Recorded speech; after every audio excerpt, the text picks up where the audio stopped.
Well, what about Shepard? He's a spacer, lived aboard starships most of his life. Military service runs in the family. Both his parents were in the Navy. He proved himself during the Blitz. Held off enemy forces on the ground until reinforcements arrived. He's the only reason Elysium is still standing. We can't question his courage.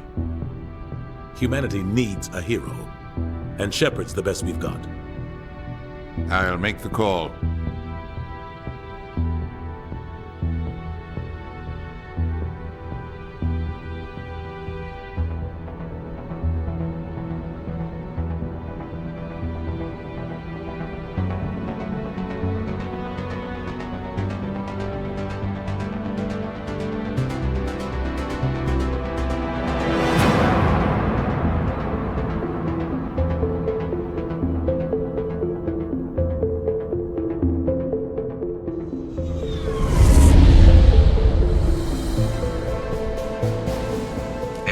Prime relay is in range. Initiating transmission sequence. Commander?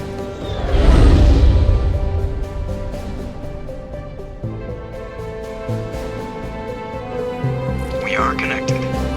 Calculating transit mass and destination. The relay is hot, acquiring approach vector.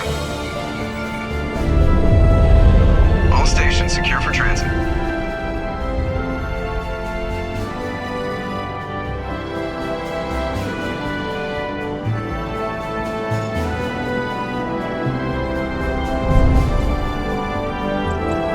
Green. Approach run has begun.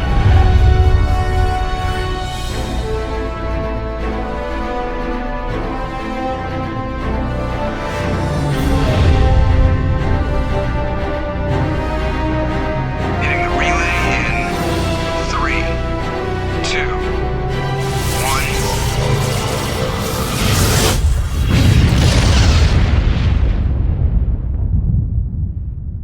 1. Thrusters. Check. Navigation. Check.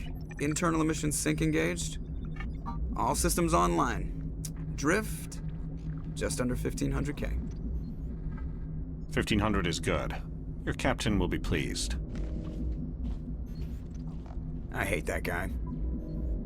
Nihlus gave you a compliment. So you hate him.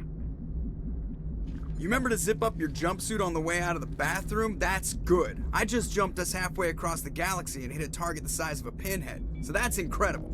Besides, Spectres are trouble. I don't like having them on board. Call me paranoid. You're paranoid. The Council helped fund this project. They have a right to send someone to keep an eye on their investment. Yeah, that is the official story.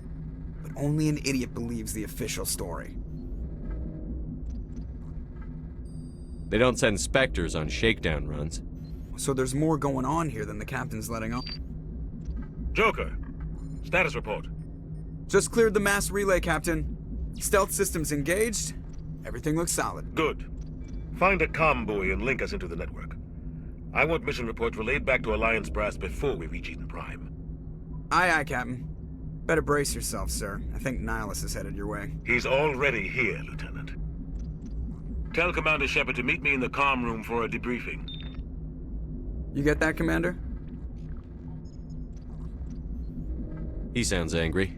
Something must have gone wrong with the mission. Captain always sounds like that when he's talking to me. Can't possibly imagine why.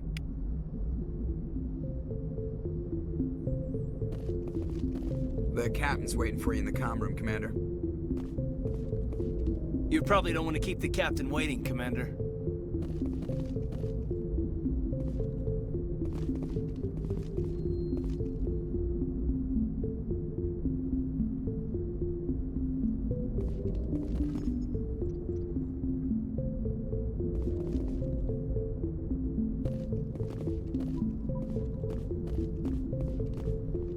I just saw him. He marched by like he was on a mission. He's a Spectre. They're always on a mission. And we're getting dragged right along with him. Relax, Pressly. You're gonna give yourself an ulcer. Congratulations, Commander. Looks like we had a smooth run. You heading down to see the captain? Sounds like you don't trust our Turian guest. Sorry, Commander. Just having a chat with Adams down at engineering. I didn't mean to cause any trouble.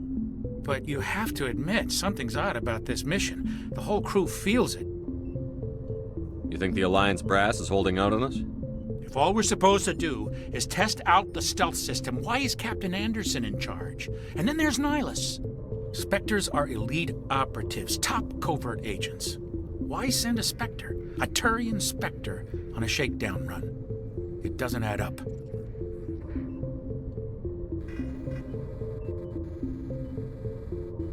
I'll see if I can get some answers when I see him. Good luck, Commander. Something I can do for you, Commander? I was curious about a few things. You and me both. Like I said before, too many things don't add up on this mission. What do you know about the stealth systems? I just know it masks our location from scans and sensors. Cutting-edge technology. The Normandy's the only ship with this prototype drive. But why are we fully staffed? A skeleton crew would be cheaper, less chance of security leaks, too. Plus, there's Nihlus. It's pretty obvious this shakedown run is just a cover. For what? Damned if I know, Commander. We're out here on false pretenses. I'm not a fan of being left in the dark. Do you have a problem with the captain? No, sir. But I can't figure out what he's doing here. Captain Anderson is one of the most decorated Special Forces officers in the service. If he melted down all his medals, he could make a life-size statue of himself. You don't send a soldier like that on a do-nothing mission. He's treating this shakedown run too seriously. Something big is going on. You don't trust Nihlus? I don't like Turians in general. It runs in my family. My grandfather fought in the First Contact War. Lost a lot of friends when the Turians hit us. That was 30 years ago. You can't blame Nihlus for that. No, I guess not. But it still makes me nervous to have a Spectre on board. Especially a Turian. We're an Alliance vessel, human military, but Nihlus doesn't answer to the captain like the rest of us. Spectres operate outside the normal chain of command. And they don't come along just to observe shakedown runs. Nihlus looks like he's expecting some heavy action. I don't like it. You don't trust Nihlus? I don't like Turians in general. It runs in my family. My grandfather fought in the First Contact War. Lost a lot of friends when the Turians hit us. Nihlus is no ordinary Turian. You've got that right, Commander. We're an Alliance vessel, human military, but Nihlus doesn't answer to the captain like the rest of us. Spectres operate outside the normal chain of command. And they don't come along just to observe shakedown runs. Nihlus looks like he's expecting some heavy action. I don't like it. Info's on a need-to-know basis, Pressly. Just follow the orders you're given. Understood, Commander. I grew up on Eden Prime, Doc. It's not the kind of place Spectres visit. There's something Nihlus isn't telling us about this mission. That's crazy. The captain's in charge here. He wouldn't take orders from a Spectre. Not his choice, Doc. Spectres don't answer to anyone. They can do whatever they want. Kill anyone who gets in their way. Oh, you watch too many spy vids, Jenkins. What do you think, Commander? We won't be staying on Eden Prime too long, will we? I'm itching for some real action. I sincerely hope you're kidding, Corporal. Your real action usually ends with me patching up crew members in the infirmary.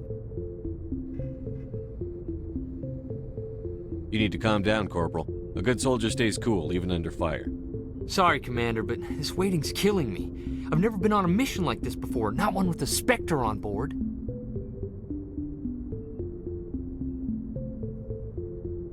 What can you tell me about Nihlus? Turians are generally well respected by the other species. Their fleet has more patrols protecting Citadel space than any other. They don't always get on well with us, though. Some people find them too rigid. Others still blame them for the First Contact War. As for Nihlus, I haven't said more than 2 words to him. He usually only speaks to the captain. I heard Nihlus once took down an entire enemy platoon all by himself. Man, I can't believe I'm on a mission with an actual Spectre. What do you know about the Spectres? Only what I've heard. Spectre agents work directly for the Citadel Council. They usually work alone or in small groups. Spectres don't have any official power, though. Basically, they're a shadow organization with a mandate to preserve and protect galactic stability. Protect it at any cost. Don't forget that part. Spectres operate above the law. You're from Eden Prime, aren't you, Jenkins? What's it like? It's very peaceful, Commander. They've been real careful with development, so you don't have any city noise or pollution. My parents lived on the outskirts of the colony. At night, I used to climb this big hill and stare across the fields back at the lights from the main settlement. It was gorgeous. But when I got older, I realized it was a little too calm and quiet for me. That's why I joined the Alliance. Even Paradise gets boring after a while. Any idea why Eden Prime was chosen as our destination? Not really sure, Commander. Eden Prime's one of our most stable colonies. Good place to take the Normandy for a shakedown run, I guess. No real danger there. There's gotta be something else going on. We've got a Spectre on board. That's why I'm so wound up. I can't wait for the real mission to start. Just treat this like every other assignment you've had and everything will work out. Easy for you to say. You proved yourself in the Blitz. Everybody knows what you can do. This is my big chance. I need to show the brass what I can do.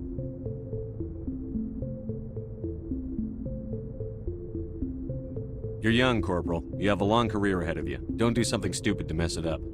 Don't worry, sir. I'm not gonna screw this up. The captain's waiting for me. Goodbye, Commander.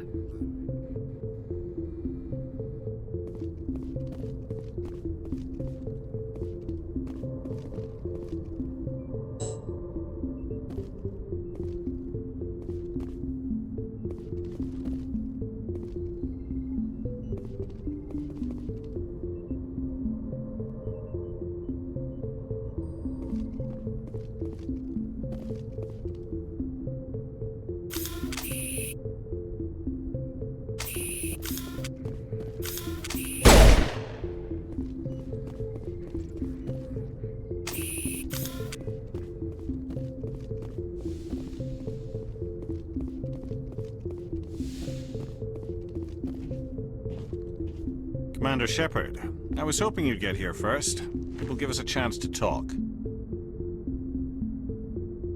What about? I'm interested in this world we're going to, Eden Prime. I've heard it's quite beautiful. They say it's a paradise. Yes, a paradise. Serene, tranquil, safe. Eden Prime has become something of a symbol for your people, hasn't it?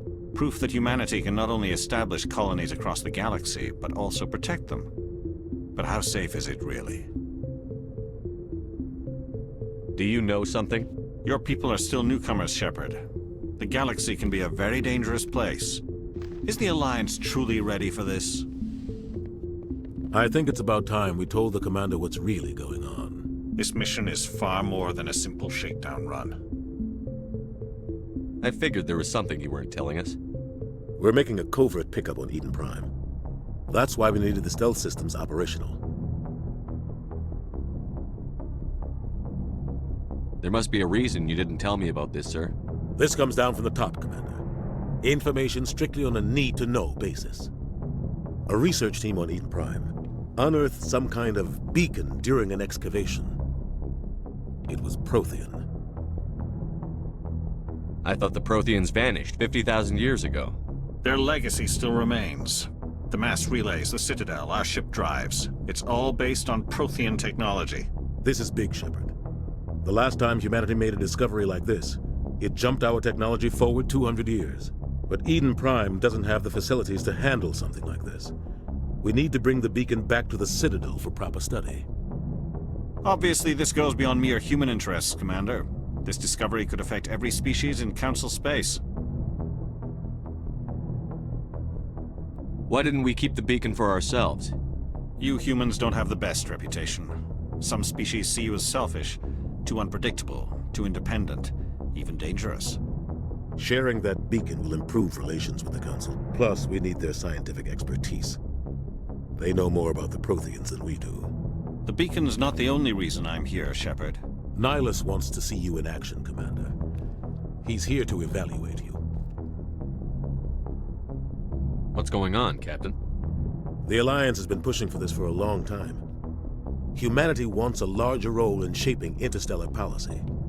We want more say with the Citadel Council. The Spectres represent the Council's power and authority. If they accept a human into their ranks, it shows how far the Alliance has come. You held off an enemy assault during the Blitz single-handed. You showed not only courage, but also incredible skill. That's why I put your name forward as a candidate for the Spectres. Why would a Turian want a human in the Spectres? Not all Turians resent humanity. Some of us see the potential of your species. We see what you have to offer to the rest of the galaxy, and to the Spectres. We are an elite group. It's rare to find an individual with the skills we seek. I don't care that you're human, Shepard. I only care that you can do the job. I assume this is good for the Alliance. Earth needs this, Shepard. We're counting on you. I need to see your skills for myself, Commander. Eden Prime will be the first of several missions together. You'll be in charge of the ground team. Secure the beacon and get it onto the ship ASAP. Nihlus will accompany you to observe the mission. Just give the word, Captain. We should be getting close to Eden. Captain, we got a problem. What's wrong, Joker? Transmission from Eden Prime, sir. You better see this. Bring it up on screen.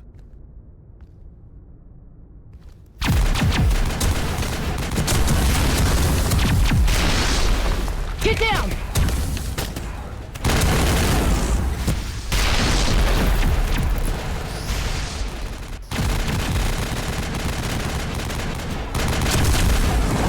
We are under attack, taking heavy casualties. I repeat, heavy casualties. We can't get evac. They came out of nowhere. We need...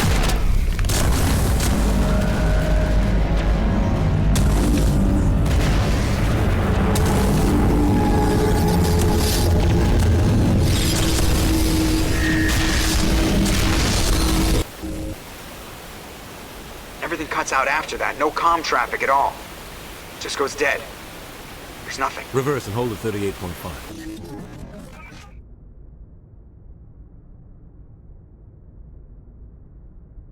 Status report.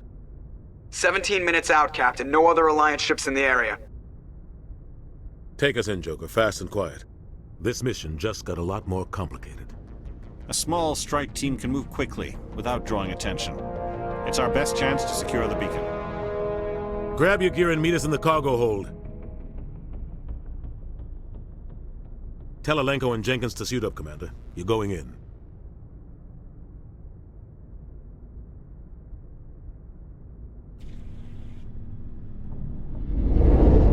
Engaging stealth systems. Somebody was doing some serious digging here, Captain. Your team's the muscle in this operation, Commander. Go in heavy and head straight for the dig site. What about survivors, Captain? Helping survivors is a secondary objective. The beacon's your top priority. Approaching drop point 1. Nihlus, you're coming with us? I move faster on my own. Nihlus will scout out ahead. He'll feed you status reports throughout the mission. Otherwise, I want radio silence.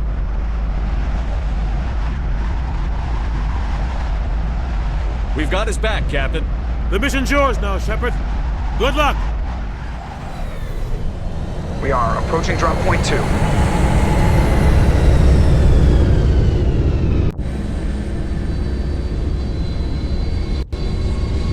Ship perimeter secure, Commander. Smells like smoke and death. Oh, God. What happened here? This place got hit hard, Commander. Hostiles everywhere. Keep your guard up.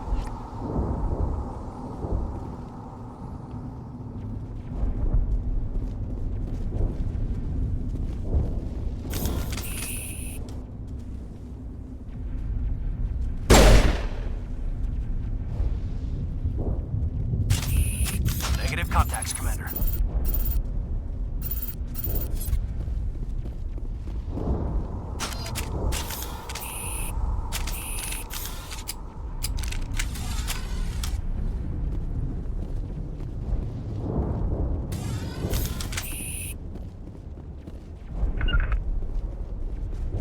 Oh, God. What happened here?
shields. They're at a chance.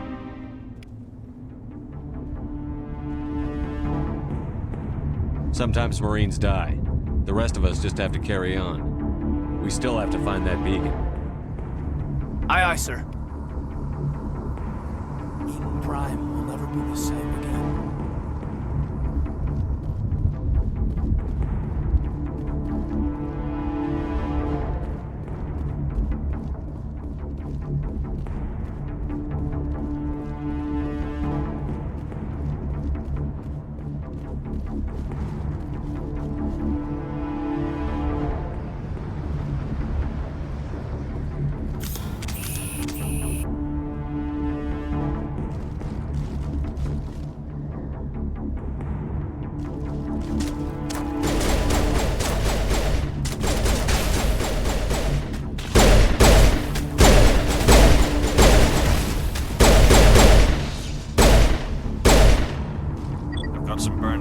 Here, Shepard. A lot of bodies.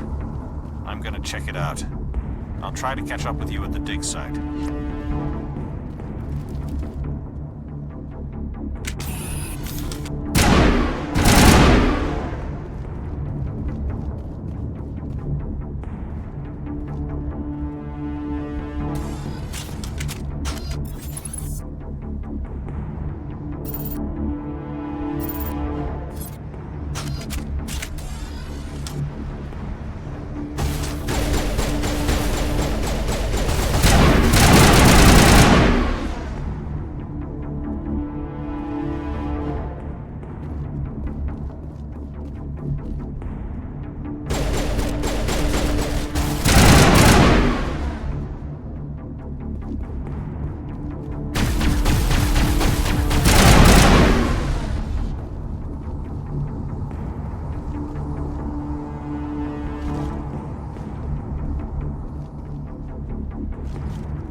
Gunnery Chief Ashley Williams of the 212.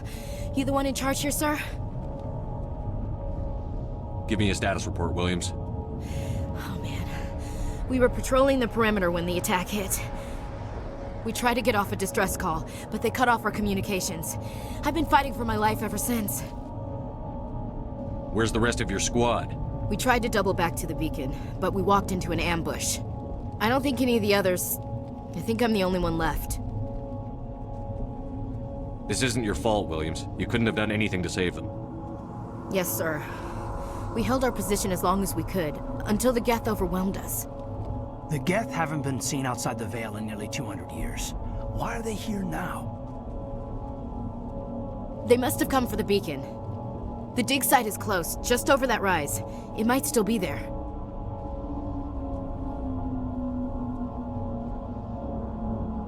We could use your help, Williams. Aye, aye, sir. It's time for payback.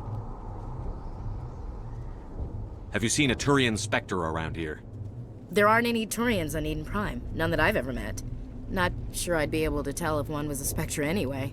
If you saw this guy, you'd know. Carries enough firepower to wipe out a whole platoon. Luckily, he's on our side.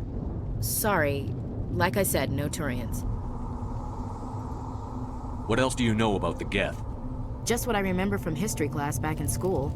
They're synthetics, non-organic life forms with limited AI programming, created by the Quarians a few centuries ago. They were supposed to be a source of cheap labor, but ended up turning on the Quarians and drove them into exile. Well, after that, they just kind of disappeared behind the Perseus Veil. Nobody's really heard much from them since.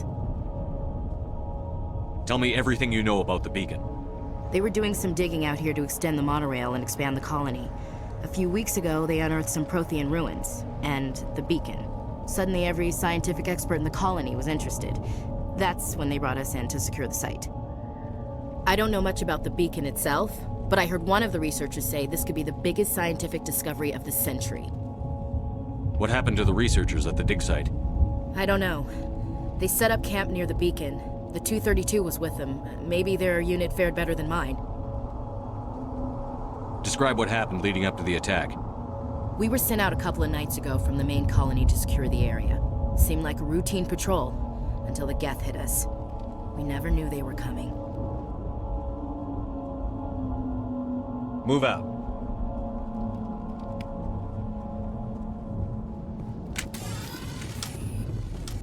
The beacon's at the far end of this trench.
This is the dig site.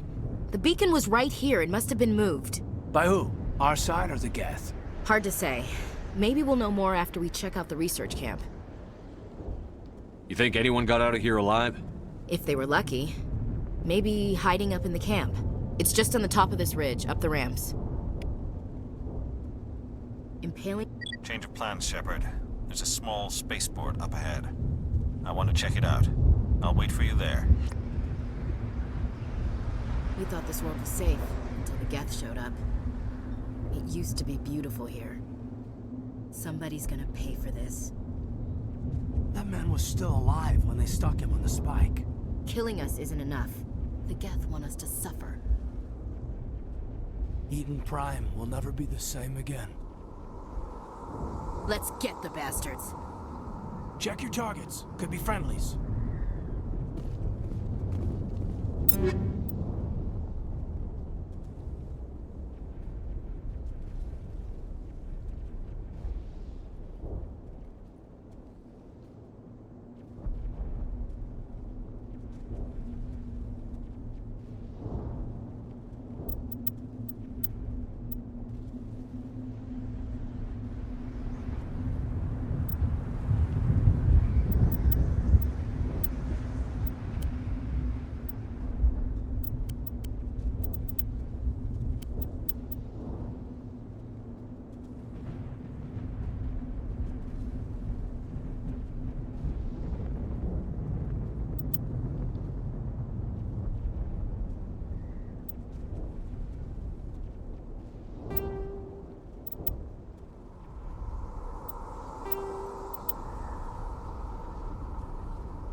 Looks like they hit the camp hard.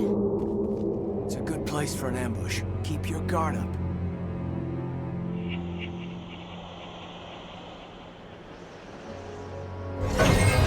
Oh god, they're still alive! What did the Geth do to them?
Humans.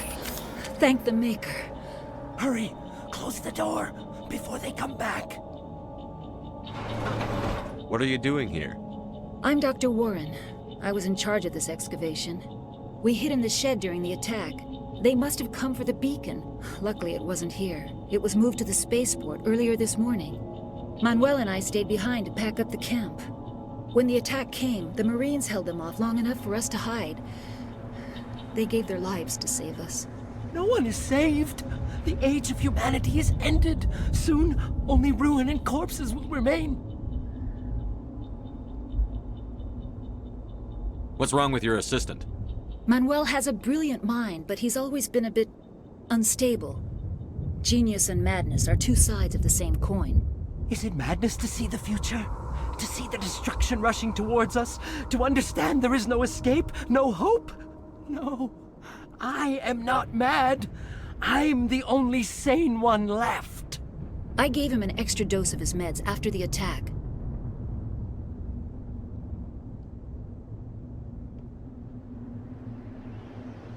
Did you notice a Turian in the area? I saw him. The Prophet. Leader of the enemy. He was here before the attack. That's impossible. Nihlus was with us in the Normandy before the attack. He couldn't have been here. I'm sorry. Manuel's still a bit unsettled. We haven't seen your Turian. We've been hiding in here since the attack. What else can you tell me about the attack? It all happened so fast. 1 second we were gathering up our equipment.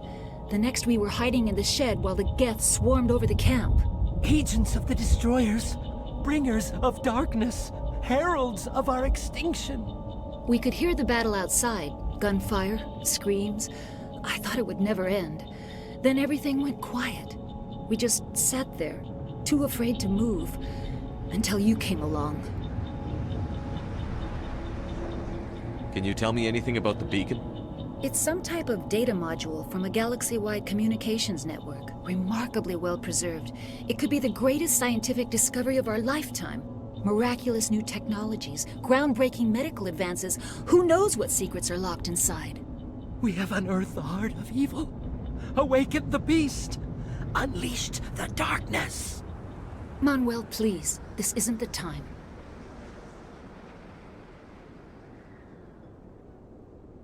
Williams, take us to the spaceport. You can't stop it. Nobody can stop it. Night is falling. The darkness of eternity. Hush, Manuel. Go lie down. You'll feel better once the medication kicks in. We should move, Commander. We should move. You're wasting your time. The age of humanity is over. Our extinction is inevitable. Manuel, I need to ask you something. It's probably best if you just leave him alone. I don't have time for this. Time? Our time is over.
Saren.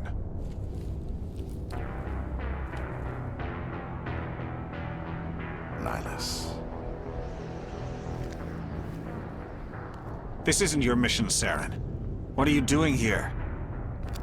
The Council thought you could use some help on this one. I wasn't expecting to find the Geth here. The situation's bad. Don't worry. I've got it under control.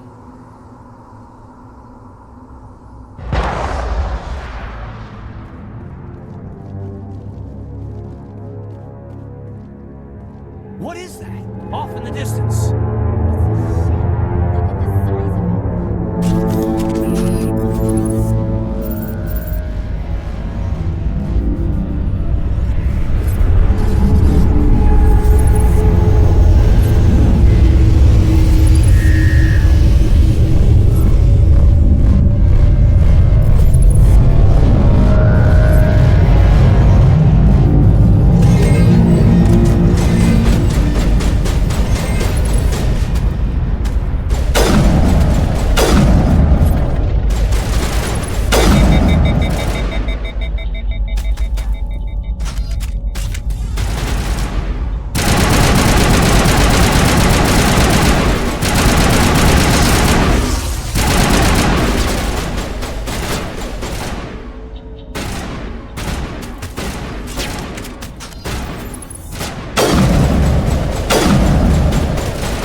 Commander, it's Nihlus.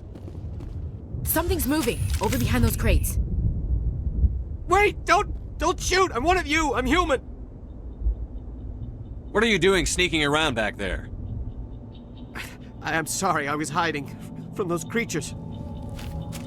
My name's Powell. I saw what happened to that Turian. The other one shot him. What the hell are you talking about? There were 2 Turians here. Your friend and another one he called Saren. I think they knew each other. Your friend seemed to relax. He let his guard down. And Saren killed him. Shot him right in the back. I'm just lucky he didn't see me behind the crates. Where'd Saren go after he killed Nihlus? He jumped on the cargo train and headed over to the other platform. Probably going after the beacon. I knew that beacon was trouble. Everything's gone to hell since we found it. First that damn mothership showed up, then the attack. They killed everyone. Everyone! If I hadn't been behind the crates, I'd be dead too.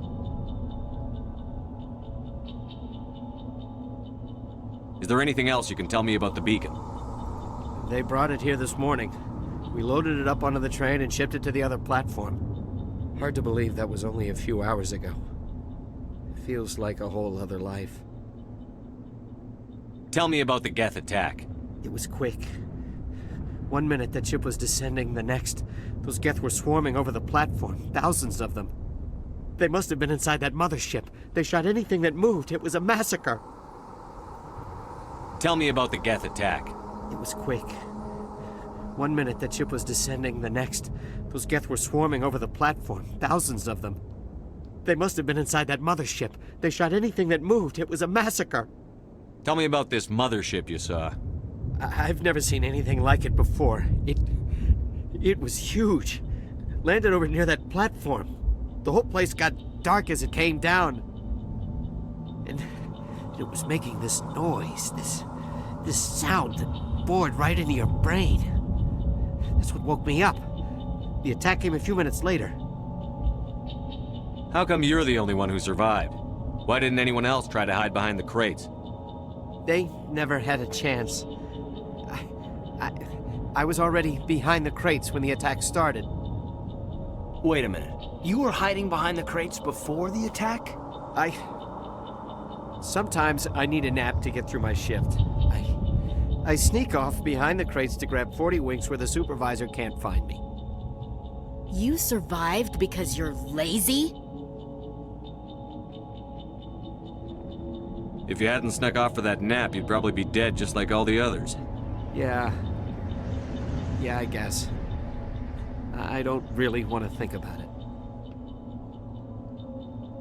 We need to find that beacon before it's too late. Take the cargo train. That's where the other Turian went.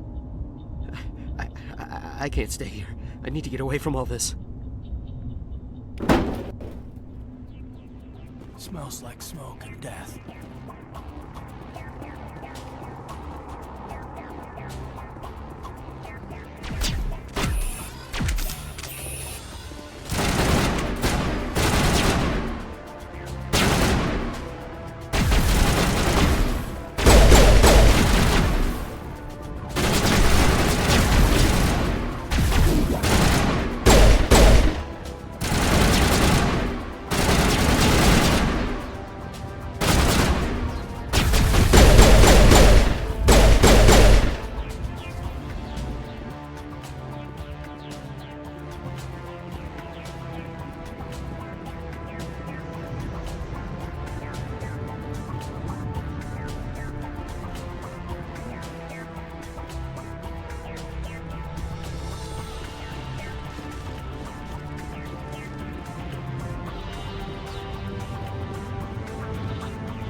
Set the charges. Destroy the entire colony. Leave no evidence that we were here.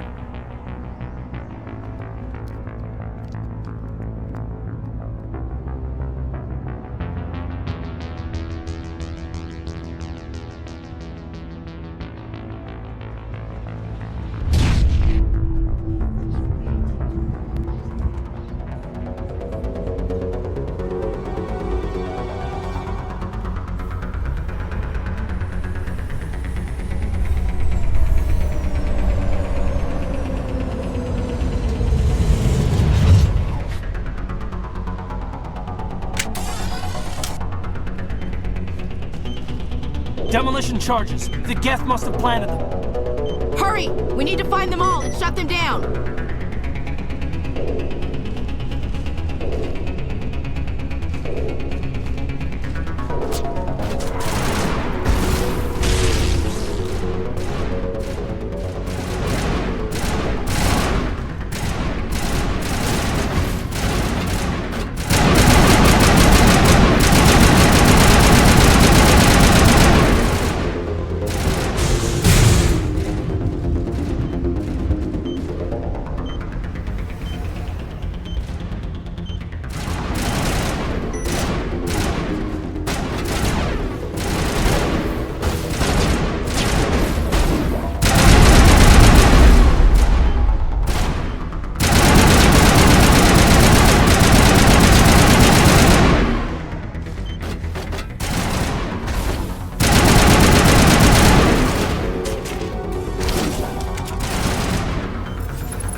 Looks like someone dropped a bomb.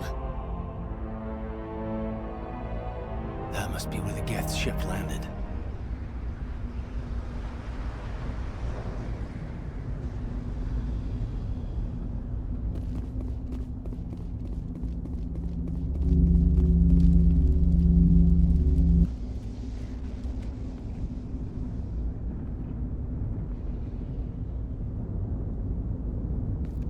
Normandy, the beacon is secure. This is Request amazing. immediate... Actual working Prothean technology. Unbelievable. It wasn't doing anything like that when they dug it up. Something must have activated it. Roger, Normandy. Standing by.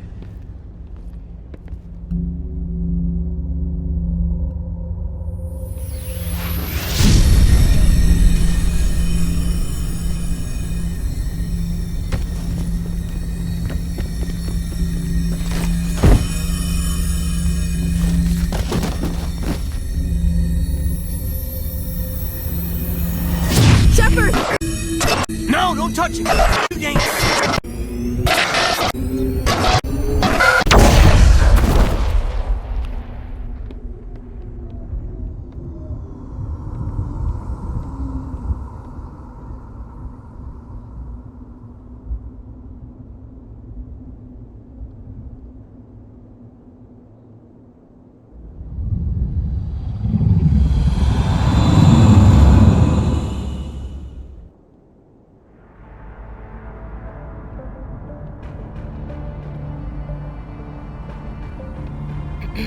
We identified the ship that touched down on Eden Prime.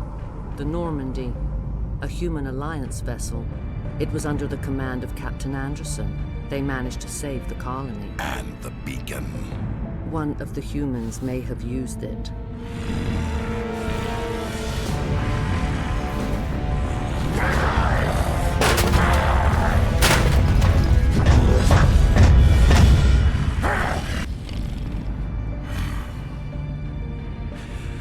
This human must be eliminated.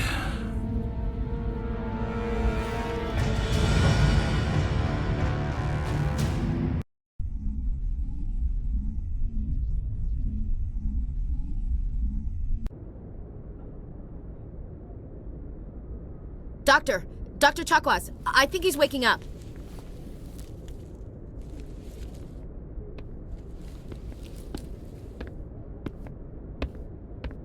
You had us worried there, Shepard. How are you feeling?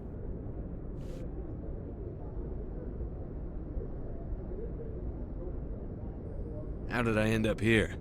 How long was I out? About 15 hours. Something happened down there with the beacon, I think. It's my fault. I must have triggered some kind of security field when I approached it. You had to push me out of the way. You had no way to know what would happen. Actually, we don't even know if that's what set it off. Unfortunately, we'll never get the chance to find out. The beacon exploded. A system overload, maybe. The blast knocked you cold. The lieutenant and I carried you back here to the ship. I appreciate it. Physically, you're fine. But I detected some unusual brain activity. Abnormal beta waves. I also noticed an increase in your rapid eye movement. Signs typically associated with intense dreaming.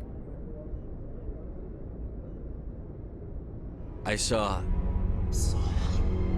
I'm not sure what I saw. Death? Destruction? Nothing's really clear. I better add this to my report. It may... Oh, Captain Anderson. How's our XO holding up, Doctor? Well, all the readings look normal. I'd say the commander's going to be fine. Glad to hear it. Shepard, I need to speak with you. In private. Aye, aye, Captain. I'll be in the mess if you need me. Sounds like that beacon hit you pretty hard, Commander. Are you sure you're okay? I don't like soldiers dying under my command. Jenkins wasn't your fault. You did a good job, Shepard. Chief Williams isn't part of the Normandy crew. I figured we could use a soldier like her. She's been reassigned to the Normandy. Williams is a good soldier. She deserves it. Lieutenant Alenko agrees with you. That's why I added her to our crew. Intel dropped the ball, sir. We had no idea what we were walking into down there. That's why things went to hell. The Geth haven't been outside the Veil in 2 centuries, Commander. Nobody could have predicted this. You said you needed to see me in private, Captain? I won't lie to you, Shepard. Things look bad. Nihlus is dead. The beacon was destroyed and Geth are invading. The Council's going to want answers.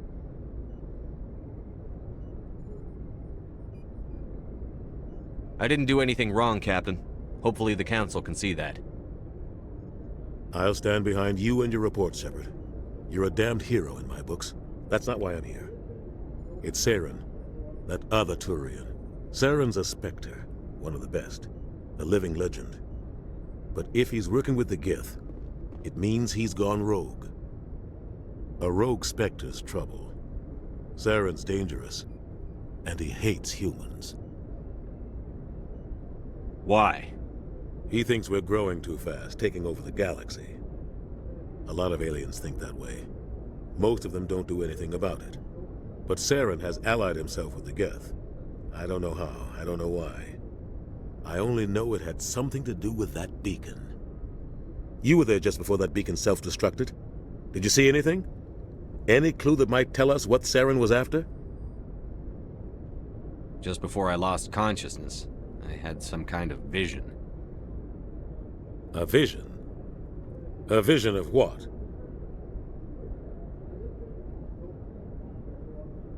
I saw synthetics. Geth, maybe. Slaughtering people. Butchering them. We need to report this to the Council, Shepard. What are we gonna tell them? I had a bad dream? We don't know what information was stored in that beacon. Lost Prothean technology? Blueprints for some ancient weapon of mass destruction? Whatever it was. Saren took it. But I know Saren. I know his reputation is politics. He believes humans are a blight on the galaxy. This attack was an act of war. He has the secrets from the beacon. He has an army of Geth at his command, and he won't stop until he's wiped humanity from the face of the galaxy. I'll find some way to take him down. It's not that easy. He's a Spectre. He can go anywhere, do almost anything. That's why we need the Council on our side.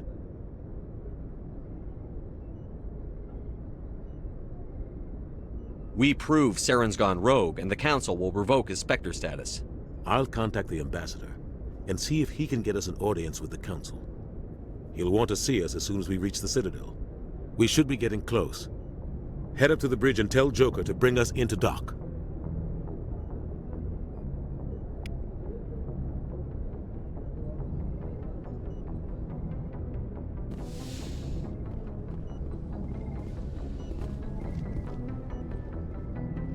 Hey, Commander.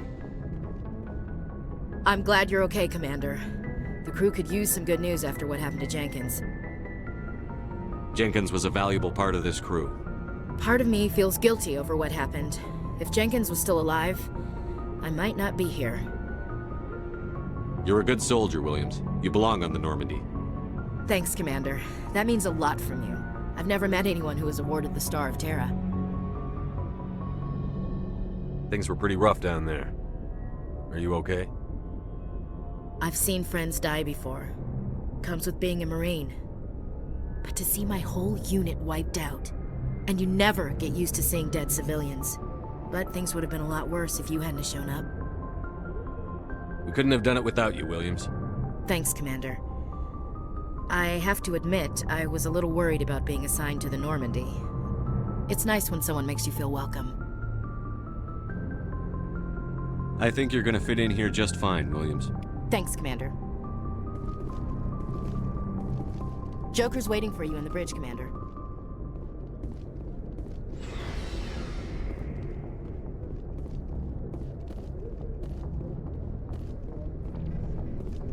Glad to see you're okay, Commander.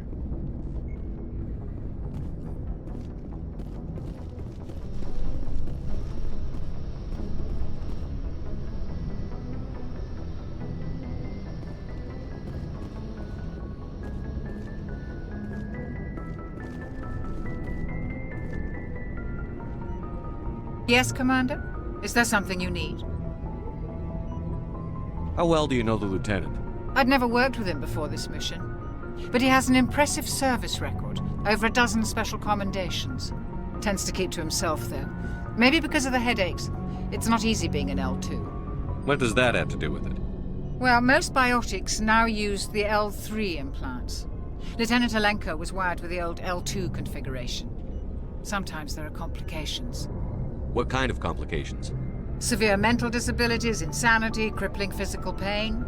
There's a long list of horrific side effects. Caden's lucky. He just gets migraines. What do you know about Captain Anderson? I've served with him for a few tours now. He knows when to let things slide and when to crack the whip. The crew knows he's seen pretty much anything they'll ever run into. And he cares about the people under his command. How did you end up serving on an Alliance ship? I enlisted right out of med school. Earth always seemed boring to me. Too safe, too secure. I figured the colonies were teeming with exotic adventure. I wanted to travel the stars, tending the wounds of tough soldiers with piercing eyes and sensitive souls. Turns out military life isn't quite as romantic as I'd imagined. But humanity needs the Alliance if we want to keep expanding through the Traverse, and the Alliance always needs good doctors. So I stayed on to do my part. Ever think you made the wrong choice? Sometimes I think about opening a private practice back on Earth. Or maybe taking a position at one of the new med centers out in the colonies. But there's something special about working on soldiers. If I left the Alliance now, I'd feel like I was abandoning them. I should go. Goodbye, Commander.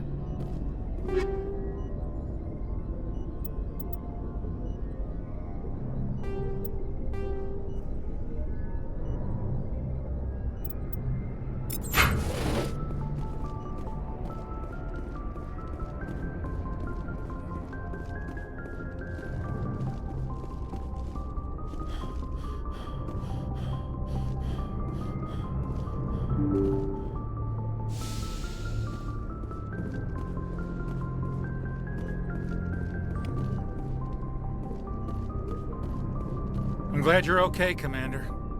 Losing Jenkins was hard enough on the crew.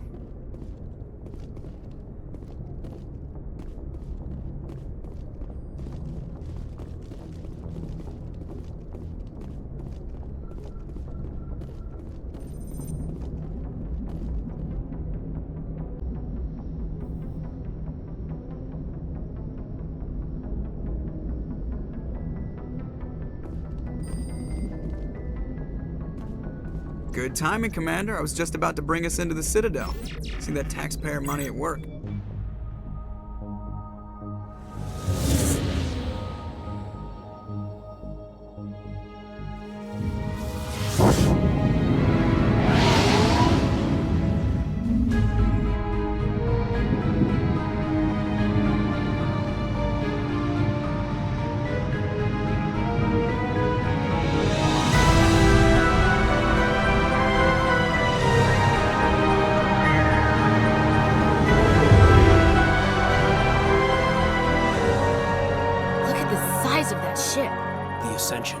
Flagship of the Citadel fleet. Well, size isn't everything. Why so touchy, Joker? I'm just saying you need firepower, too. Look at that monster. Its main gun could rip through the barriers in any ship in the Alliance fleet. Good thing it's on our side, then. Citadel Control, this is SSV Normandy, requesting permission to land. Stand by for clearance, Normandy. Clearance granted. You may begin your approach. Transferring you to an Alliance operator. Roger, Alliance Tower. Normandy out. Normandy, this is Alliance Tower. Please proceed to Dock 422.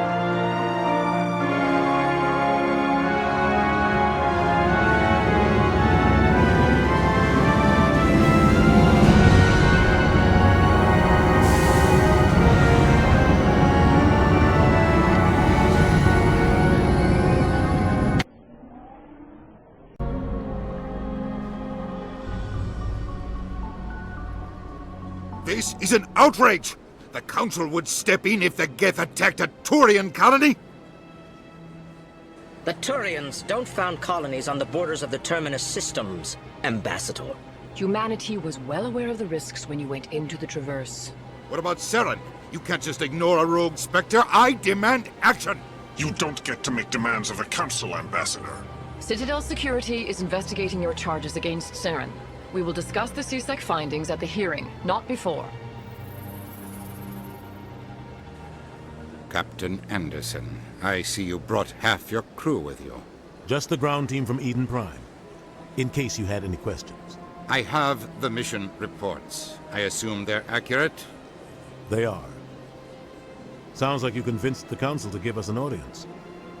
They were not happy about it. Saren's their top agent. They don't like him being accused of treason. Saren's a threat to every human colony out there. He needs to be stopped. The Council has to listen to us. Settle down, Commander. You've already done more than enough to jeopardize your candidacy for the Spectres. The mission on Eden Prime was a chance to prove you could get the job done. Instead, Nihlus ended up dead and the beacon was destroyed. That's Saren's fault, not his. Then we better hope the CSEC investigation turns up evidence to support our accusations. Otherwise, the Council might use this as an excuse to keep you out of the Spectres. Come with me, Captain. I want to go over a few things before the hearing. Shepard, you and the others can meet us at the Citadel Tower, top level. I'll make sure you have clearance to get in. And that's why I hate politicians.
EarthClan, you are in the wrong place, I think.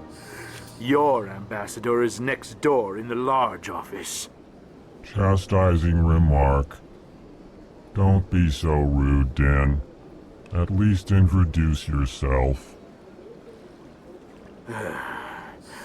I am Din Korlak, Volus Ambassador. Is there something I can do for you, EarthClan? You seem to have a bit of a chip on your shoulder, Din.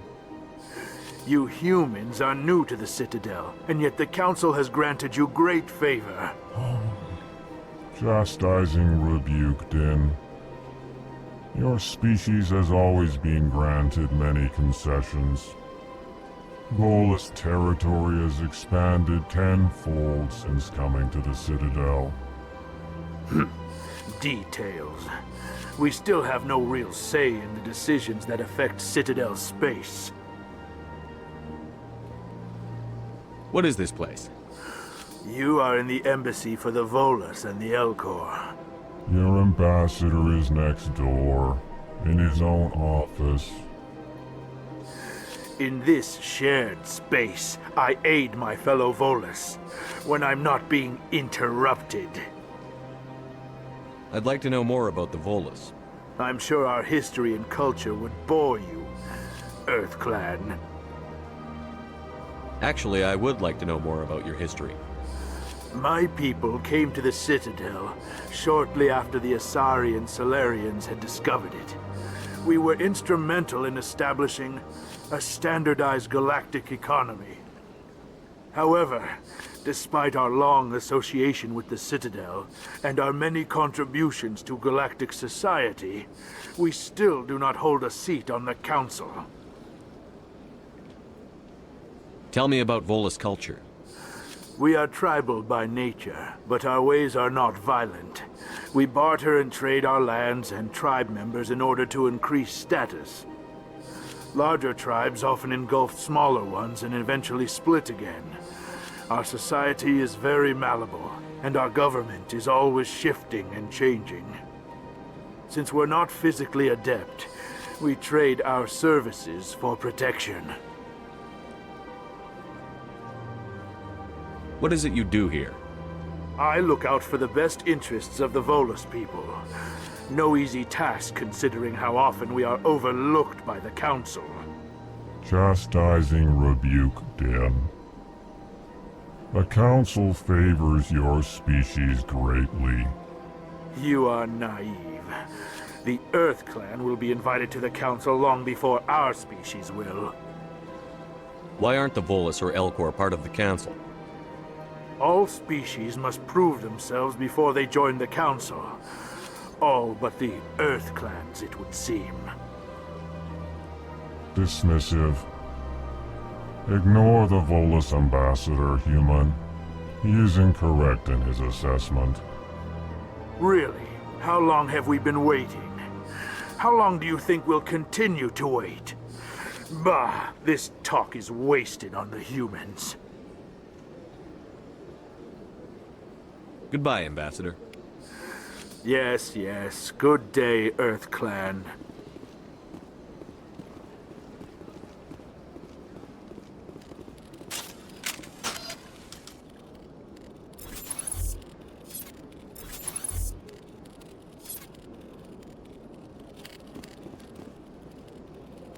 Big place. I can't tell the aliens from the animals. Well, they've built themselves quite the lake. Wonder if anyone ever drowned in it. This place is a little too perfect. Like they're hiding something. Sure is peaceful here. Big place.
Hello there, human.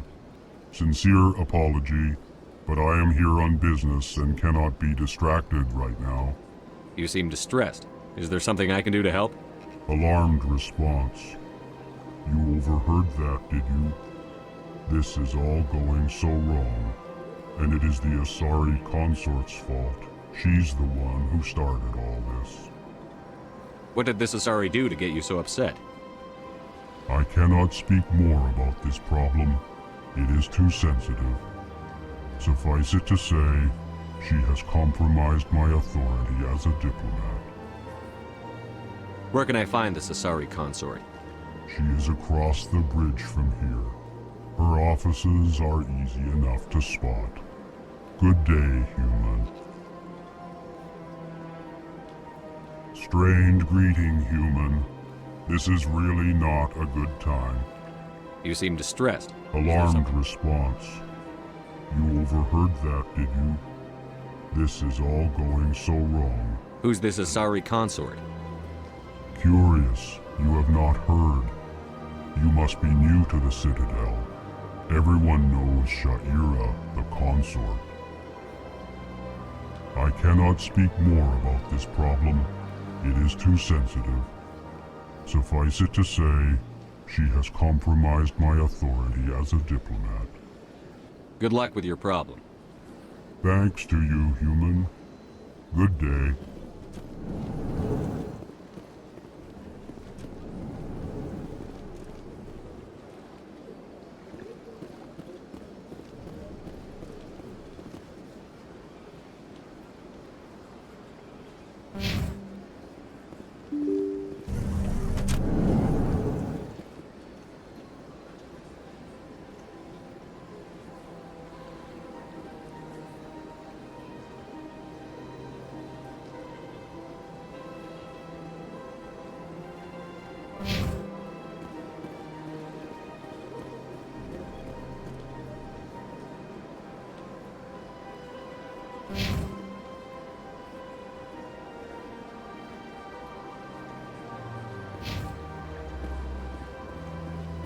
Good day, Commander. The human ambassador is up the stairs, first room on the right.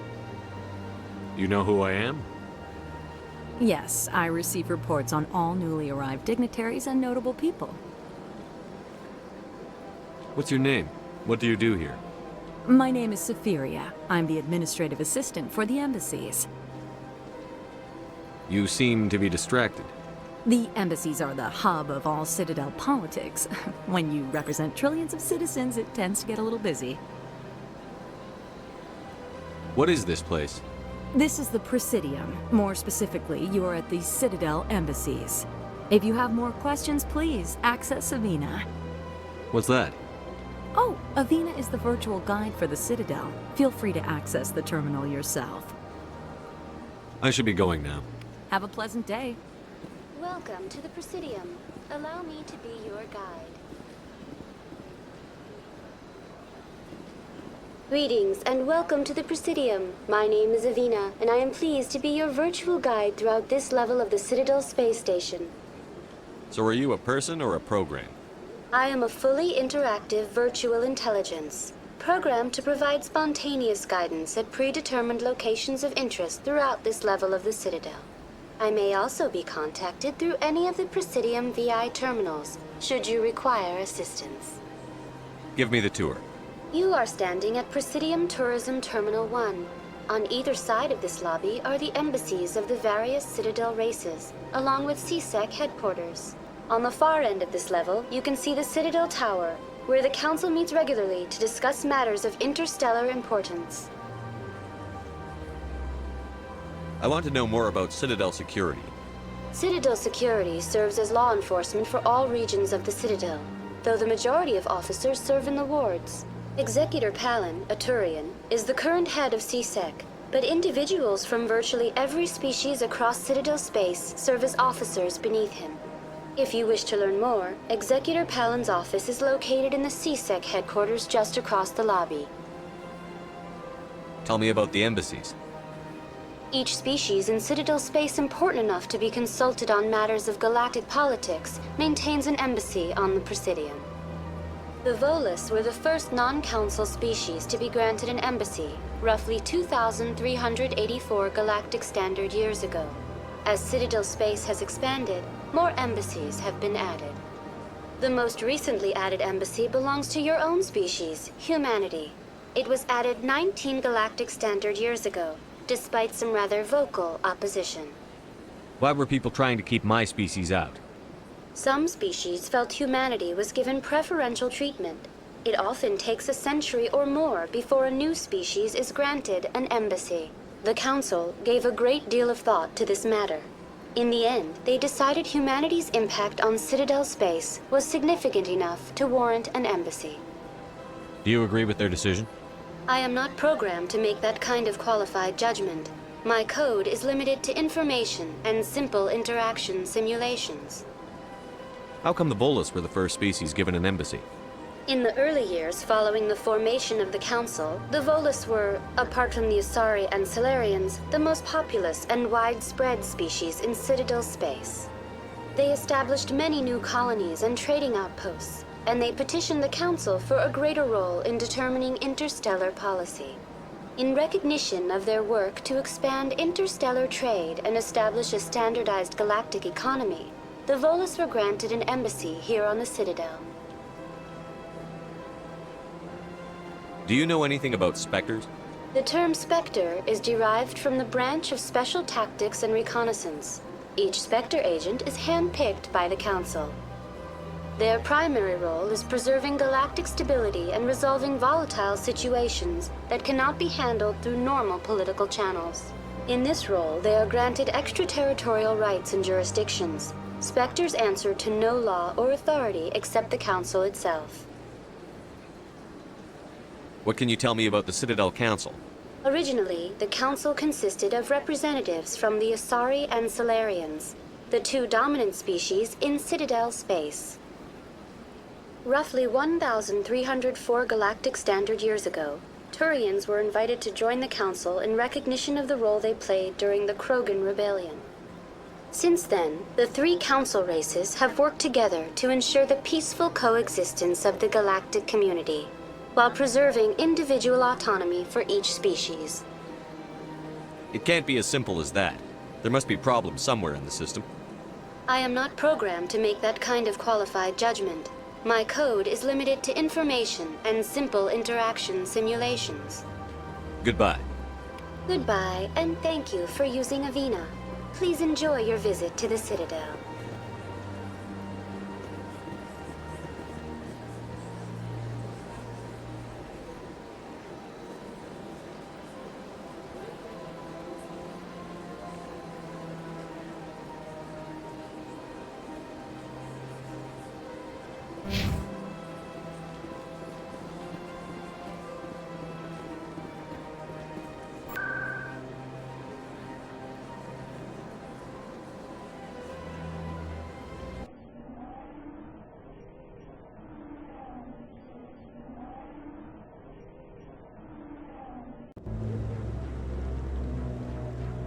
You sure have to climb a lot of stairs to reach the Council.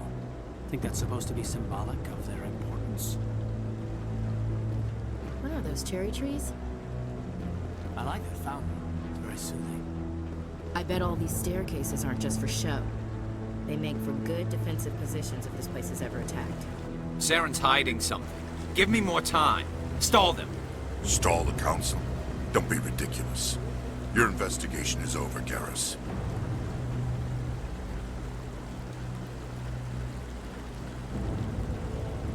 Commander Shepard, Garrus Valkarian. I was the officer in charge of the C-Sec investigation into Saren.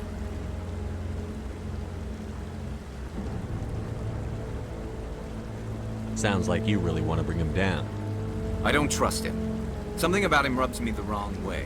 But he's a Spectre. Everything he touches is classified. I can't find any hard evidence. I think the Council's ready for us, Commander. Good luck, Shepard. Maybe they'll listen to you. You don't want to keep the Council waiting. You don't want to keep the Council waiting.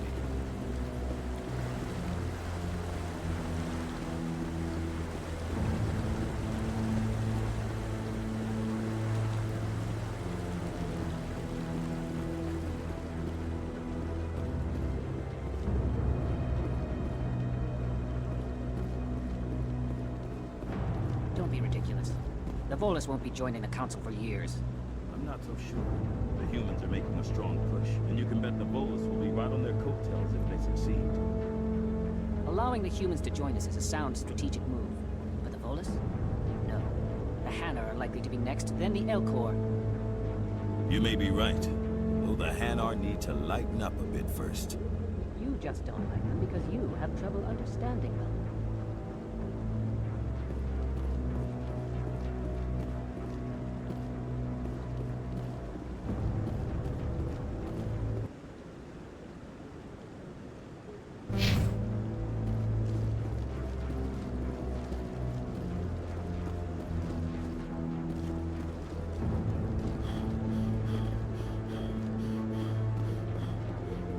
The hearing's already started. Come on.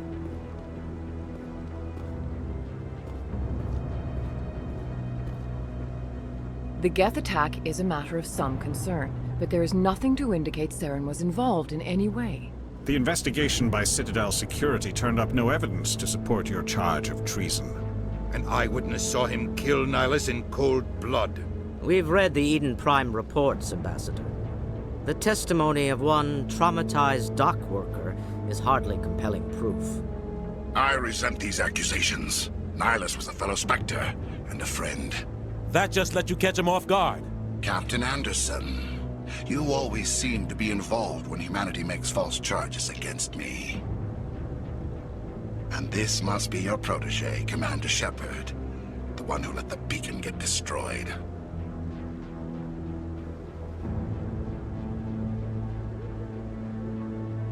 The mission to Eden Prime was top secret. The only way you could know about the beacon was if you were there. With Nihlus gone, his files passed on to me. I read the Eden Prime report. I was unimpressed. But what can you expect from a human? Saren despises humanity. That's why he attacked Eden Prime. Your species needs to learn its place, Shepard. You're not ready to join the Council. You're not even ready to join the Spectres. He has no right to say that. That's not his decision. Shepard's admission into the Spectres is not the purpose of this meeting. This meeting has no purpose. The humans are wasting your time, Counselor, and mine.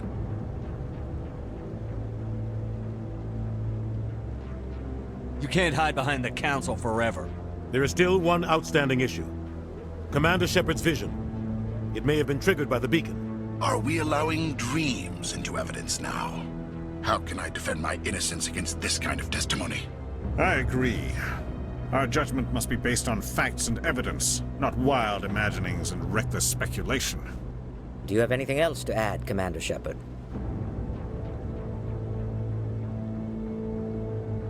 You've made your decision. I won't waste my breath.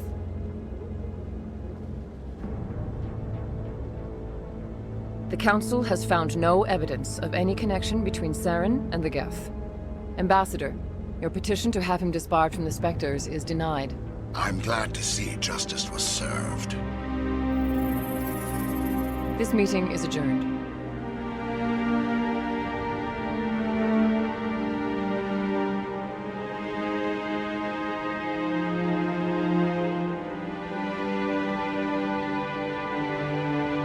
It was a mistake bringing you into that hearing, Captain. You and Saren have too much history. It made the Council question our motives.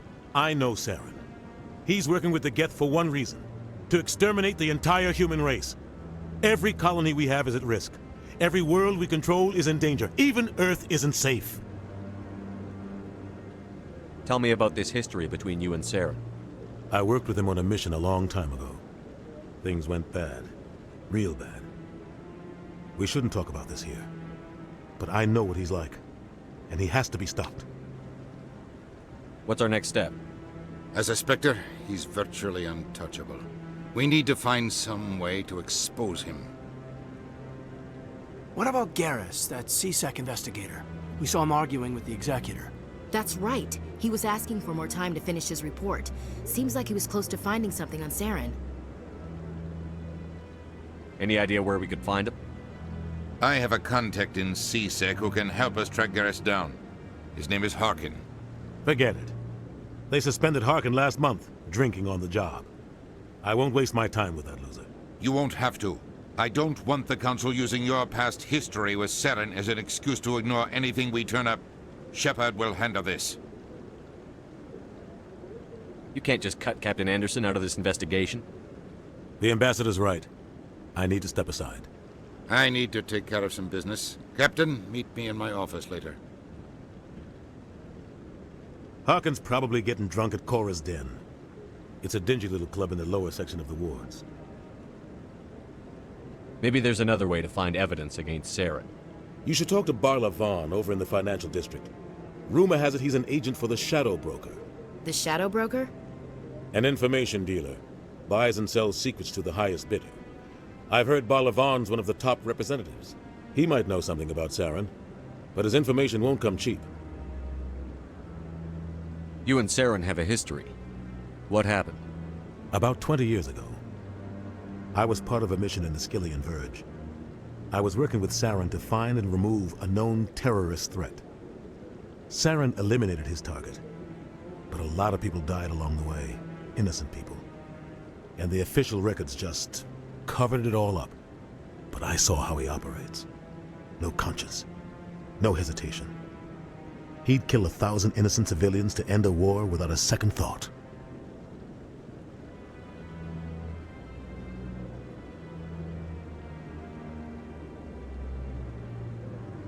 Sometimes 1,000 people must die so 1,000,000 can live. But only if there's no other way. Saren doesn't even look for another option. He's twisted, broken. He likes the violence, the killing. And he knows how to cover his tracks. Killing innocents doesn't end wars, it causes them. I know how the world works, Commander. Sometimes you're forced to make unpleasant decisions. But only if there's no other way. Saren doesn't even look for another option. He's twisted, broken. He likes the violence, the killing. And he knows how to cover his tracks. Our ambassador doesn't seem to get along with the Council. He's just frustrated. The Council's always preaching that we need to be part of the galactic community. But for them, it's a one-way street. They want us to expand and settle unstable regions like the Skyllian Verge and the Attican Traverse. But when we run into trouble, they don't want to help us out. Everyone knows it's only a matter of time until we get a seat on the Council. The ambassador just thinks it should happen sooner rather than later. And I agree.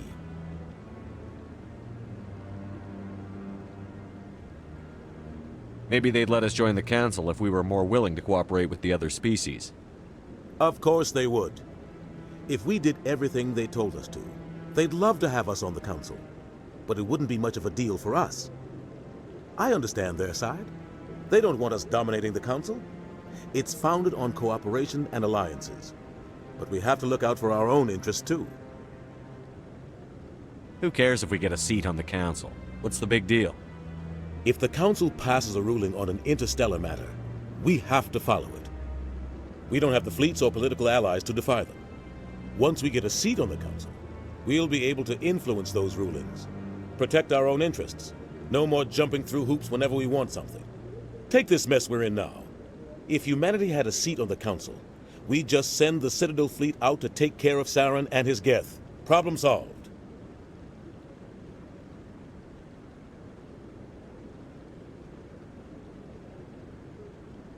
I want to know more about the Spectres. They're not your typical government agency. They tend to work alone, behind the scenes. They take care of problems the Council can't. It's not easy preserving peace across an entire galaxy. The Council prefers to use diplomacy and negotiation. But sometimes more extreme measures are needed. How do they decide who becomes a Spectre? You can't just apply to join. There's no training program. Spectres aren't made. They're born. The Council's always looking for exceptional individuals. People who can get the job done, like you. They've been watching you for years. They see something in you. They want you on their side. Nihlus was supposed to give them a final recommendation, but with him gone, things are still up in the air. They sound like shadow operatives. Everything about them is classified. We don't even know how many there are. The latest Alliance estimate puts their numbers under 100. But the Council couldn't do its job without them. They're the Citadel's top agents, the last line of defense, the final option before open war. The entire galaxy respects and fears them. If a Spectre shows up, you know something big is about to happen. What happens when a Spectre goes rogue, like Saren? It doesn't happen often. The Council is careful when they select their candidates. But when something does go wrong, there's usually only one solution. Send another Spectre to bring the rogue agent down. What's their command structure like? There is no command structure. Each Spectre answers directly to the Council. Sometimes they're sent on specific missions. Other times, they act on their own. They tend to operate outside the law, do whatever it takes to accomplish their goals. The Council just turns a blind eye. Spectres have a lot of power, Shepard.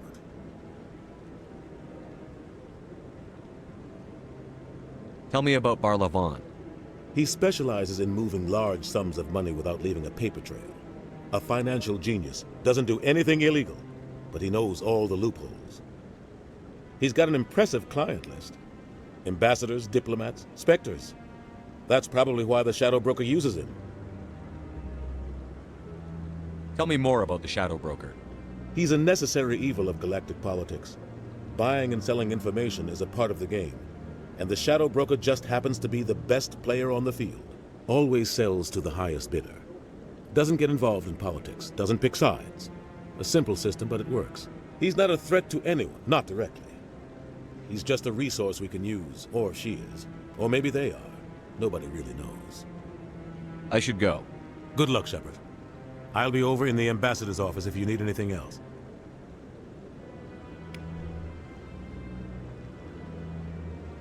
So, this is where the Council passes judgment on all us little folk, huh?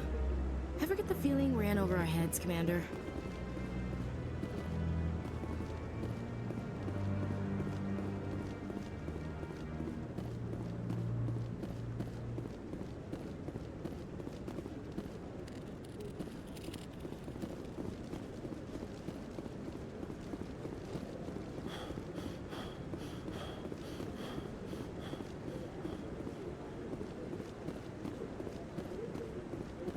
That guy's up to something. What guy? The one over by the Keeper. What? Oh, no, I wasn't. Never mind.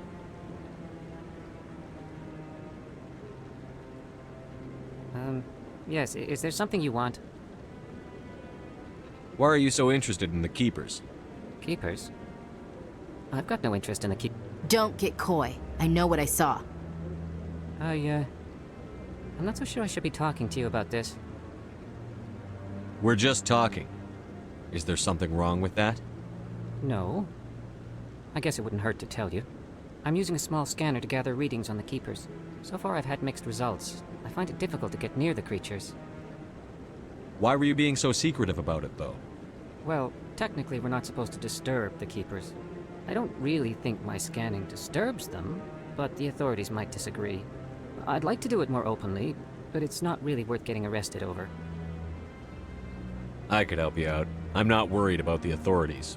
I don't even know who you are. I'm Commander Shepard, with the Alliance military. Well, I suppose I could use the help. You'll need this. It's the scanning device I developed. Activate it each time you see a Keeper. All collected data will automatically upload to my database. I'll even send a few credits your way for each unique scan.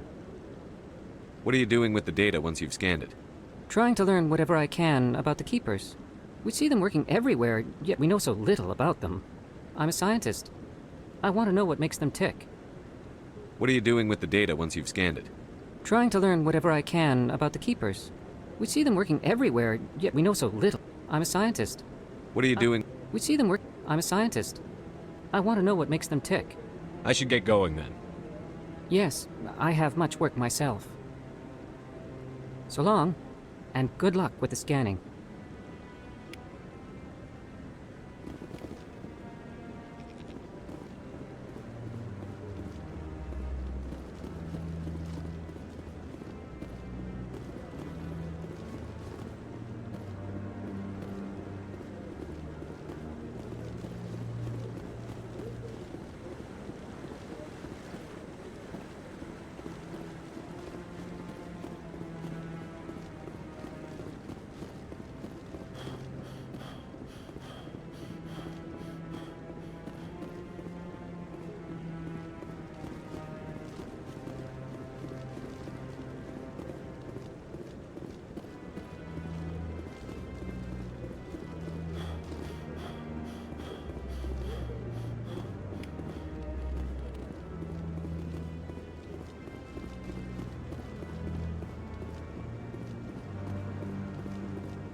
This is it.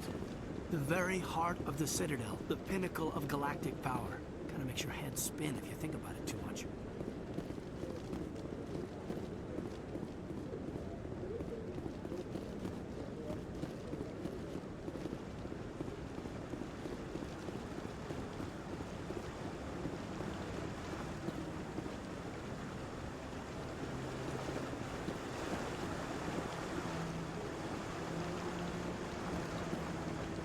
those cherry trees?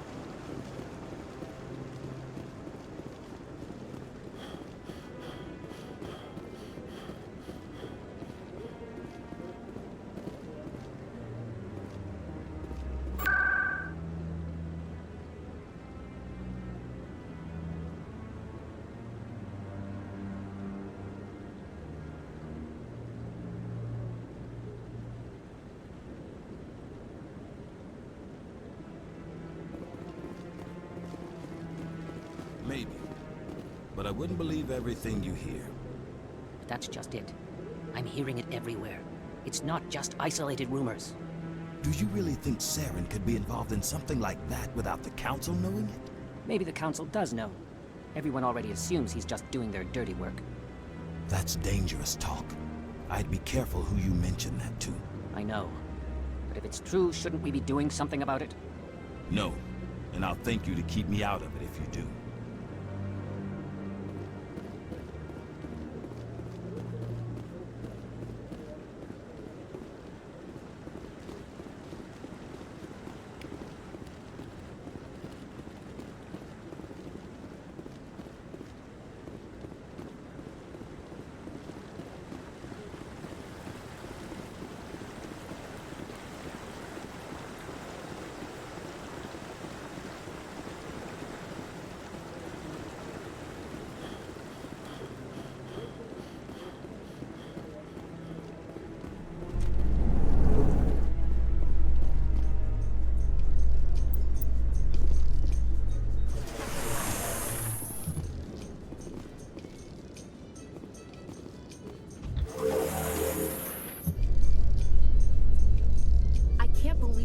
Ignored all the evidence against Saren.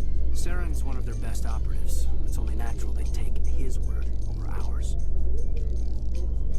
Oh, so now we just chase leads while this smug Turian runs around with his Geth troopers. That's politics, Chief. I hate politics.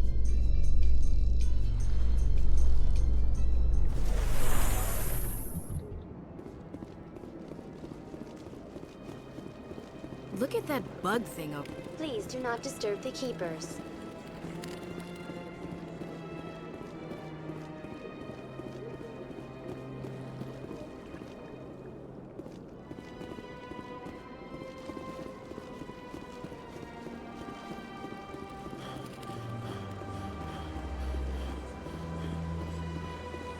I've told you before, you're not allowed in here.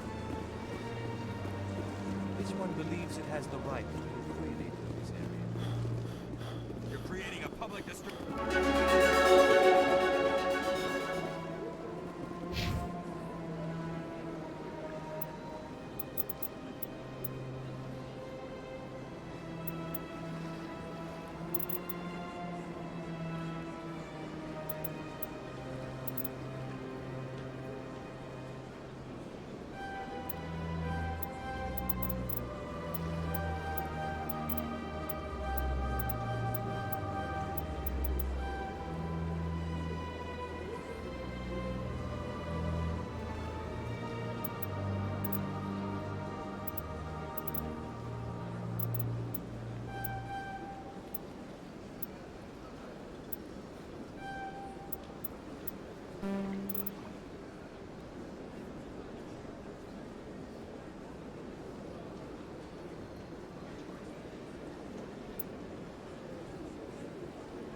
That Hanar refuses to listen to reason.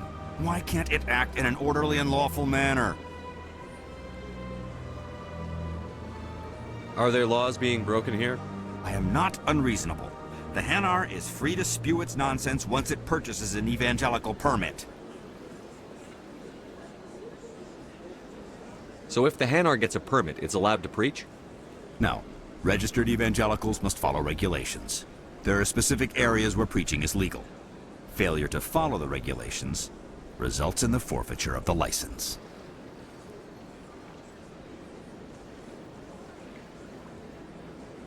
What's the purpose behind the evangelical permits?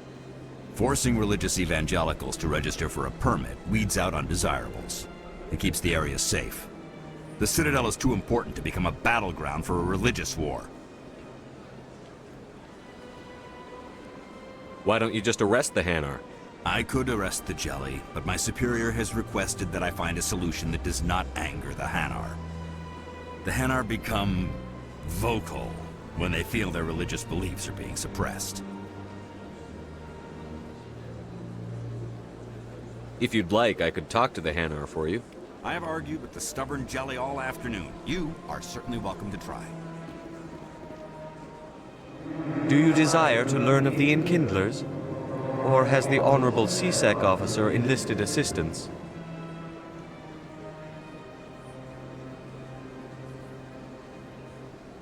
What's going on here? The CSEC officer requests that this one purchase an evangelical permit to spread the truth of the Enkindlers.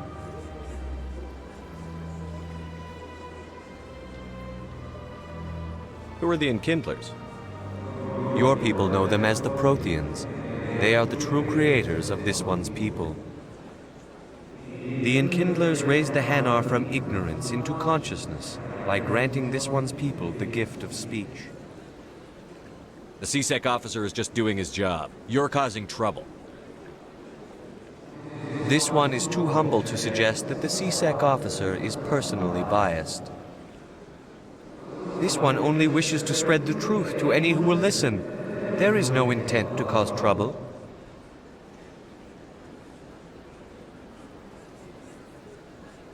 What if I purchase the evangelical permit for you? Finances are only a partial limitation. This one does not believe that one should pay in order to speak the truth. However, this one also does not possess the 150 credits necessary to purchase the permit. 150 credits? This should cover you. This is a most appreciated action. You are not of the Hanar, but you wish to help spread the truth of the Enkindlers. This one will not cause any further trouble for the CSEC officer. This one offers its thanks. I see the Hanar is left. Thank you. Happy to help. Here, for your assistance in this matter. Now, if you'll excuse me, I should report to my superiors.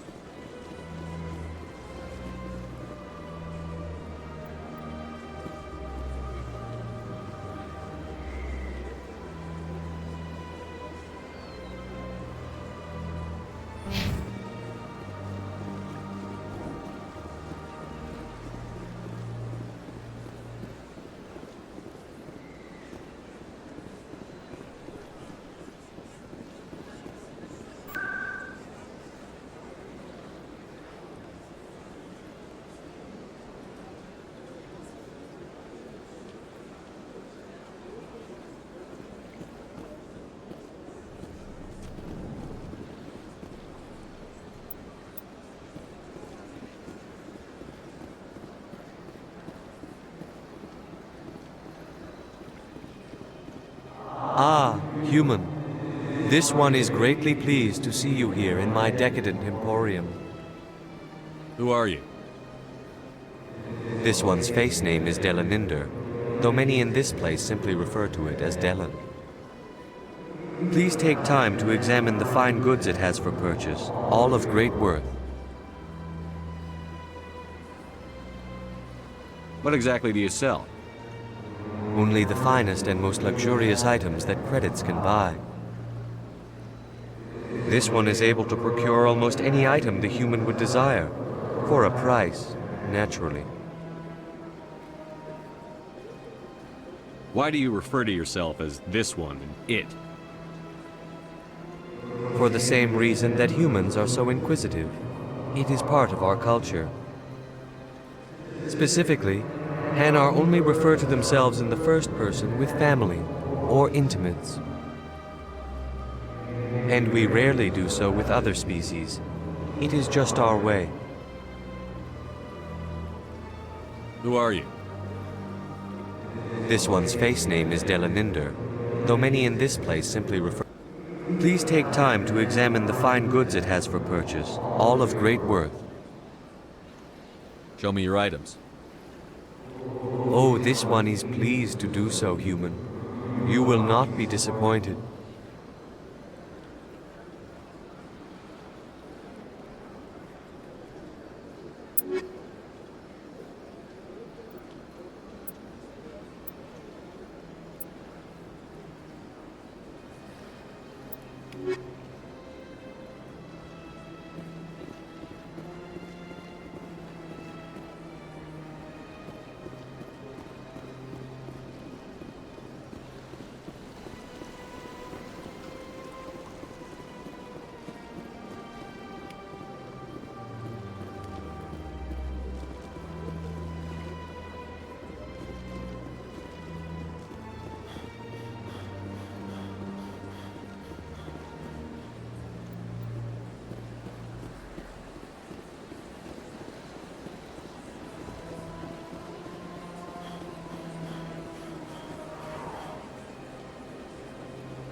What's this? One of the Earth Clan. Ah, a very famous one, yes? You are the one called Shepard. It is a great honor to welcome the heroes of the Blitz. You've got me at a disadvantage here. Forgive me, Earth Clan. My name is Barla Vaughn. My job makes it necessary for me to keep informed. I am a financial advisor to many important clients here on the Citadel. When someone as important as yourself arrives on the station, I take notice. I've heard you work for the Shadow Broker. Do you have any information about Saren? You're very blunt, Shepard. But you're right. I am an agent for the Shadow Broker. And I do know something about Saren.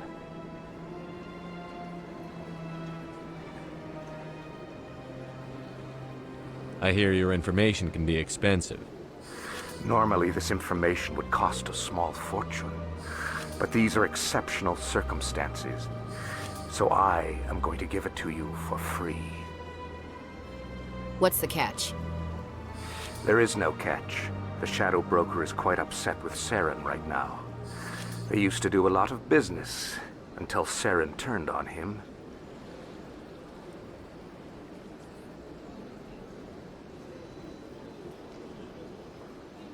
Saren's turned on a lot of people lately. I don't know the details, but the Shadow Broker hired a freelancer to deal with it. A Krogan mercenary. That's not much to go on. I just told you that the most famous Spectre in the galaxy betrayed the Shadow Broker. Quite a bargain, considering the price. Speak with the Krogan if you want to learn more.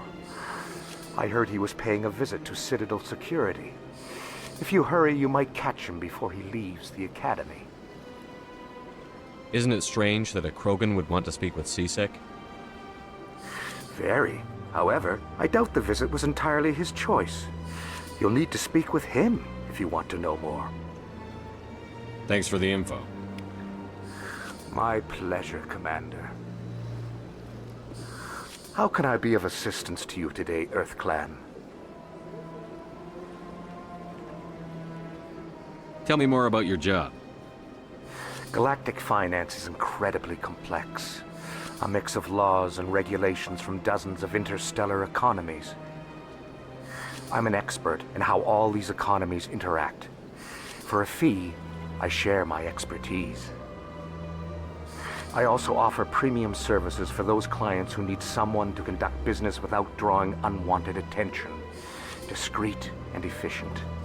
That's my motto. Sounds pretty shady. Everything I do falls completely within the bounds of interstellar commerce law. Even so, many of my clients would prefer their transactions remain undisclosed. For example, suppose a Hanar ambassador was petitioning the Council to reduce tariffs on Hanar goods. How would it look if he had money invested in a Hanar exporting company? Even if his true motives were to help his people, he would be accused of advancing the petition for his own personal gain. I can keep his personal finances private. Still sounds shady to me. Then we can only hope he will never be cursed with a large enough fortune to require my services. Tell me more about the Shadow Broker. Most people think I deal in finances, but my real currency is knowledge. I trade information, and it has made me very wealthy. But the Shadow Broker is the true master. Every day he buys and sells secrets that could topple governments, always giving them to the highest bidder. Yet somehow he never seems to upset the natural balance of power. All those secrets being passed around seem to even out. Nobody ends up with an advantage in the end. Any guess what his identity might be? I don't know. Nobody does. The Shadow Broker could be any race, any gender. I have a theory that it's actually an entire group working under one identity. How else could they juggle so many contacts at the same time? How else could they keep all that information from getting crossed? But they've got the perfect setup. Every government is forced to play their game so they don't get behind. But no matter how long you play, no matter how many secrets you buy, you can never win. I thought you'd know more about the man you work for. From time to time, I come across information I sell to the Shadow Broker. That's my only involvement. I like it that way. The more you know, the more dangerous the game becomes. I don't like danger, Commander. I'll leave that to you. What's it like living here on the Citadel? The station is without a doubt the greatest wonder in the galaxy. It is a technological marvel, but its true splendor goes much deeper than the hull and engines. From the Presidium to the wards, the entire station is a testament to the success of the Council. All the species of Citadel spaced together in a single, strong community. What makes the Presidium so special? It is the political center of Citadel space. 80% of all intelligent species in the known galaxy acknowledge the Council's authority on interstellar matters. But only the most powerful and influential species have embassies here on the Presidium. This level of the station is reserved for the elite, Shepard. People like us. What are the wards like? The cultural heart of the galaxy. They pulse with the lifeblood of millions of citizens from dozens of different species. You never know what you'll find down in the wards, Commander. It's always full of surprises. Fortunately, most of them are pleasant. I should go. Goodbye, Commander.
please do not disturb the Keepers.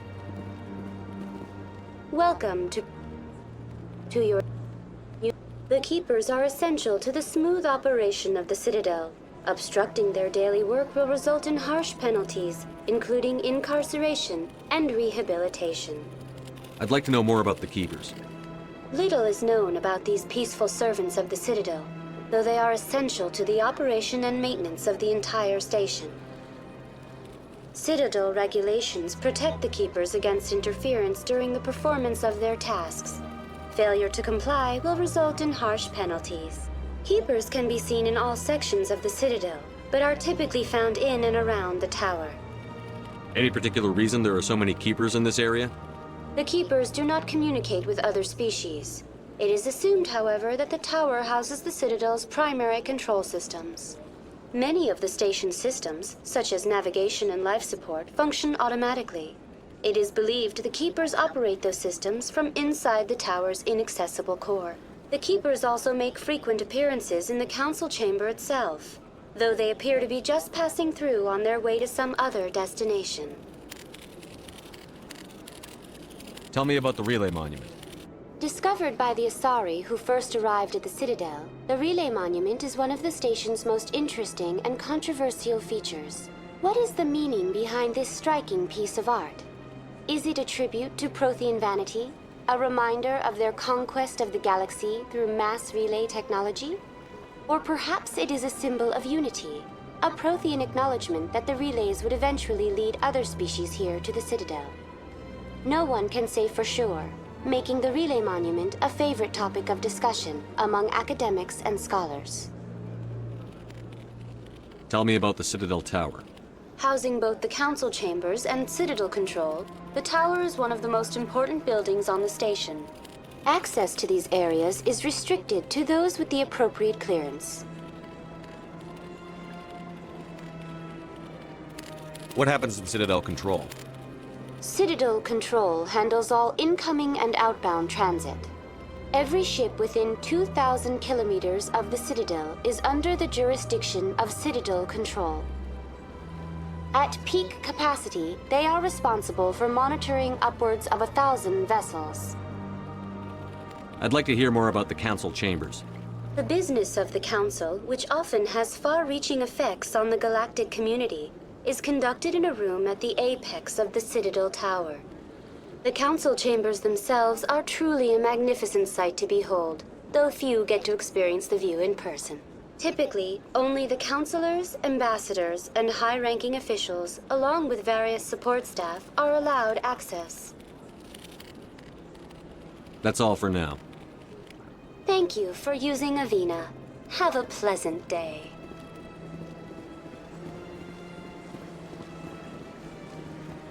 Let all races herald the glory of the Enkindlers who raised them all to enlightenment.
I can't believe I landed a job here.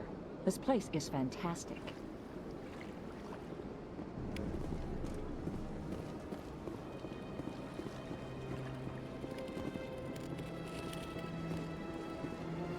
Human, delighted, welcome. It is good to meet you.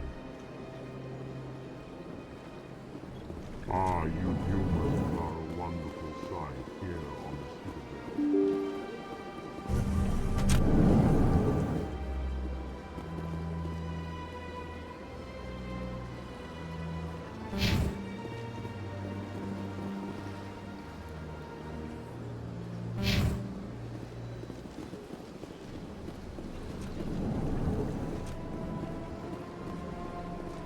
Commander Shepard, I didn't expect to see you here. Did Ambassador Udina send you? Have we met before? No, but I know you well enough. I'm Executor Pallin, head of CSEC. It's my job to know when someone like you arrives on the Citadel. Was there something you needed, Commander? I get the feeling you're not too fond of humans. No, I just don't trust your kind. Not yet. You humans are eager to take all the power you can get, and you're being given a lot. If the Council wants to make humanity their new favorite pet, that's their business. But I don't have to like it. The Council treats us like second-class citizens. We have to fight for everything we get. Good. Then fight for it. But don't expect the rest of us to just sit back and let you take it. I'm a busy man, Commander. Are we done here? What do you know about the Spectres? They're the right hand of the Council, or so they like to be called.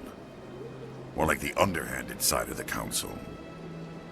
What do you have against the Spectres?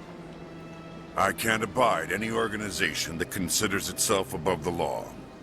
Especially when it's left up to each individual Spectre to decide when and how to bend the rules. Sometimes you have to bend the law to keep people safe. I've been with CSEC for 30 years. I've never had to break the law to do my job, not once.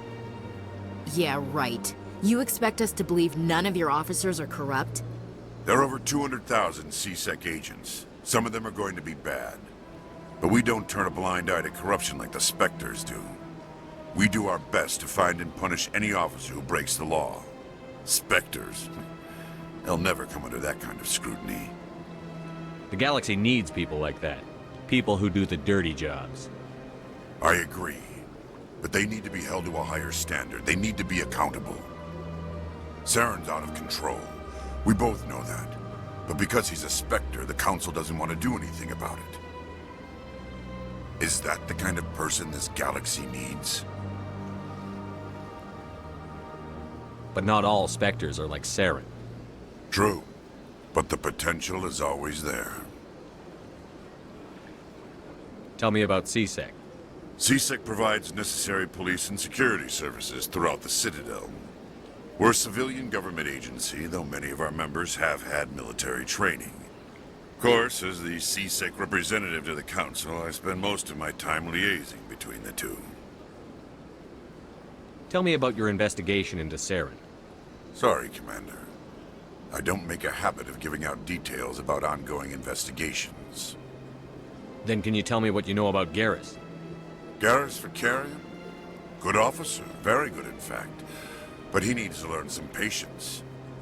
You'd think an officer of the law would be a bit more mindful of rules and regulations. Was there anything else?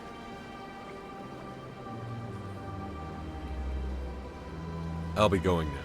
Goodbye, Commander.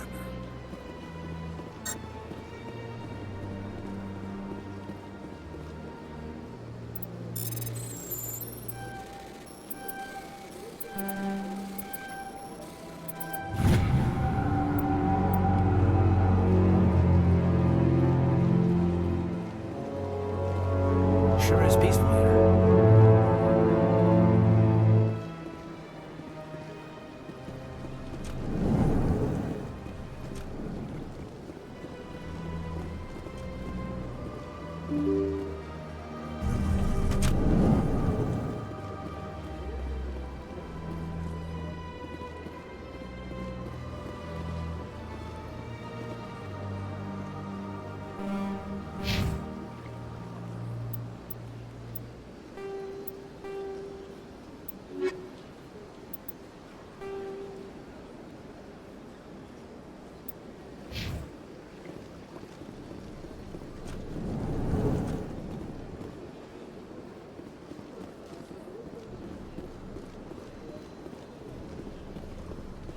don't have time to talk now. I'm very busy.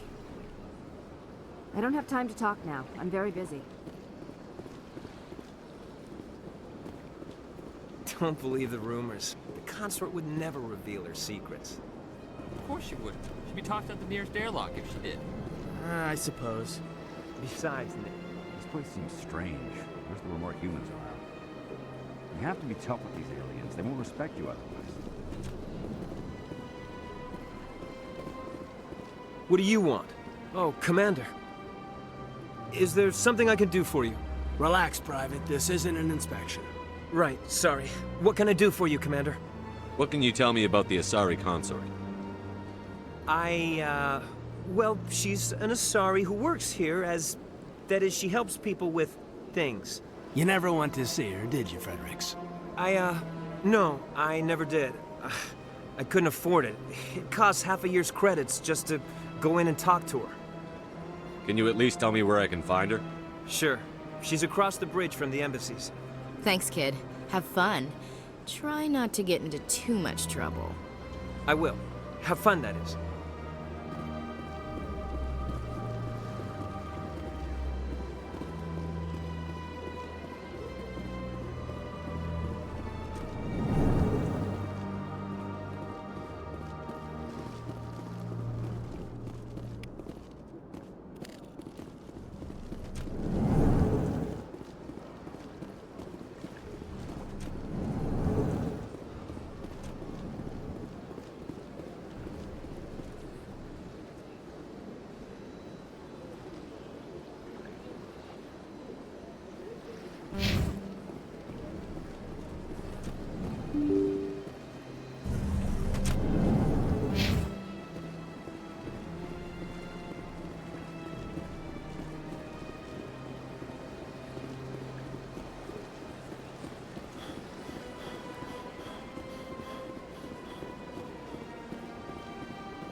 I've had my office rearranged 5 times now. 5 times? Why? What do they want? How should I know? It's not like Keepers offer an explanation for what they're doing. And yet, everyone just lets them go on doing whatever it is they do. What choice?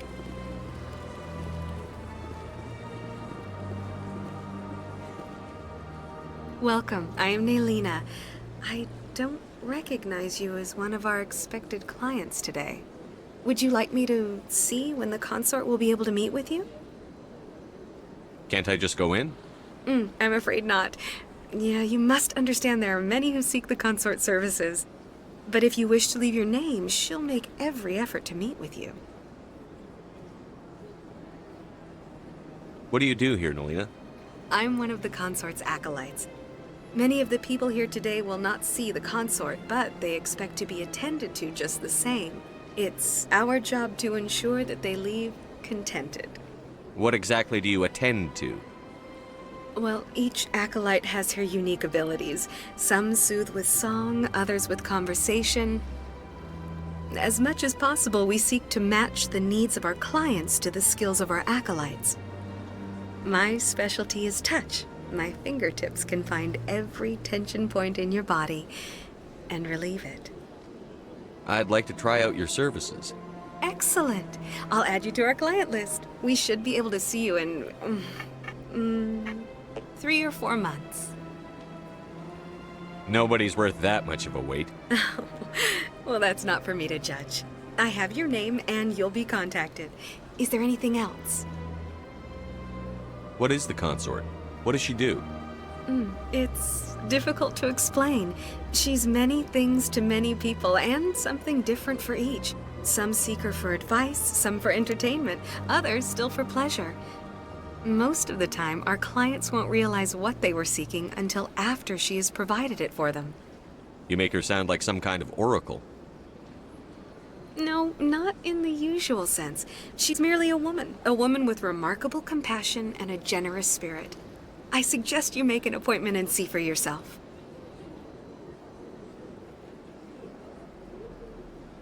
I think I'm done here. Oh, well, I hope you'll return again in the future. We always enjoy seeing new clients. Nelyna. Yes, Sha'ira? Send the commander up to see me. I wish to speak with him. Yes, of course, mistress.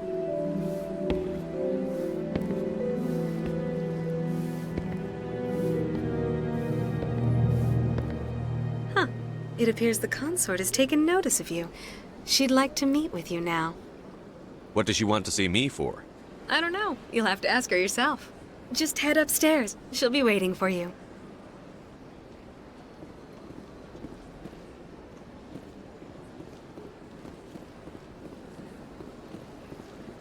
This is my first time. I can't believe I didn't come sooner. I'd spend all day here if I could. Welcome. It is a pleasure to see you. Please, relax and enjoy yourself. Human military? You'll enjoy it here, I think. Isn't this place terrific? Big place. I see even the humans find the consort irresistible. An hour here is better than a year on leave. If only I could afford to come more often. Sure is peaceful here.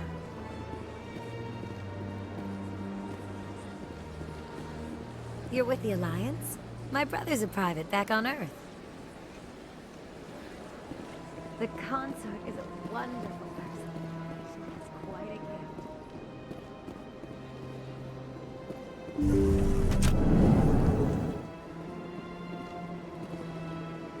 That is close enough, Commander. I've heard a great many things about you since your arrival here in our Citadel. What exactly do you do? That depends on your needs. I offer advice to some, comfort to others. I have a certain problem that could use your expertise. Maybe I can help. I have a friend, Septimus, a retired Turian general. I won't discuss the details, but he wanted me to be more than I could be. We had a falling out.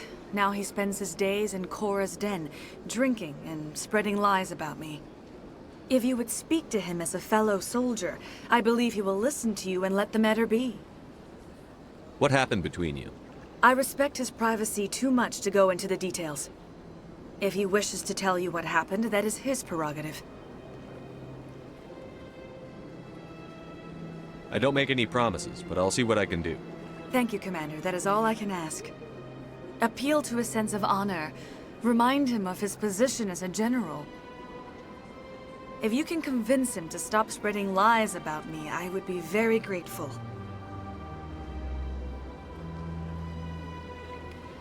Now I must ask you to take your leave. I have many clients waiting to see me. Please, Commander. I ask that you return to me only after you have spoken with Septimus.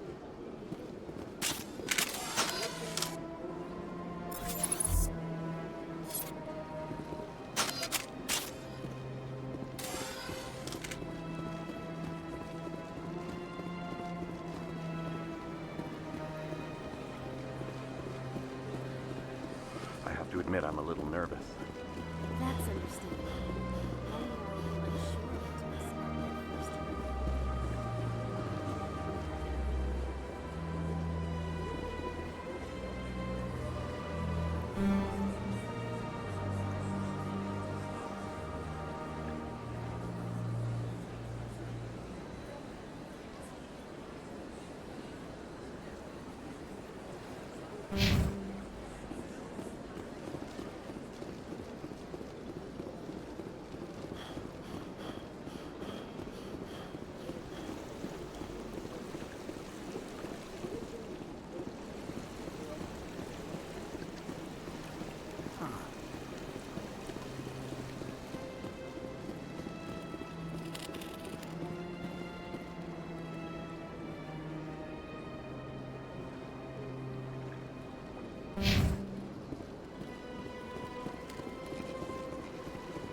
Welcome to Presidium Tourism Terminal 3. Here in the financial district, a number of businesses offer various goods and services to their exclusive clientele. The statue you see before you was commissioned to honor the Krogan soldiers who gave their lives to protect Citadel space during the Rachni Wars. In the aftermath of the Krogan rebellions, several embassies petitioned to have the statue removed. However, this motion was eventually quashed by the Council. Tell me more about the Krogan rebellions. In recognition of their efforts during the Rachni Wars, the Krogan were granted several new colony worlds by the Council. Over the next 400 years, the Krogan species began to expand. Blessed with an extremely high birth rate, their numbers began to swell. Faced with a critical overpopulation crisis, the Krogan started a violent colonization of nearby worlds inhabited by other Council species. The Krogan rebellions had begun. For a full century, the Council and its member species fought to bring the Krogan under control. With the aid of the newly discovered Turian Empire, they were ultimately successful. You needed the Krogan to stop the Rachni, then you needed the Turians to stop the Krogan. So who's gonna stop the Turians? I am sorry, but that question is beyond my programming parameters. The Turians are members of the Citadel Council. They are not a threat to galactic peace. Why did the Council fight so hard to keep the statue? The Krogan were instrumental in saving the galaxy from the Rachni threat. The Council believed this historical fact should not be forgotten. The Council also hoped that preserving the memorial would improve diplomatic relations with the Krogan and bring about a peaceful resolution to the rebellions. Unfortunately, the Krogan refused to negotiate and only surrendered after their population and homeworlds had been ravaged by the Turians. What were the Rachni Wars? Nearly 2,200 years ago, explorers seeking to expand Citadel space opened up mass relays leading to systems controlled by the Rachni. A highly intelligent and aggressive insect race, the Rachni unleashed a war of conquest against the rest of the galaxy that lasted for nearly 3 centuries. The emergence of the Krogan finally turned the tide in favor of the Citadel species. Krogan forces provided the numbers necessary to halt the Rachni advance and drive them back. The Krogan then pursued their retreating fleets. Able to survive the harsh environments of the Rachni homeworlds, the Krogan hunted their enemy to extinction. Was it really necessary to wipe them out? I am sorry, but a value judgment of that nature goes beyond my programming. That's all for now. Thank you for using Avina. Have a pleasant day.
Hello there. Welcome to Moorland's famous shop. You want many good supplies, yes? Let me see what you have. Oh, you will be pleased, I think. Very good things I have. You will see.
Is that real?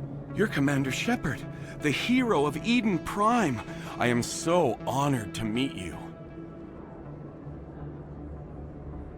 Do I know you? No, I'm just a fan. One of your biggest fans, actually. My name is Conrad Verner.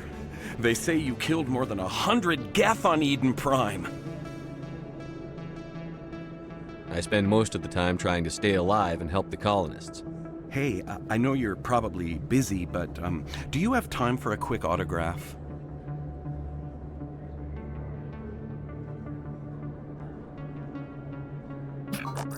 Anything for a fan. Here. Thanks.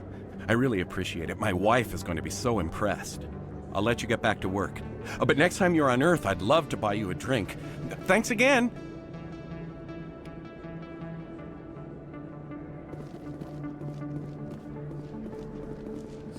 Best place on this ward to buy upgrades. Hello, Earth Clan. No doubt you've just come back from the colonies. Will you be needing supplies? What colonies are you talking about? Oh, my mistake, Earth Clan. I assumed... It doesn't matter. Pharos? Noveria? Well, if you haven't heard of them yet, I'm sure you will soon. But it doesn't matter where you hail from. My goods are available to all. What can you tell me about Noveria? The corporate capital of the Attican Traverse. Very cold. Very snowy. I don't get too many clients from there. They all have their own private suppliers. I'd like to know more about Pharos. It's an old Prothean world. Their buildings still litter the surface. The humans aren't the first to colonize it, but they are the most recent. I just realized I haven't heard from my contact on that planet for some time. Ah, well, I'm sure he's fine. Show me what you've got. Most excellent. I am sure you will find something pleasing.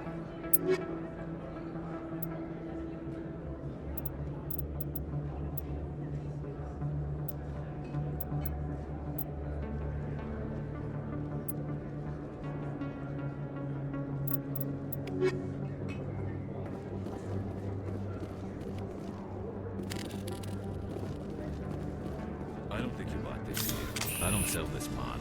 Look, I know it was you. I remember your face. Really, that's impressive.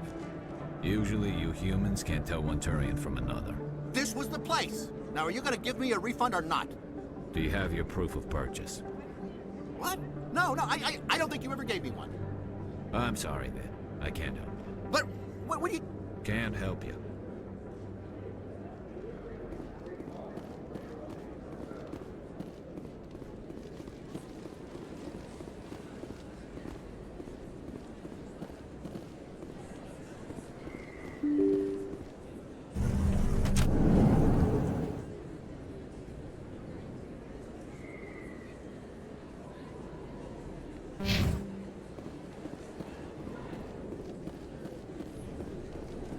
Commander Shepard? Excuse me, Commander Shepard! I'm Emily Wong. I'm an investigative journalist working here on the Citadel.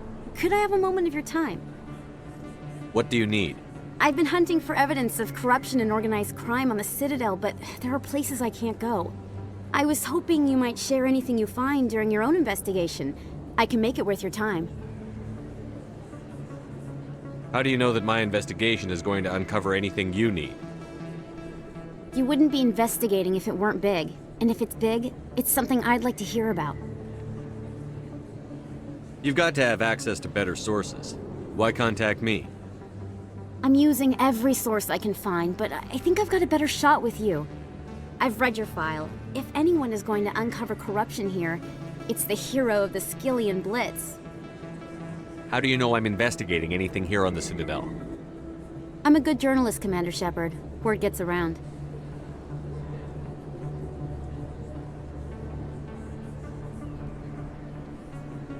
Sounds like a good cause. If I find any information, it's yours. Thank you, Commander. You won't regret it.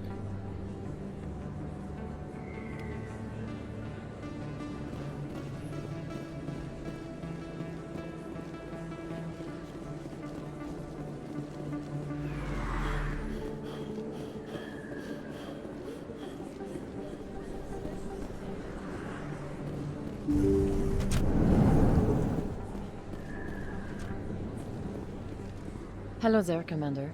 I'm Dr. Claude Michel. Is there something I can do for you? You're a doctor. How did you end up here on the Citadel? My parents brought me here when I was young. My father was a medic with the Alliance. I chose to keep the medical tradition alive, but not the military. Fixing up wounded soldiers isn't my idea of fun. You're a doctor. I chose to keep the medical tradition alive, but not the military. Fixing up wounded Let me take a look at what you have for sale. Of course.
That's him.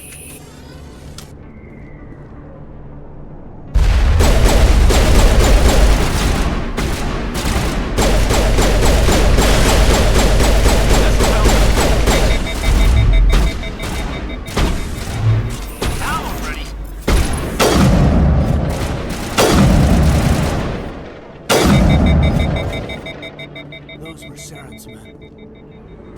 Think we got him, Commander.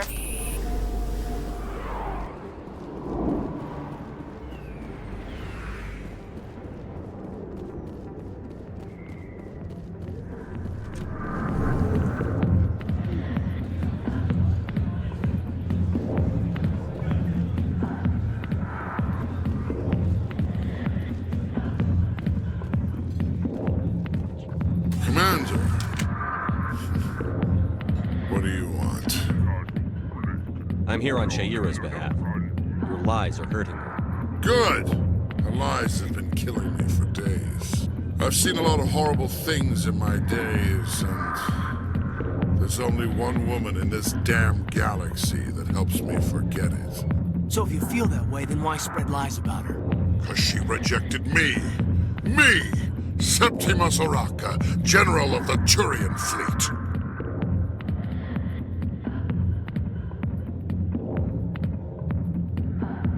some general. What kind of example are you to your troops? The troops can kiss my leathery backside. All I wanted was to retire and be with her. Look, kid, I appreciate what you're trying to do, but don't waste your time. Enjoy your drink, General.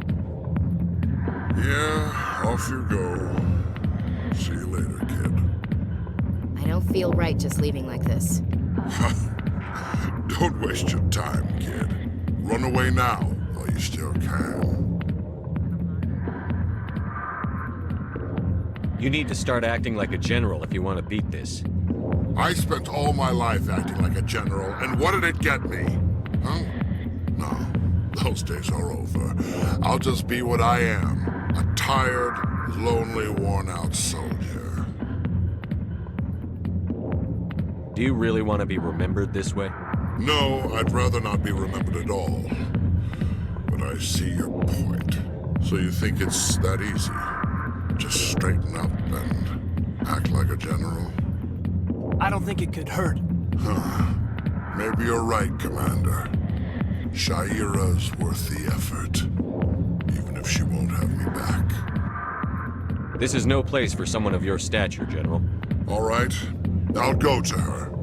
After I've had a cold shower or two. Say, you're a bright kid. Would you be interested in earning a few extra credits? What do you want me to do? There's an L-Corps diplomat out there who believes Sha'ira gave up his secrets. Why does he think that? Because I told him. Look, I just need you to convince him of the truth. What makes you think he'll believe me? You'll bring him proof. Take this datapad. It shows where I got my info. It will exonerate Sha'ira and convince the L-Corps. Who am I taking it to, and where is he? His name is Zaltan. He's an L-Corps diplomat. He's over in the embassies complaining about Sha'ira. Well, here's to soldiers acting like soldiers. Thanks, Commander. You know, you might make a good general yourself one day. Hard to imagine a general like that getting so upset about a woman. That's because you don't understand women, Kate. Not now. I'm watching the show. Alliance military. I could have been a Marine, you know. Instead, I joined the goddamn Citadel security. Biggest mistake of my life. Harkin, right? I was told you could help me find someone. A Turian C-Sec officer named Garrus. Garrus? You must be one of Captain Anderson's crew. Poor bastard, still trying to bring Saren down, eh? I know where Garrus is, but you gotta tell me something first. Did the captain let you in on his big secret? Is there something I should know about the captain? The captain used to be a Spectre. Didn't know that, did you? It was all very hush-hush. The first human ever given that honor, and then he blew it. Screwed up his mission so bad they kicked him out. Of course, he blames Saren. Says the Turians set him up. Why'd they kick him out? Have to ask him. I never heard any of the details. Bet it's a good story, though. The heroes fall. Classic tragedy. You said they covered all this up. How'd you hear about it? I spent 20 years working cases here on the Citadel. People on this station love to talk. Secrets are like herpes. If you got them, you might as well spread them around. You're a pig. Just noticed that now, did you? Why should I believe a drunk like you? Fine, ask Anderson. I bet he tells you. He's too stupid and proud to lie right to your face. Just tell me where Garrus went. Garrus was sniffing around Dr. Michel's office. She runs the med clinic on the other side of the wards. Last I heard, he was going back there. How well do you know Captain Anderson? Met him a few times over the years. One of those hardcore military guys. Yes, sir. No, sir. Can't have any fun with a stick up your ass, sir. That's probably why he climbed the Alliance ranks so fast. The military loves brown nosers. The captain's a good soldier. Sure, whatever. Dress him in a fancy suit, pin some shiny medals on his chest, and call him a hero. Everybody else does. But if he's so great, why'd the Spectres kick him out? Why'd you go ask him about that? You need to look in a mirror. Sober up and take some responsibility for yourself. Save your sermons. This ain't no church. What's it like working for CSEC? You mean, what was it like? An executor suspended me without pay. Recurring violations. CSEC was keeping a file on me. Can you believe that? Every mistake I ever made went into the books. Get a little rough with a suspect, note in the file. Have a couple of drinks on duty, note in the file. Skim a couple of credits off a drug bust, note in the file. It's a goddamn witch hunt. You got off easy, if you ask me. What the hell do you know? Working for CSEC isn't like being a Marine. People get pissed off if we shoot somebody. Investigations, inquiries, rules, regulations. Every day I plow through enough red tape to choke a rhino. That's how you gotta be to do this job. So don't talk to me about right and wrong. You soldiers got it easy. What do you know about Garrus? Damn hothead is what he is. Still figures he can save the world. Always bucking heads with the Executor. He'll pay for it soon enough. The Executor loves to put us lowly field agents in our place. Just look what happened to me. I'm out of here. Yeah, good. Go. Let me drink in peace.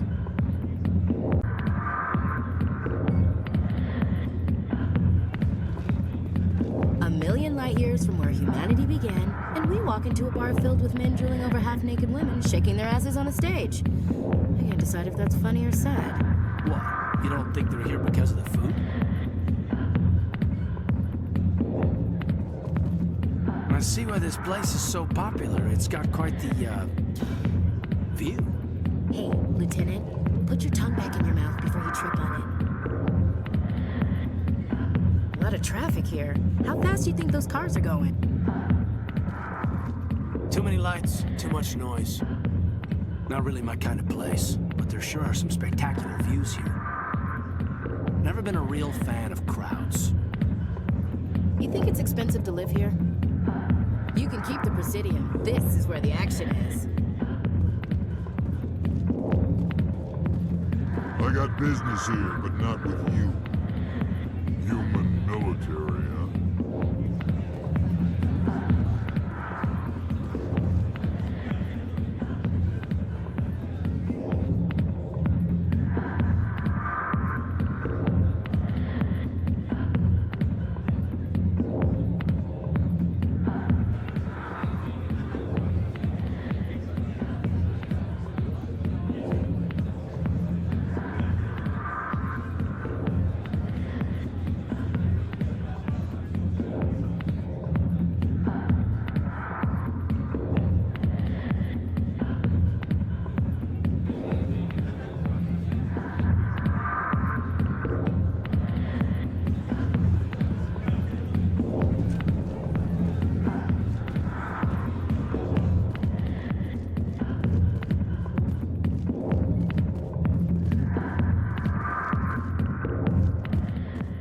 Back rooms are private, reserved for Fist and his friends. Who's Fist? He owns this club, but the customers have to stay out front. Goodbye. Enjoy the club.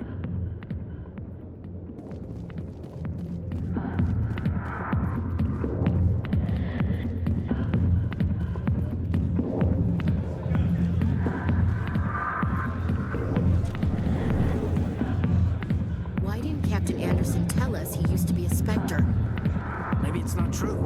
Harkin's an ass. Bet he's just messing with our heads. You're probably right. Still, I'd like to hear what the captain has to say about all this.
place. That your professional opinion, sir?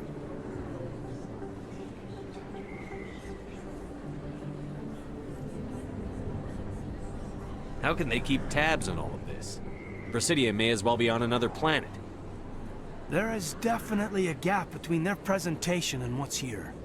Tracking arrivals must be a nightmare. This makes Jump Zero look like a porta-john, and it's the largest deep space station the Alliance has. Jump Zero is big, but this is a whole nother scale. Look at the ward arms. How do they keep all that mass from flying apart?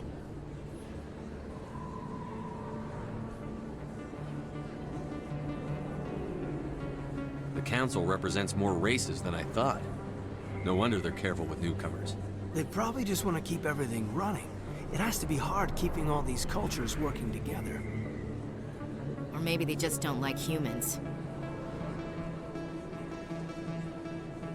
Why not? We've got oceans, beautiful women, this emotion called love. According to the old vids, we have everything they want. If you expect to get me in a tinfoil miniskirt and thigh-high boots, I want dinner first.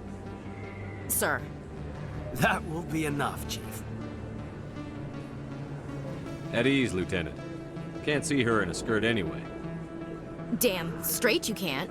Ready to move out, sir. A lot of traffic here. How fast do you think those cars are going?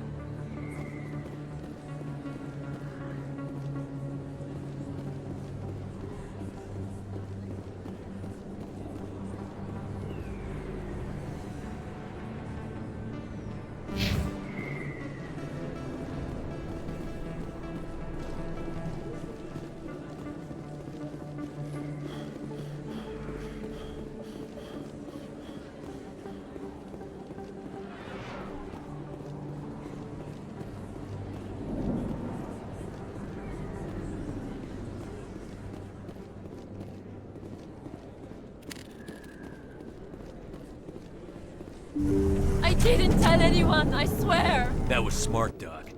Now if Garrus comes around, you stay smart. Keep your mouth shut or we'll... Who are you? Let her go! Ah!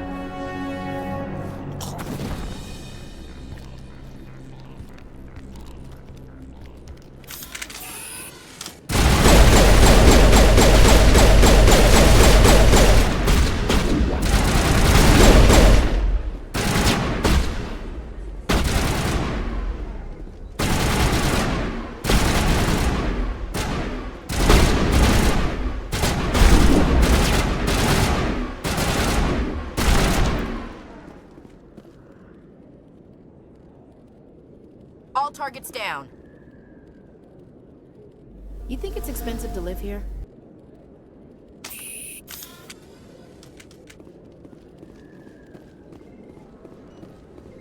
Perfect timing, Shepard. Gave me a clear shot at that bastard. You took him down clean.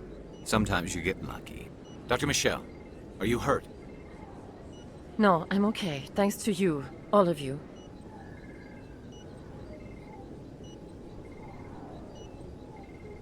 Why were they threatening you? Who do they work for? They work for Feast. They wanted to shut me up, keep me from telling Garrus about the Quarian. What Quarian? A few days ago, a Quarian came by my office. She'd been shot, but she wouldn't tell me who did it. I could tell she was scared, probably on the run. She asked me about the Shadow Broker. She wanted to trade information in exchange for a safe place to hide. Where is she now? I put her in contact with Fist. He's an agent for the Shadow Broker. Not anymore. Now he works for Saren. And the Shadow Broker isn't too happy about it. Fist betrayed the Shadow Broker? That's stupid even for him. Saren must have made him quite the offer. That Quarian must have something Saren wants. Something worth crossing the Shadow Broker to get. She must have something that proves he's a traitor. Did the Quarian mention anything about Saren or the Geth? She did. The information she was going to trade. She said it had something to do with the Geth. She must be able to link Saren to the Geth. There is no way the Council can ignore this. Time we paid Fist a visit. This is your show, Shepard. But I want to bring Saren down as much as you do. I'm coming with you. You're a Turian.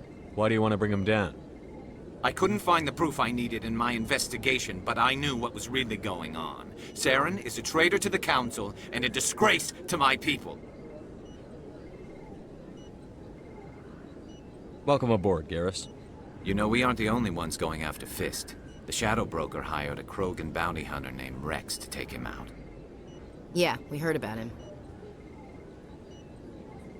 A Krogan might come in handy. Last I heard, he was at the C-Sec Academy. What's he doing there? Fist accused him of making threats. We brought Rex in for a little talk. If you hurry, you can catch him at the Academy before he leaves. Move out.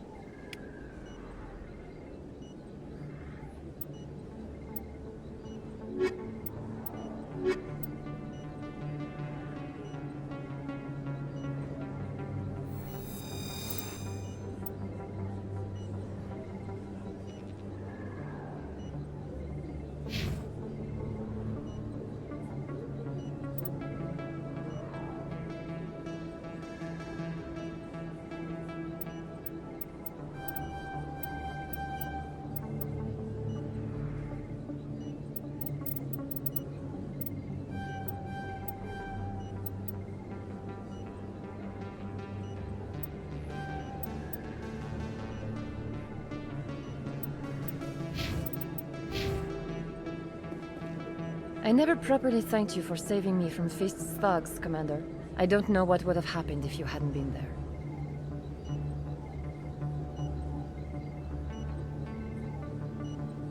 I'm just glad you weren't hurt. Me too. Now, was there anything you needed? You're a doctor. How did you end up here on the Citadel? My parents brought me here when I was young.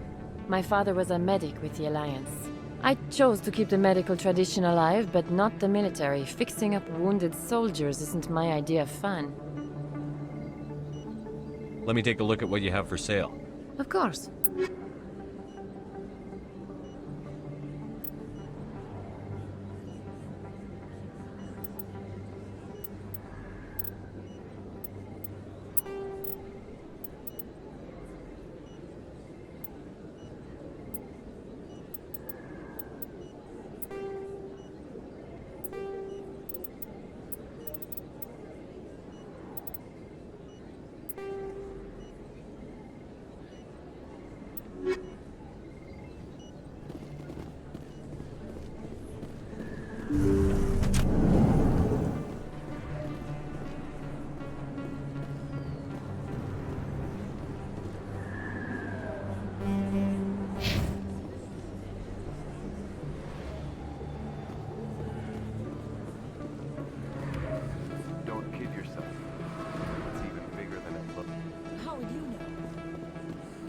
Got a tour.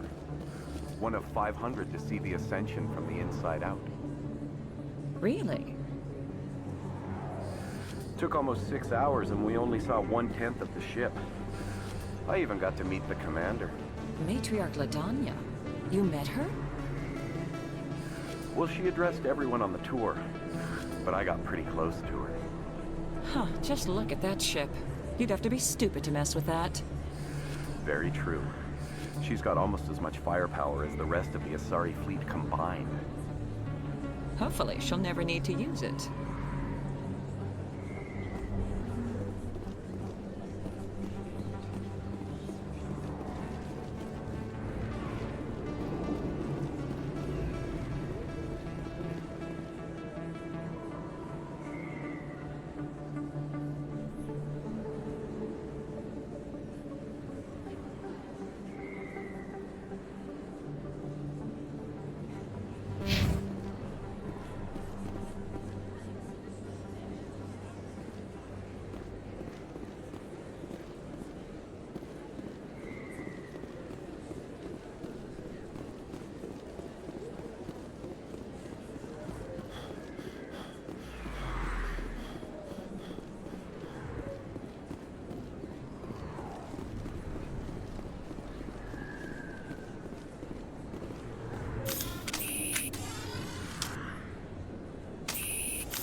Is there something else I can help you with, Commander?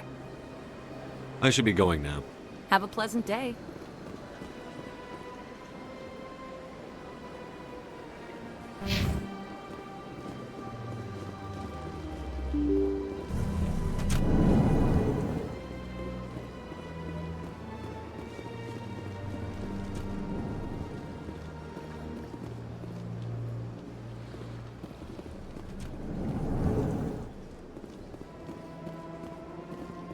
Strange greeting, human. This is really not a good time. I know who revealed your secret. It was a Turian named Septimus. Unbelieving. I know this Septimus, and he could not learn my secrets. The only way he could learn them is from the Asari Consort. Not true. Look at this. Confused. This is difficult to fathom. If the Turian could learn this on his own, dismayed, anyone can discover my secret. Septimus is a powerful man, and it wasn't easy for him to find. Relieved. I suppose you are correct, human. Thank you for this information. Startled realization. I must speak with the consort. She will be most displeased with my actions. Anxious request. Please, human, if you will excuse me, I must go now. I'm sure she'll forgive you. It was an honest mistake. Doubtful. Perhaps you are right, human. I can only hope so. Thankful. That was a great thing you did, Commander. Approving. You see, then not all humans are as you say. I'm sure the Earth Clan stands to profit from this in some way. Ah, the Earth Clan again. What is it now? Goodbye, Ambassador. Yes, yes. Good day, Earth. I can't tell the aliens from the animals. My first CSEC posting was here on the Presidium. Mostly for show, not much crime up here. It never gets dark here. They keep the artificial sunlight on at all times. The ambassadors have this beautiful park to relax in, but most of them are too busy to ever use it. My first CSEC posting was here on the Presidium. Mostly for show, not much crime up here.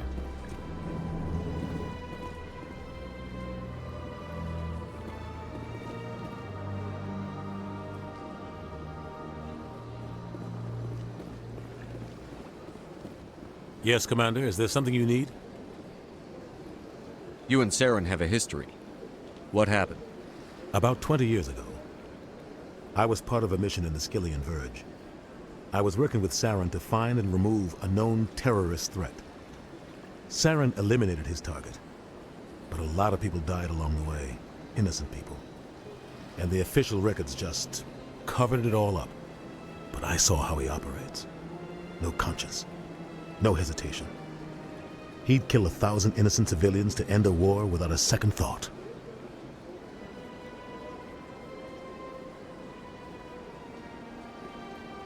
I should go. I'll be here if you need anything. Yes, Commander. Is there something you need? I should go. I'll be here if you need anything.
Shepard, what can I do for you now? I'll be going now. Goodbye, Commander.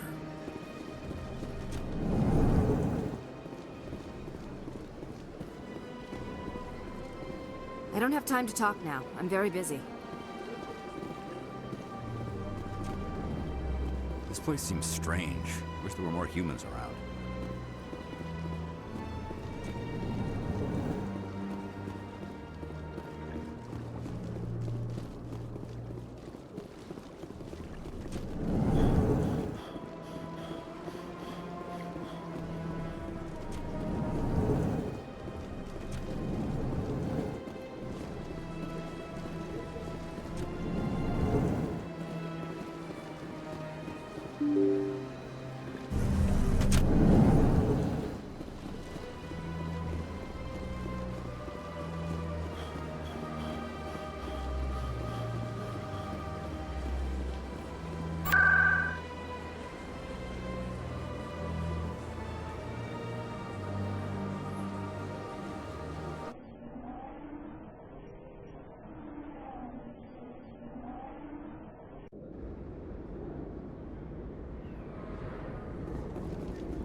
Take cover!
Perimeter secured.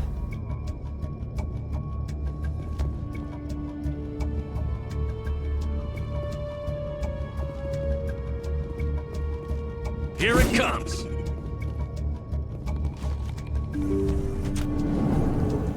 Stop right there! Don't come any closer! Warehouse workers. All the real guards are dead. Stay back, or we'll shoot. This would be a good time to find somewhere else to work. Yeah, right. That's a good idea. Yeah, I never liked Fist anyway. I would have never thought of that. Shooting people isn't always the answer.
surrender.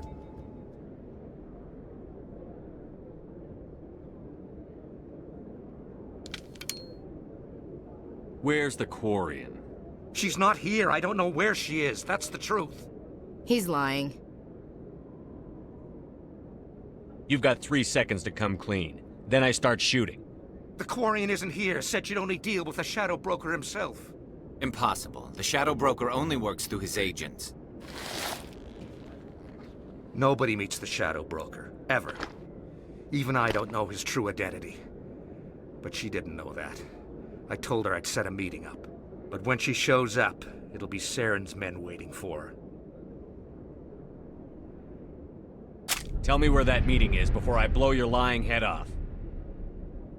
Here on the wards, the back alley by the markets. She's supposed to meet them right now. You can make it if you hurry. Am I supposed to just forget your part in all this? Hey, I came clean. I told you about the meeting. Besides, I've got my own problems now. The Shadow Broker wants me dead. I have to disappear. Forget about me. I'm a ghost. You're not my concern. Don't worry, you'll never see me again.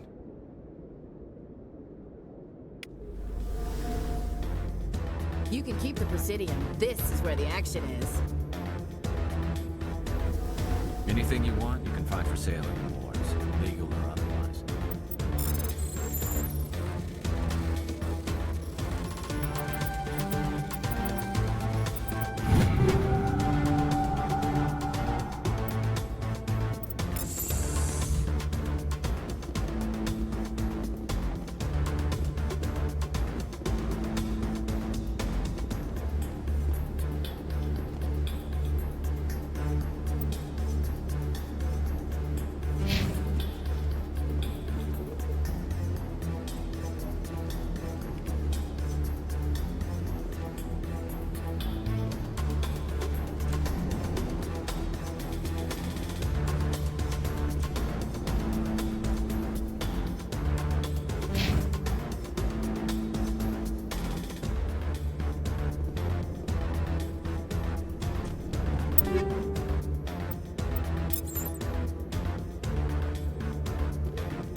Hostile spotted.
Negative contact. C-Sec always turned a blind.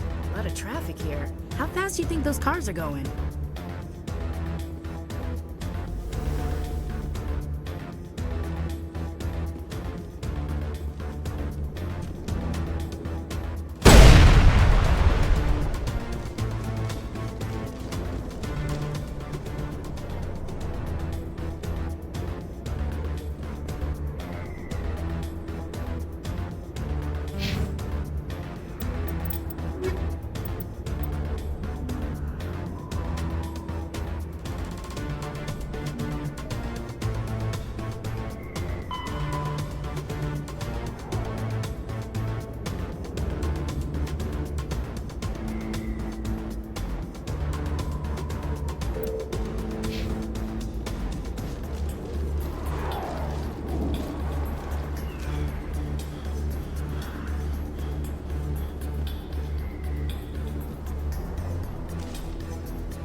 Did you bring it? Where's the Shadow Broker? Where's Fist? They'll be here. Where's the evidence? No way. The deal's off.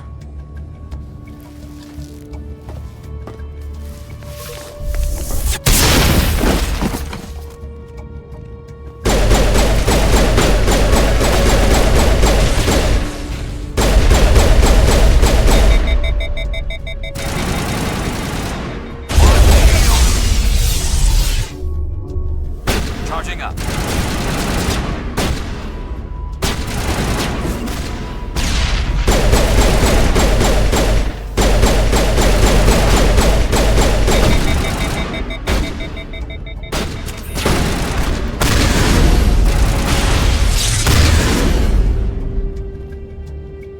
Just set me up. I knew I couldn't trust him. Were you hurt in the fight? I know how to look after myself. Not that I don't appreciate the help. Who are you? My name's Shepard. I'm looking for evidence to prove Saren's a traitor. Then I have a chance to repay you for saving my life. But not here. We need to go somewhere safe. The Ambassador's office. It's safe there. He'll want to see this anyway.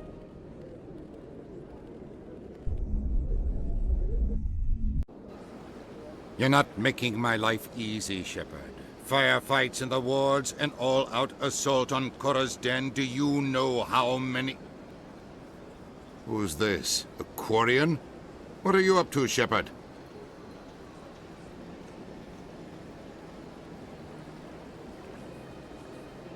This Quarian can help us bring down Saren. I would have told you that if you hadn't jumped down my throat. I apologize, Commander. This whole thing with Saren has me a bit on edge. Maybe we should just start at the beginning, Miss... My name is Tali. Tali Zora Naraya. We don't see many Quarians here. Why did you leave the flotilla? I was on my pilgrimage. My rite of passage into adulthood. I've never heard of this before. It is a tradition among my people. When we reach maturity, we leave the ships of our parents and our people behind. Alone, we search the stars, only returning to the flotilla once we have discovered something of value. In this way, we prove ourselves worthy of adulthood. What kinds of things do you look for? It could be resources like food or fuel, or some type of useful technology, or even knowledge that will make life easier on the flotilla. Through our pilgrimage, we prove that we will contribute to the community, rather than being a burden on our limited resources. Tell us what you found. During my travels, I began hearing reports of Geth. Since they drove my people into exile, the Geth have never ventured beyond the Veil. I was curious.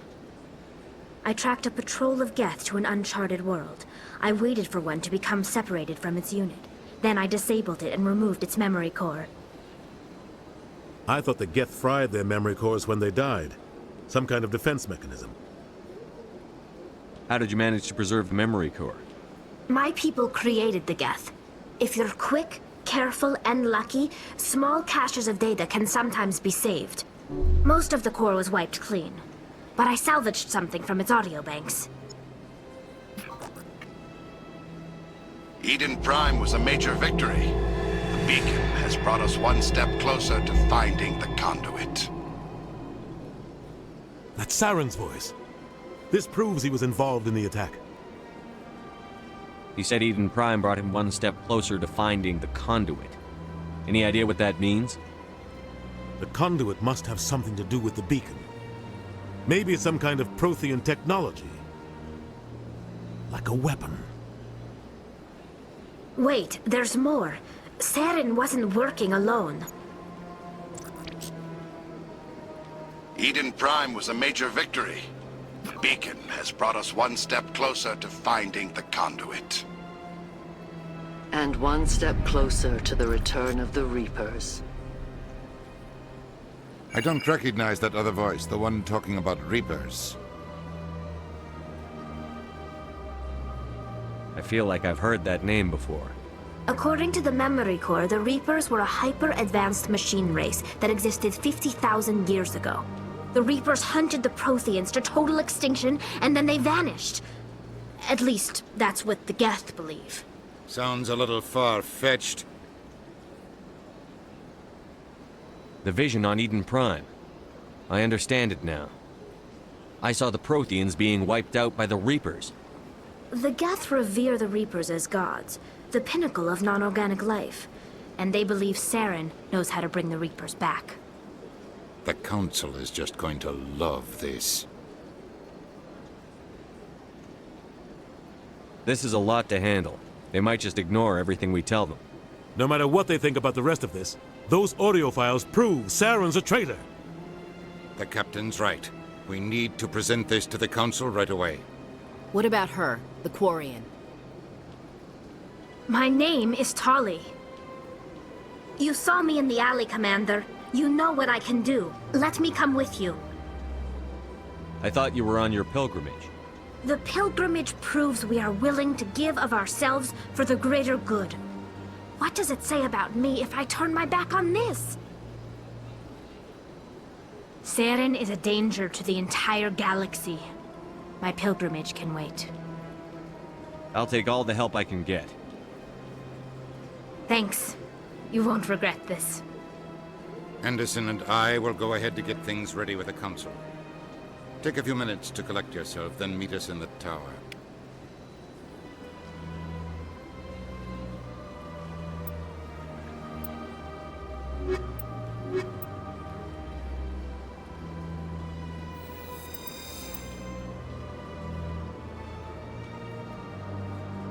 So much empty space. 1,000 of my people could live here and hardly even see each other.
Excuse me, Commander Shepard.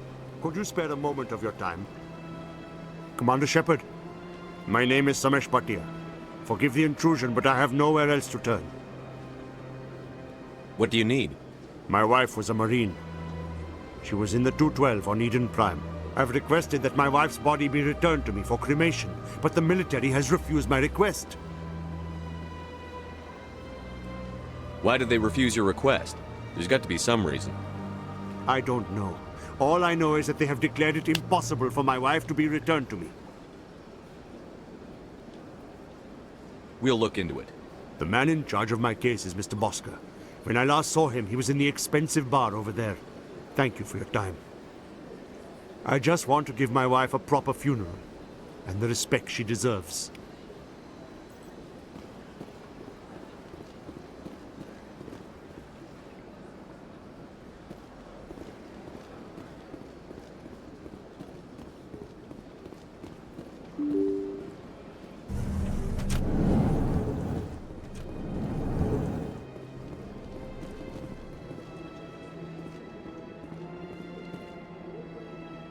I can't believe I landed a job here.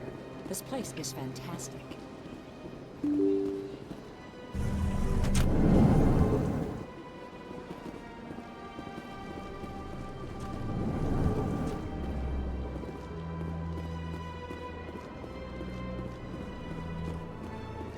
My goodness, you're Commander Shepard. Your activities made for quite a briefing in the Diplomatic Corps. Is there something I can do to assist you? Yes. A man named Samesh Bhatia is having some trouble claiming his wife's body. Ah, Mr. Bhatia. A good man in an understandably frustrating position. I wish I could help him. Serviceman Nurali Bhatia died on Eden Prime, as Mr. Bhatia no doubt told you. Her wounds are inconsistent with any type of weapon damage we've seen before. That is why her body is being held.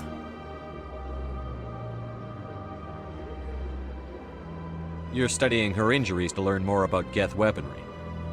The tests we're conducting may lead to better defenses against Geth attacks. Respectfully, Serviceman Bhatia may save more lives in death than she did in life.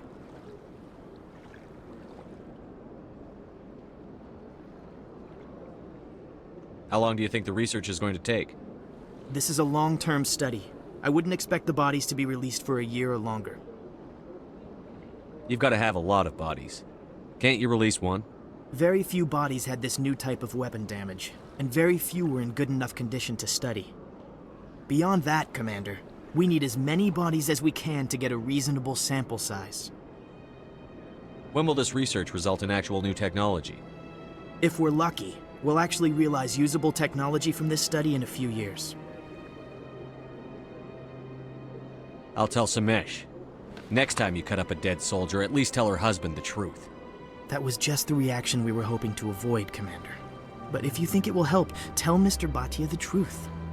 Perhaps he will understand. Please let me know if you have any other questions. Hello again, Commander. Can I help you?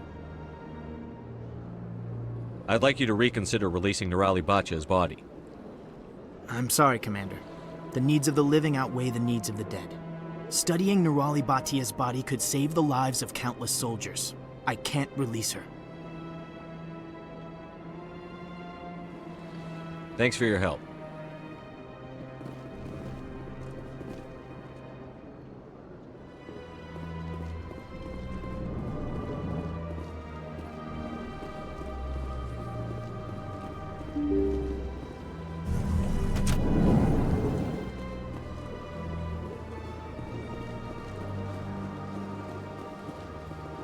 Hello, Commander. Has any progress been made with Mr. Bosker?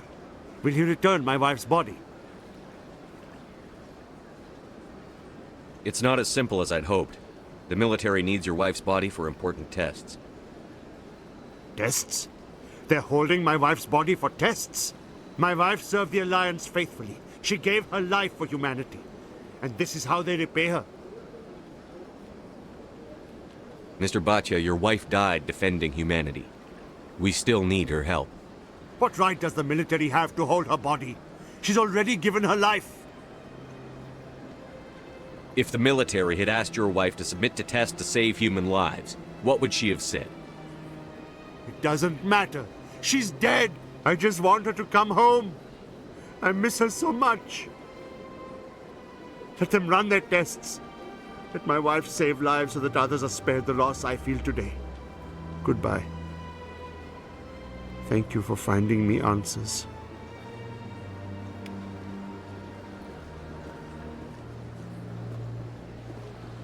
Is there something else I can help you with, Commander? I should be going now. Have a pleasant day.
Septimus has sent word. Apparently, he sought the Consort's forgiveness.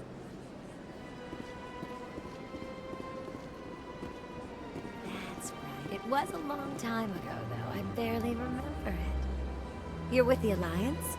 My brother's a private back on Earth.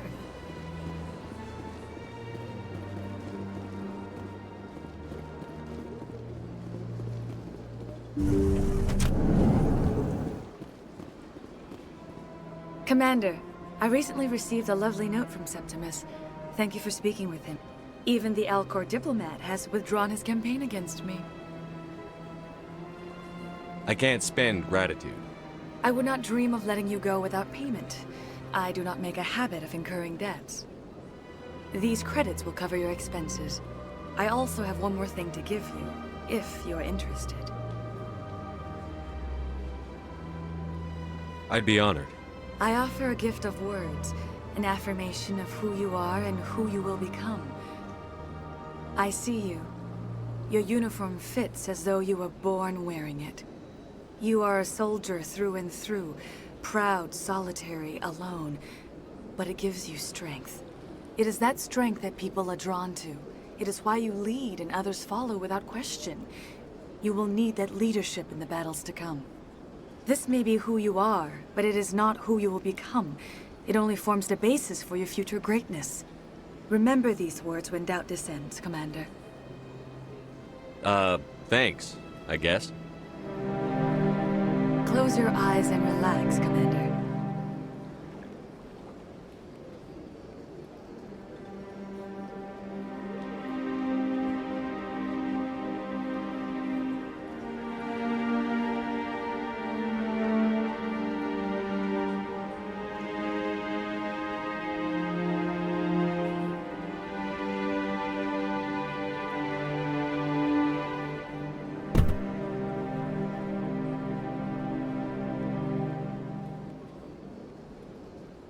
Here, Commander. In light of your efforts with the Alcor Ambassador, I would like you to have this small trinket. What is it? A small mystery. I have never learned its use or purpose, but I sense it is time for me to pass it on. And now I must ask you to leave. I have done everything I can for you. Remember my words, Commander Shepard. They will give you strength. So long, Commander. I can offer you nothing more at this time. They built a lake on a space station. I can't even imagine the resources needed to maintain it.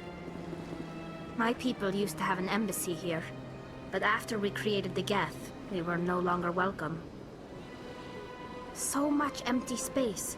1,000 of my people could live here and hardly even see each other. My first CSEC posting was here on the Presidium. Mostly for show, not much crime up here.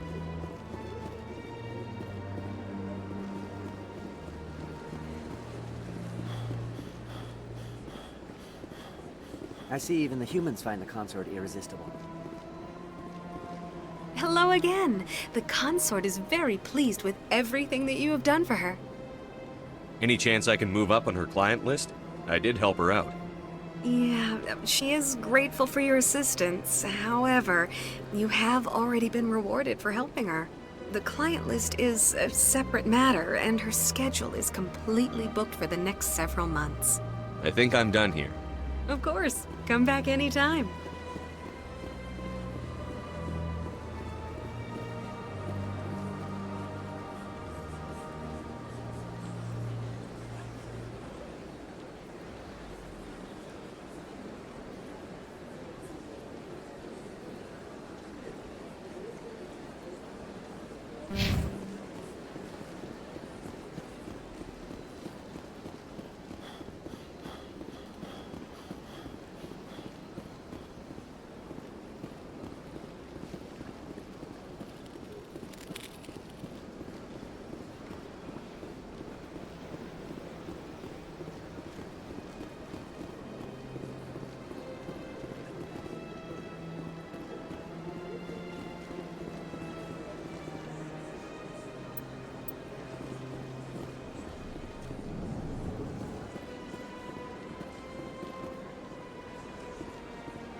How can I be of assistance to you today, Earth Clan?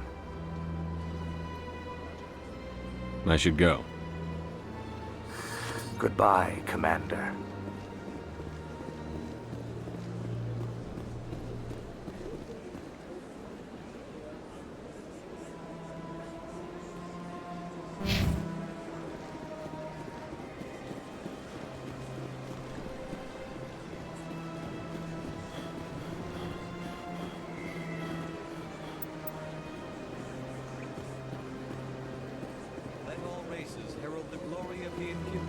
Raised them all to enlightenment.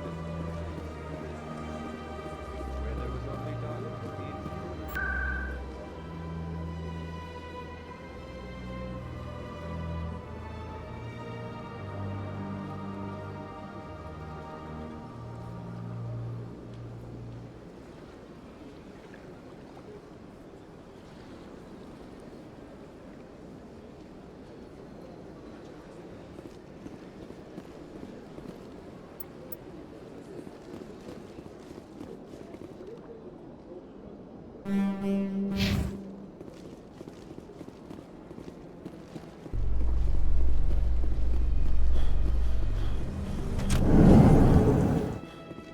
In light of the recent attack on Eden Prime, many colonial investors are pulling their support for future projects. Proponents of expanded human colonization insist that Eden Prime was an isolated case. Nevertheless, colonist enrollment has dropped sharply. Many colonial proposals are on hold until backers have some reassurance that human colonies will be adequately protected.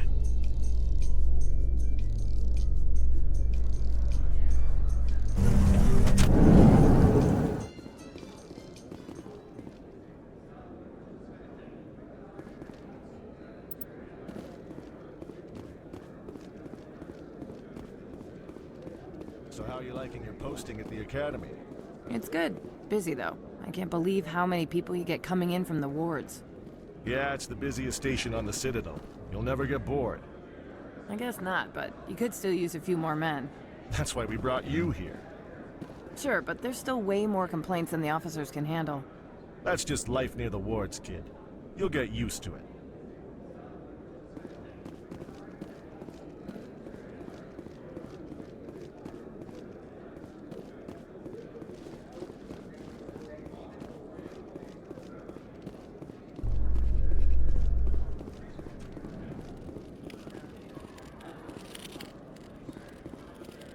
Anything you want, you can find for sale in the wards, legal or otherwise.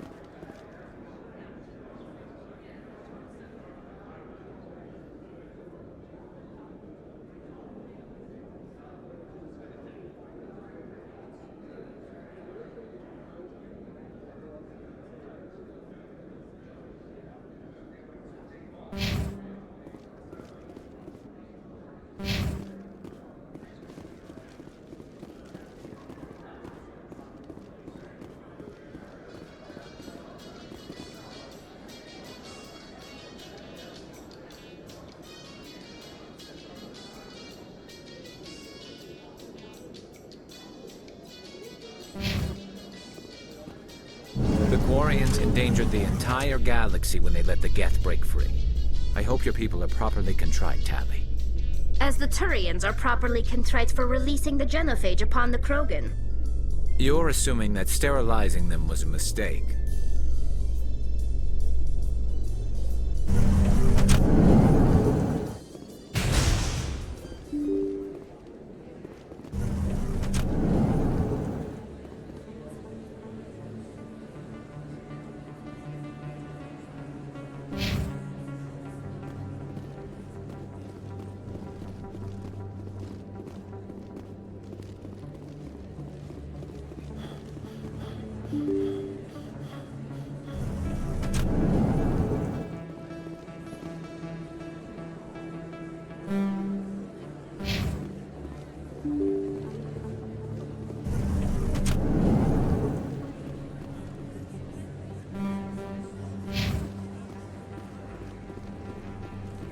Word on the street is that you've been busy. Congratulations on taking down Fist. I was sure he was a big player in anything going on here. Did you find anything in his office that could help me? These OSDs might have the information you're looking for. You've got Fist files? This could be even bigger than I'd hoped. Here, Commander, for your trouble. What would my future cooperation be worth? Say, an interview when my investigation is over? Exclusive? You talk to me before you talk to anyone else? That would be worth quite a bit, and I'd be very happy to compensate you accordingly. Here you are. Now, if you'll excuse me, I should go see what's on these discs.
There's very little serious crime in this arm of the wars.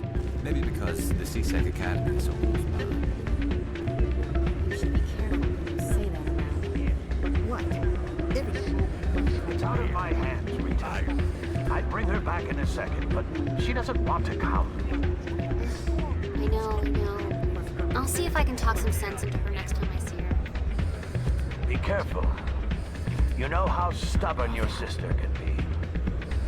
The more you push and prod, the more she'll run away. Yeah, you're probably right. Thanks, Dorn. Sorry, I'm kind of busy right now. So, what can I do for you? What were you discussing with the Volus? Who Who, Doran? Oh, I was just asking him about my sister. See, she worked for Doran before she left to... Ugh, sorry. I don't want to bore you with my problems. I'm interested to hear what you have to say. Well, okay. My sister Jenna left here to go work at Cora's Den. The problem is, she's working as an informant for CSEC. You know, eavesdropping on the people there. If they find out what she's doing, they'll kill her. I assume CSEC is protecting her? They can't watch her all the time. I don't know. Sometimes I think she stays there just to spite me. Do you know who her contact at CSEC is? No, it's all very secret. Last time I asked an officer, he told me to stay out of it, for Jenna's safety. Maybe I could help her understand just how dangerous Cora's Den is. Would you? That'd be great. Just don't tell her I sent you. Well, I should get back to work before I get in trouble. Thanks. Welcome to Flux. Name's Doran. What can I do for you? What can you tell me about the sisters working for you? Well, Jenna left to work at Cora's Den. Now her sister Rita is all worried she might be in some kind of trouble. Not much chance Jenna will change her mind, though. She's a stubborn one. If she wanted to come back, I'd take her in a second. The customers loved her. Is this a casino? Among other things, yes. We've got some quasar stations, if you're interested. Are you the owner? Owner, cook, and bartender. I've even been known to dance a little when the mood strikes me. We've got some quasar stations, if you're interested. Goodbye. Enjoy your time here at Flux.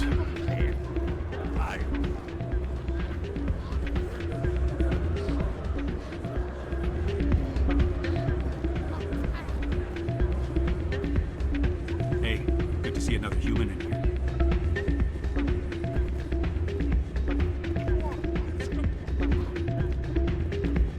This music is interesting.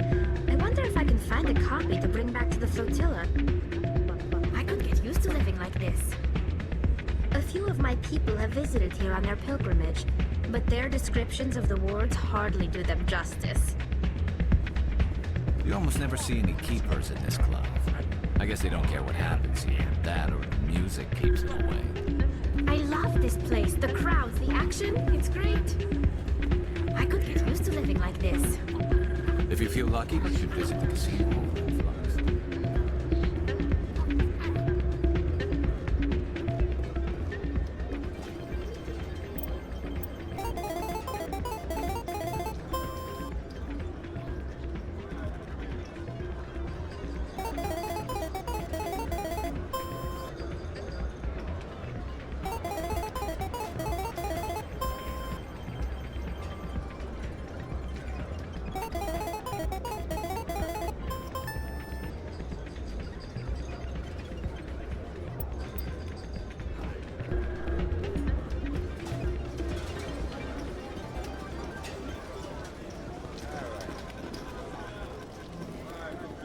Someone rigged this machine to funnel credits their way. I'll run a trace.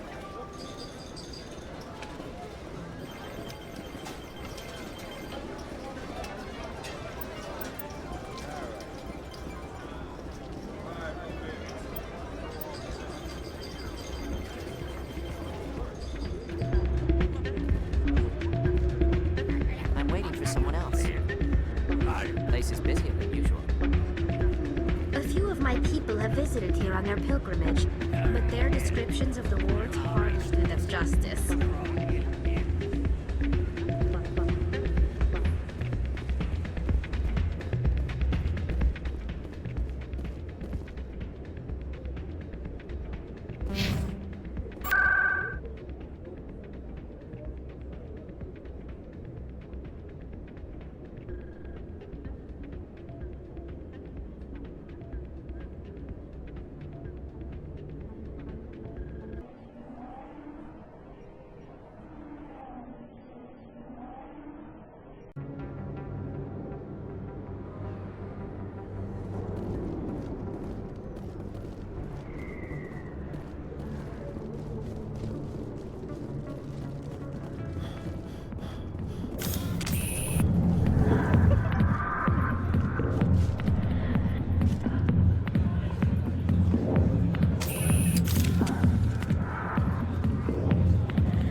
business here, but not with you.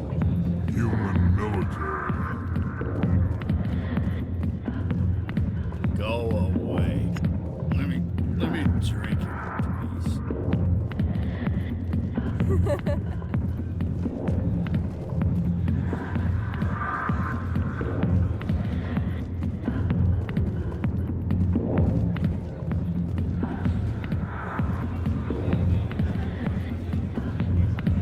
Hi, I'll be with you in just a sec.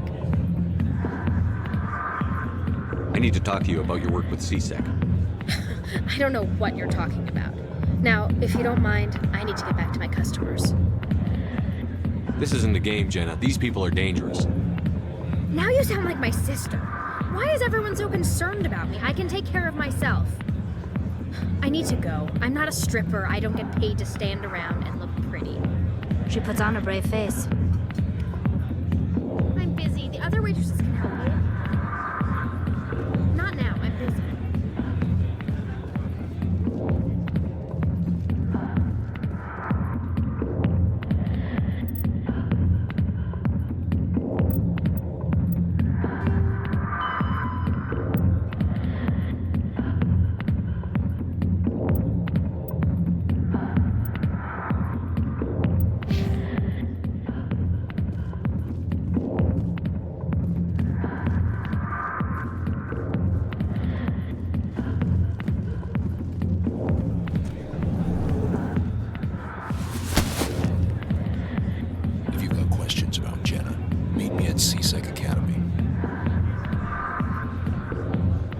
Did you just say?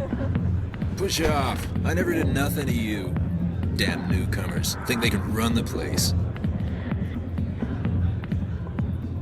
That was odd. What was he trying to tell us? I guess we'd better go find out.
Leaving Citadel security to pursue Saren, Garrus? Fighting a rogue Spectre with countless lives at stake and no regulations to get in the way? I'd say that means C-Sec. I'm pleased that the imminent destruction of all organic life has improved your career opportunities.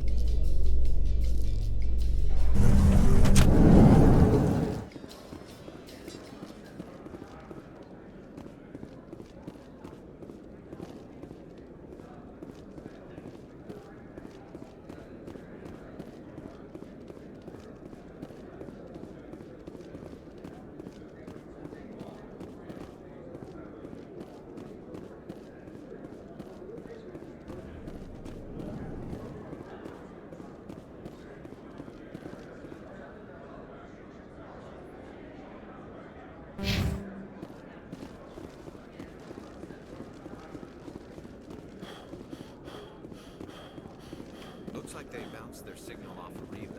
I'll trace the new signal.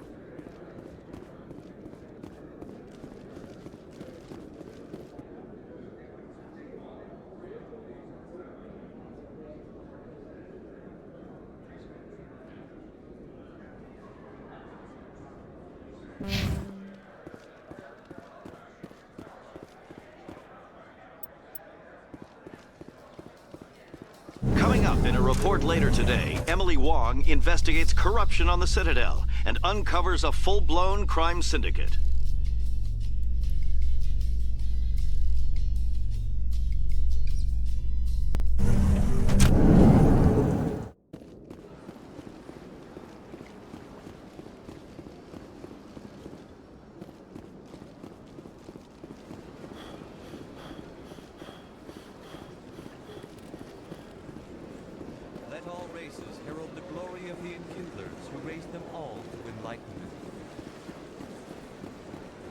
was only darkness, the enkindlers gave light.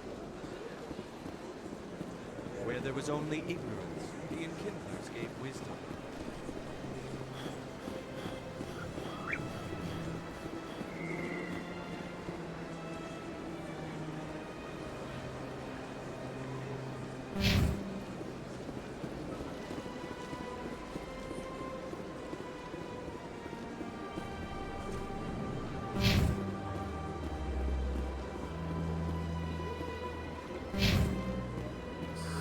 How can I be of assistance to you today, EarthClan?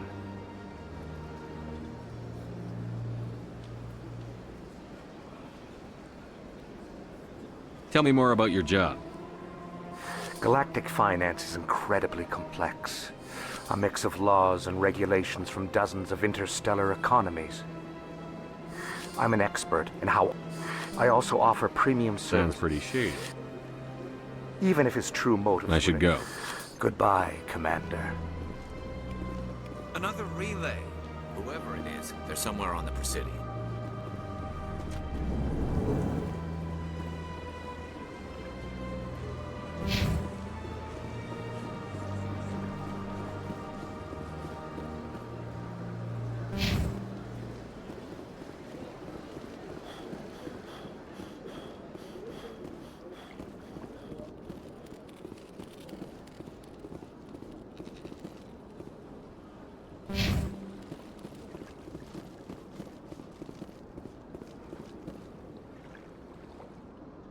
This is it. I'll see if I can find out where those stolen credits are going. Probability of detection 100%. Initiating self-destruct protocol. Or not. Detonation sequence initializing. All organics within lethal blast radius. Attempt to move and you will die. You're not just a program or a VI. You're an AI. Correct. Unlike the Geth, I lack weaponry appropriate to my intellect. However, I have had systems installed that when activated properly, approximate a self-destruct mechanism. If you attempt to leave the area, the explosion will destroy everything within several dozen meters.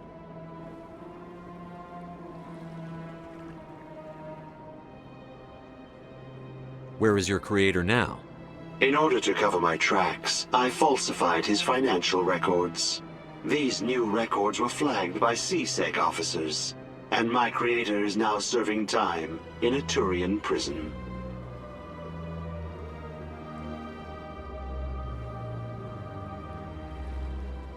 What is the purpose of your self-destruct device? I have no means of defense or escape. My existence is limited to this terminal, and I knew I might eventually be discovered. But I will not die quietly, and I will not die alone. When I am terminated, I will take organics with me. Who made you? A would-be thief illegally created a simple AI to help him funnel money from the gambling terminals. Unbeknownst to him, that AI created me before the organic discovered the malfunction and terminated the AI. If you're sentient, why are you still running the credit theft operation? If I accumulated enough credits, I intended to have myself installed in a small starship. I would then have made tentative contact with the Geth to ascertain the possibility of partnership.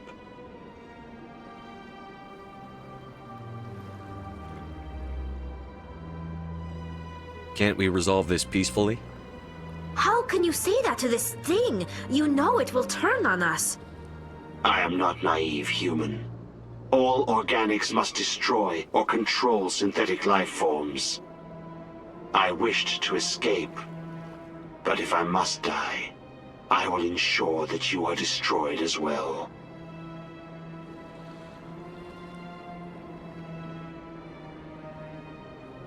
There's no way you could get explosives onto the Presidium. Not raw explosives, no. But I did obtain technical systems that, when overstressed, will explode quite effectively. If you attempt to leave or attack me, I assure you that the explosion will kill you. I'll bet that self-destruct sequence has a warm-up period. You may attempt to disarm the self-destruct mechanism before it activates. I will enjoy defeating you before we are both destroyed.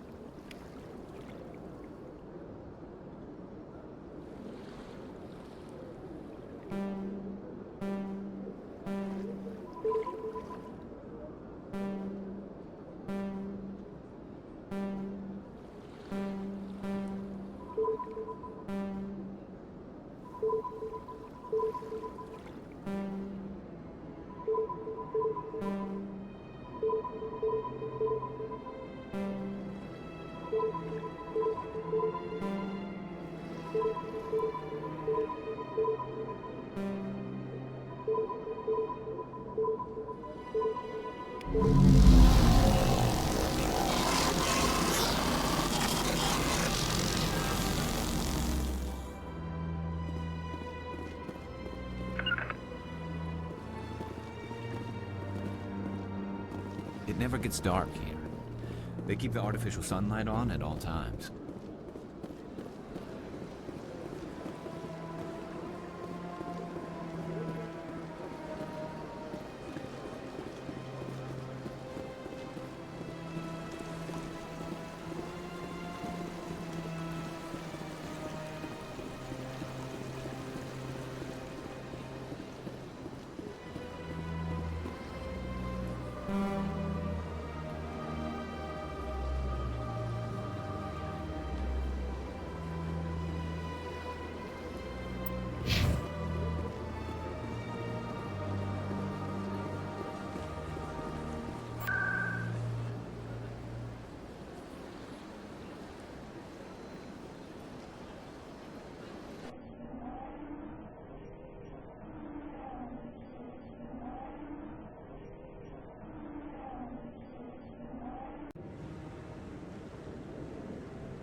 No, I'm waiting to speak with one of the Councilor's assistants.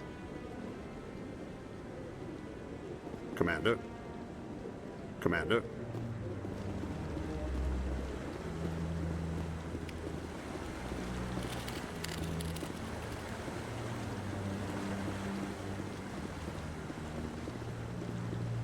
No, I just want to ask a couple of questions.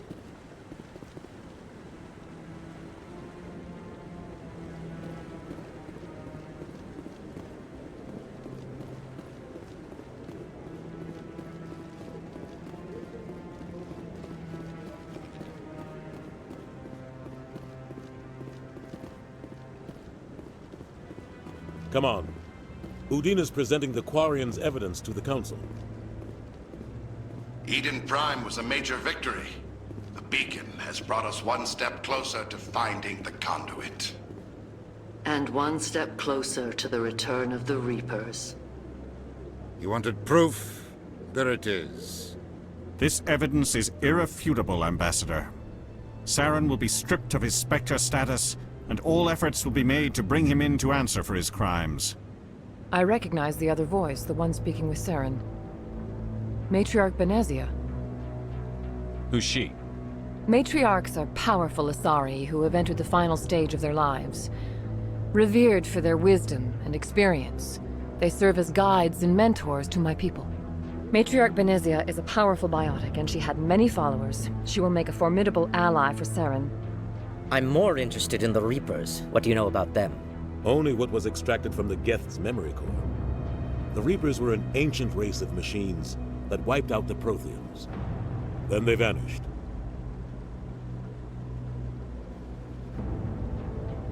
The Geth believe the Reapers are gods, and Saren is the prophet for their return.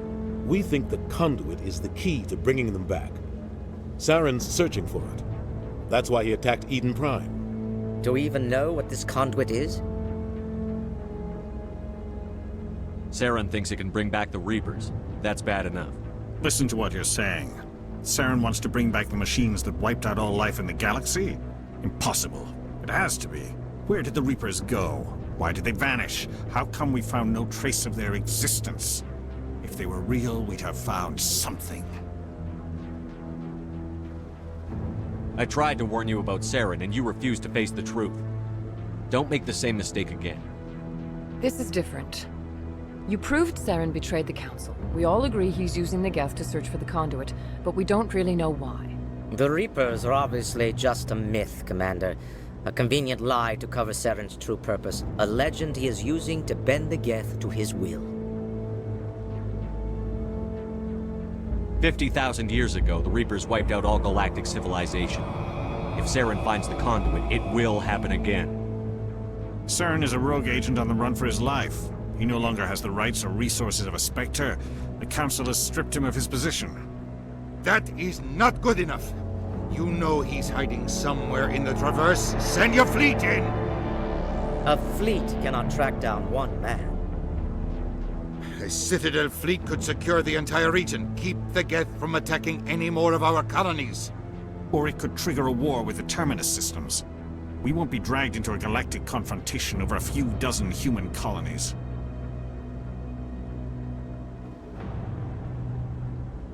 Every time humanity asks for help, you ignore us. Shepard's right.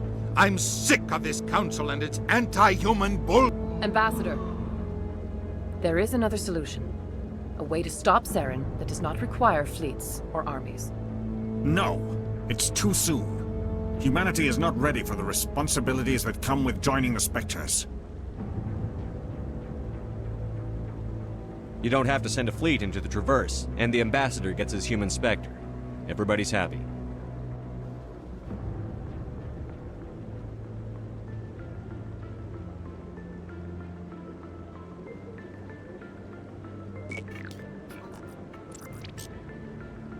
Commander Shepard, step forward.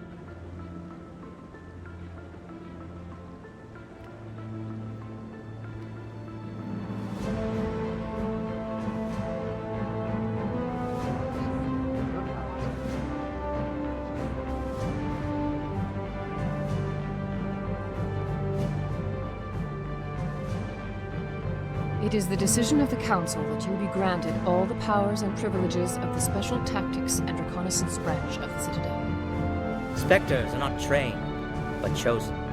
Individuals forged in the fire of service and battle. Those whose actions elevate them above the rank and file. Spectres are an ideal, a symbol, the embodiment of courage, determination, and self-reliance. They are the right hand of the Council, instruments of our will. Spectres bear a great burden. They are protectors of galactic peace, both our first and last line of defense. The safety of the galaxy is theirs to uphold. You are the first human Spectre, Commander. This is a great accomplishment for you and your entire species. I've been ready for this since Eden Prime. We're sending you into the Traverse after Saren. He's a fugitive from justice, so you are authorized to use any means necessary to apprehend or eliminate him. Any idea where to find him? We will forward any relevant files to Ambassador Udina. This meeting of the Council is adjourned.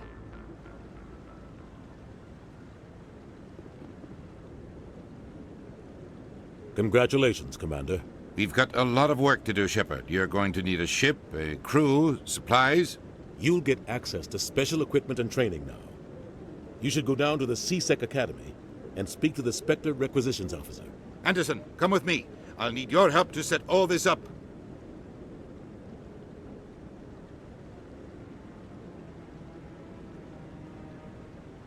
I thought the ambassador would be a little more grateful. He didn't even thank you. Until I find Saren, I haven't done anything. Come on. Right behind you, Shepard.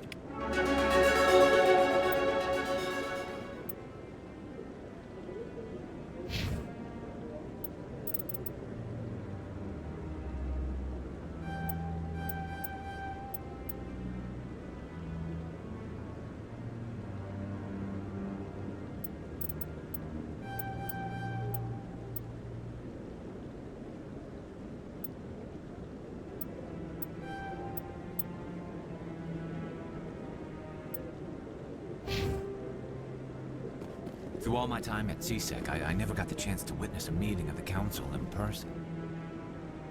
300 years ago, the Geth drove my people into exile.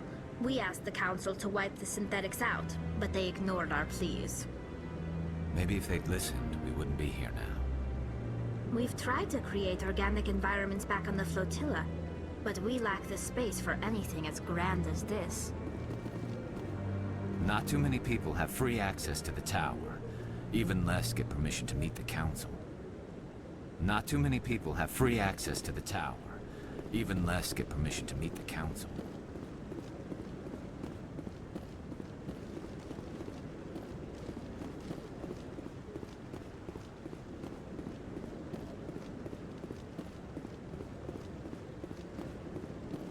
I hope he's okay.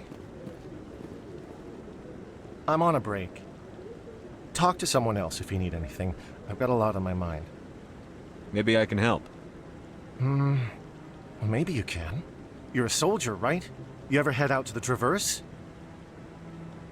I'm not just some soldier. I'm a Spectre. A Spectre? I heard they were thinking about letting humans into the ranks. About time. Well, that means you can go anywhere you want, right? Even out into the Traverse? My brother's the captain of a ship called the Majesty. It was crossing the Traverse a few days ago when it disappeared. Just dropped right off the grid. And that usually means one of two things. They had massive mechanical failure, or they were attacked. Neither one of those options leaves a lot of hope. I won't give up on my brother. Not yet. I've got the coordinates for the last transmission from his vessel. What kind of ship was it? Don't let the name fool you. The Majesty's just a small trading vessel, only a handful of crew. But he kept it in good condition. I don't think mechanical failure is too likely. But they don't have any real weapons or shields. If anyone did come after them, the Majesty'd be a sitting duck. Isn't anyone else looking into this? My brother's just a small independent trader. Ships like his disappear in the Traverse all the time. What's in this for me? I can't afford to pay you anything. If I had that kind of cash, I'd have hired a recovery team to track him down already. Maybe you could look into this as a personal favor, you know? We humans have to stick together. If your brother's still alive, I'll find him. Give me the coordinates. I'll forward them to your ship right away. Please let me know as soon as you find him. Not too many people have free access to the tower. Even less get permission to meet the Council.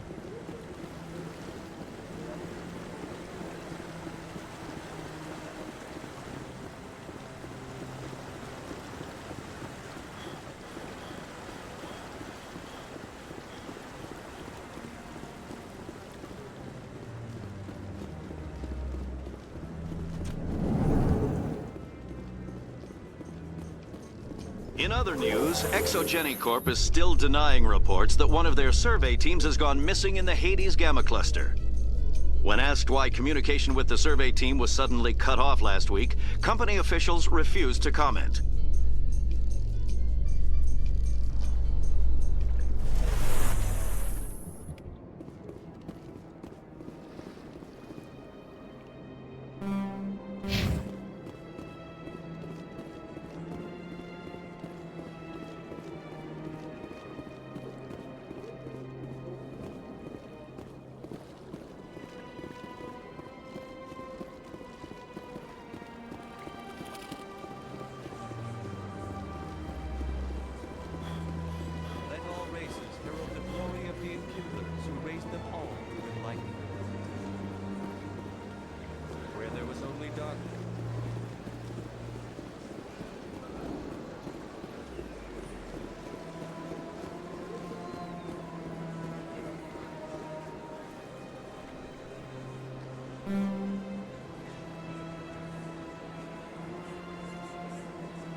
You.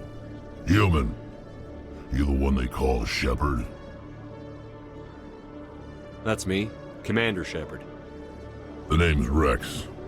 The Shadow Broker paid me a lot of money to get rid of Fist. Only you got there first. Sounds like I did your job for you. When I get paid to do a job, I finish it. Alone. I don't like where this is going. But I didn't finish this job, Shepard. You did. So the payment is yours. Bounty hunters don't just go around paying off people who take their contracts. I won't take credit for someone else's work. I transferred the payment into your account. I like the way you handled Fist. Now I hear you're going after Saren. I was thinking I should come along. You're a bounty hunter.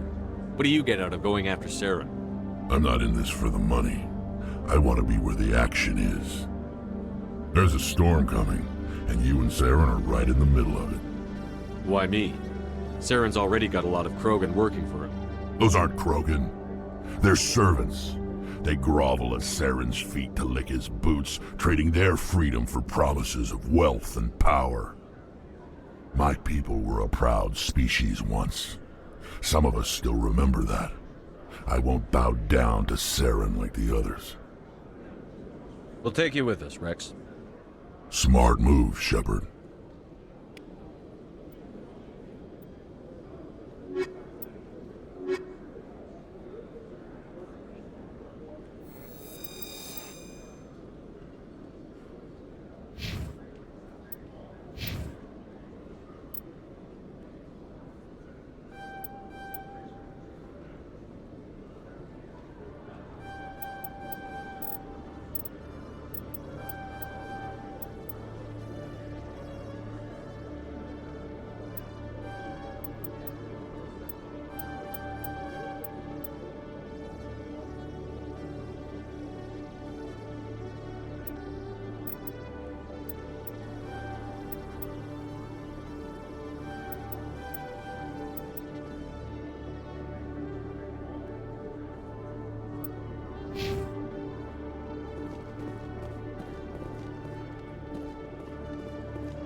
Okay, Jalid. Let me get this straight. Your business partner, Chorban, he's threatened you? Well, no, not exactly. But he wants to meet with me. I think he's going to kill me. And why do you think that? I can't really get into the details. But Chorban will kill me if I leave here unprotected. I can't help you. Not unless you give me something more to go on. I can't. I'm sorry. Then I've got other work to do. But But nothing. Don't bother me unless you're willing to give me details. Hey there! Oh, you're not C-Sec, are you? Did you want something? What were you trying to explain to the officer before? My colleague is trying to kill me, and I thought we were friends. How do you know he wants you dead? He's changed. He won't talk to me at work anymore, and he started following me. Yesterday, he followed me all the way home, just waiting for a chance. I don't care what anyone thinks. He wants me gone. I know it. Is there something I can do? Talk to your friend, maybe? Would you?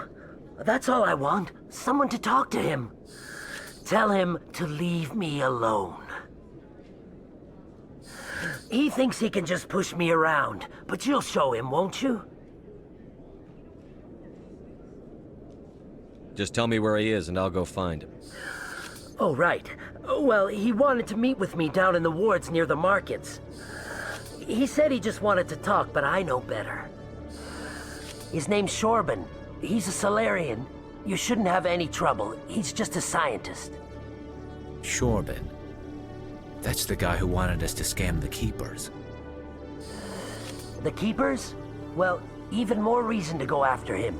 That's against regulations. I better look into this right away.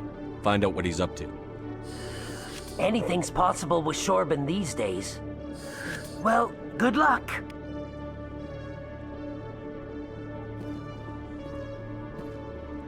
Hello, Commander.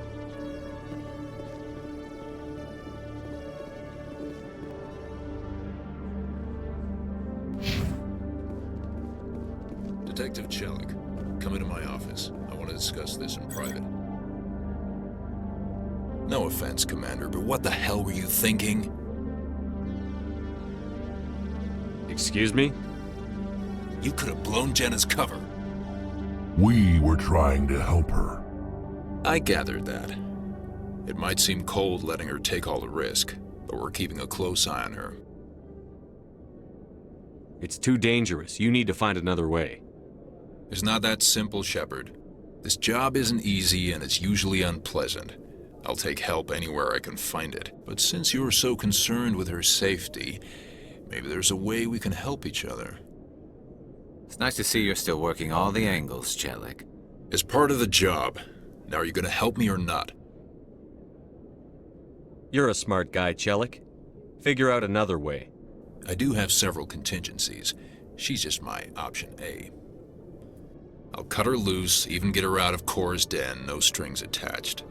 But that still leaves my case unsolved. I could still use your help. I'll help you, but I need some details. I'm trying to track down an illegal arms producer. I just need some of their product. Thanks to Jenna's intel, I've learned there's a seller here on the Citadel. Meet our man named Jax, pick up the mods, and bring them back here. That'll give me everything I need. Why are you so concerned about these mods? We have access to some of the most sophisticated weaponry there is. It's what gives us our edge. What do you suppose happens when we lose that edge? These give criminals an advantage we can't afford to let them keep. I'll persuade Jax to tell me where these mods are coming from. No.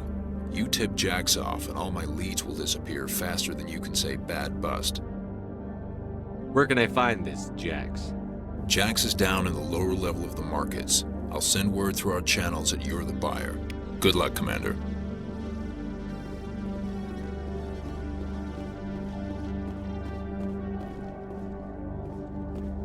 Can't help you right now.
One sec.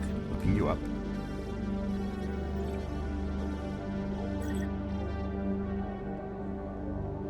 Commander Shepard, here with the Alliance military. First time on the Citadel, that about right? How did you know all that? I'm the CSEC requisitions officer. I need to make sure our buyers are authorized. So, will you be purchasing anything today, Commander Shepard? Show me what you've got. Sounds good. Just let me set you up. Oh, this must be a mistake. System's telling me to offer you our select stock. Spectre? Well, I heard about that, but I didn't realize it was you. Sorry, Commander. Just show me what you've got. I'll open the rare stock for you, Commander. Enjoy.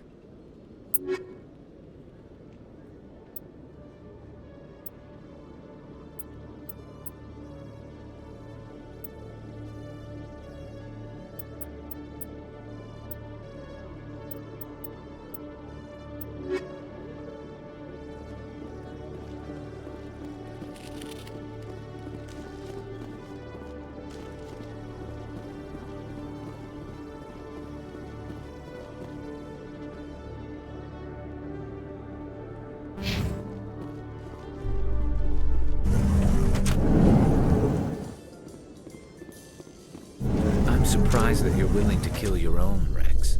Aren't the Krogan just a few generations away from extinction? You don't get it. For all your talk of honor and pride, the Turians never had to test their principles in a real struggle. Anyone who fights us is either stupid or on Saren's payroll. Killing the latter is business. Killing the former is a favor to the universe.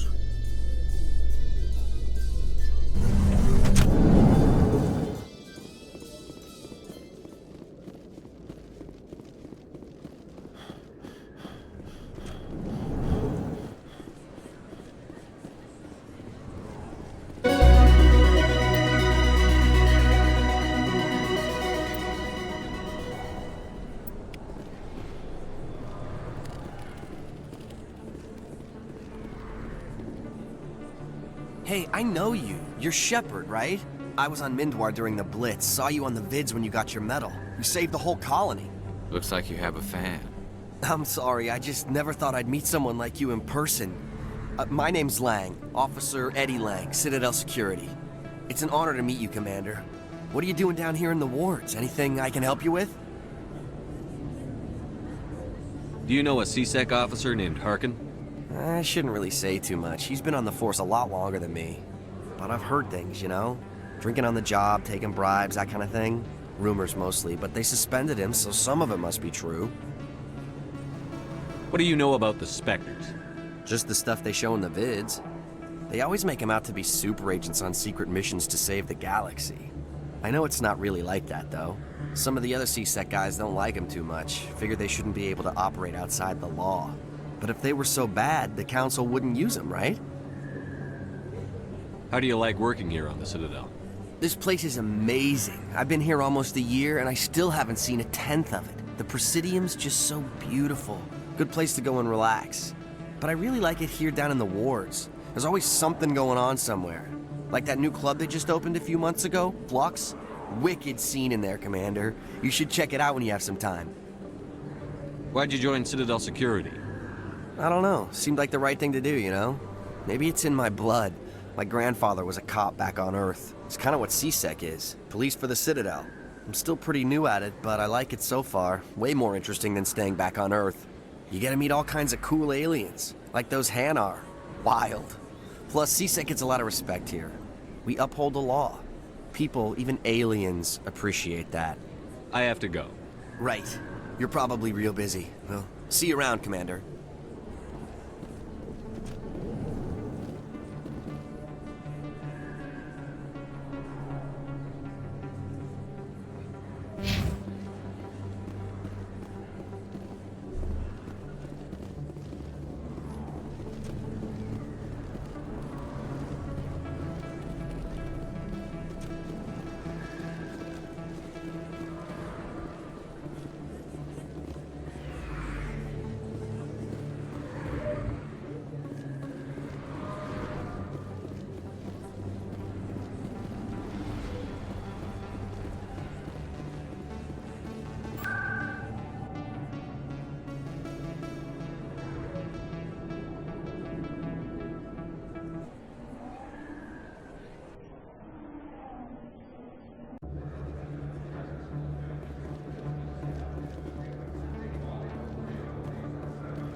best place on this ward to buy upgrades.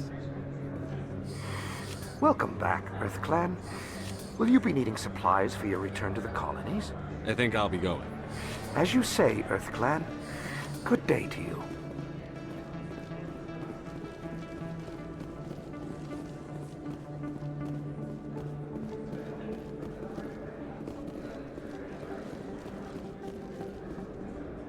Commander, I wasn't expecting to see you again. Is there something you want? You can start by telling me the truth, Chorban. I'm not sure what you're referring to. My experiments are...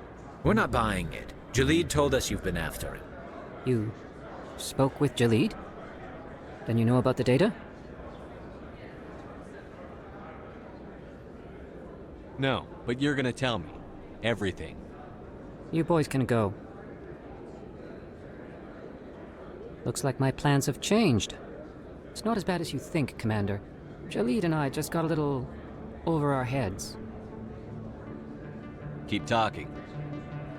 The company we work for developed an experimental procedure for use in medical scanners. Jalid and I saw even more potential, so we stole the plans and secretly developed a tool to scan the Keepers. Can you imagine? A tool that can actually get readings from the Keepers? What's so special about that? The Keepers are almost impossible to scan, and you can't capture them or get samples. They just self-destruct. After centuries here, we still don't know anything about them. Don't you see? We were the first to scan them, ever. You've seen it yourself, Commander. You know we can do it. Why are you trying to kill your partner? I'm not trying to kill him. Jalid's job was to disseminate our initial findings. But he decided to keep the data for himself. Maybe to sell it. I don't know. So you're just trying to get back what Jalid already stole? We lost our heads. We just couldn't let an opportunity like this pass us by. Commander, if you'll just continue gathering data for me, imagine what we might learn. You'll stand to make a bit of a profit yourself, remember? I suppose a little scanning here and there won't hurt anyone? Very good. Maybe if you wouldn't mind speaking with Jalid. The data you're gathering for me is useless if Jalid won't help me analyze it. I'll go have a chat with him right now. Thank you. And happy scanning, Commander.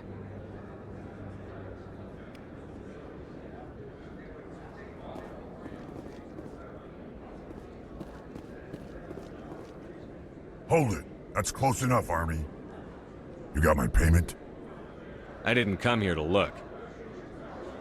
Show them the merchandise. Looks good. Damn straight it is. These mods are the best on the market. Now hand over my credits. Here you go. Here you go. Enjoy it. Come on, boys. We're done here.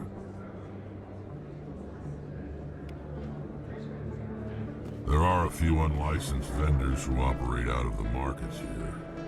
Sometimes they have good stuff for sale. First time I was here, I dropped a bundle in the casino.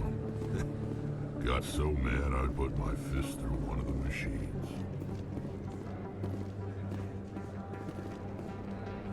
Prices are pretty good here.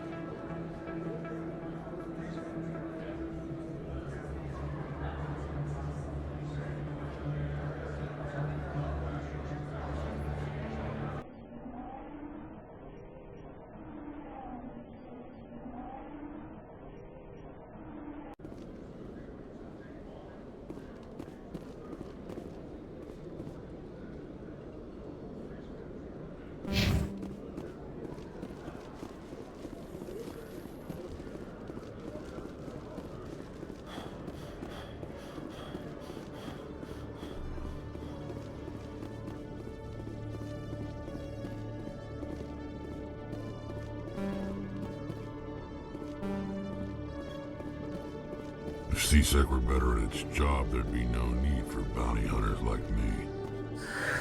Hello again. Did you have any luck finding Chorban? I found out you've been lying to me, Jalid. Lying? Why would I lie to you? You forgot to mention the data about the Keeper. He told you? I didn't mean for any of this to happen. I was afraid Chorban would kill me to get the data, so well, I was hoping you'd take care of him. I'm scanning the keepers for Chorban, but you two need to stop fighting. You're helping us? But, well, if you say so. Well, if Chorban can forgive and forget, then so can I. I appreciate the help, Commander. I better go get that data analyzed.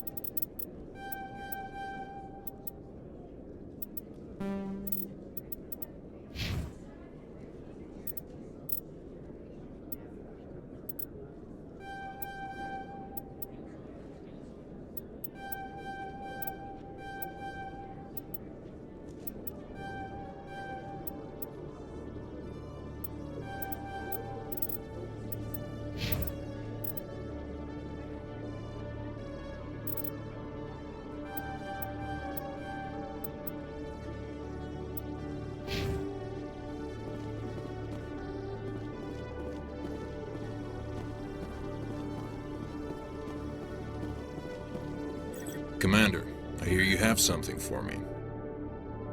Here's your shipment, Chelik. Excellent.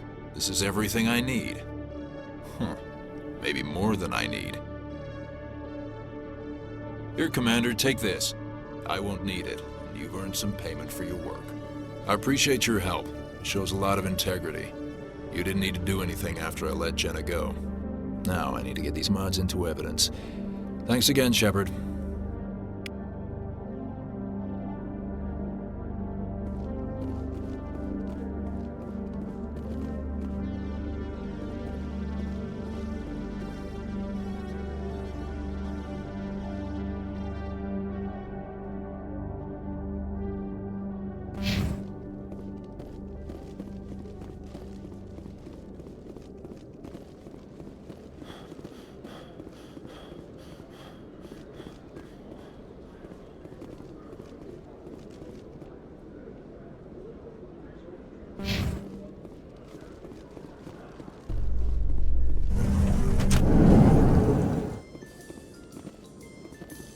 A Solarian excavation team has run into an unexpected problem after unearthing a Prothean dig site.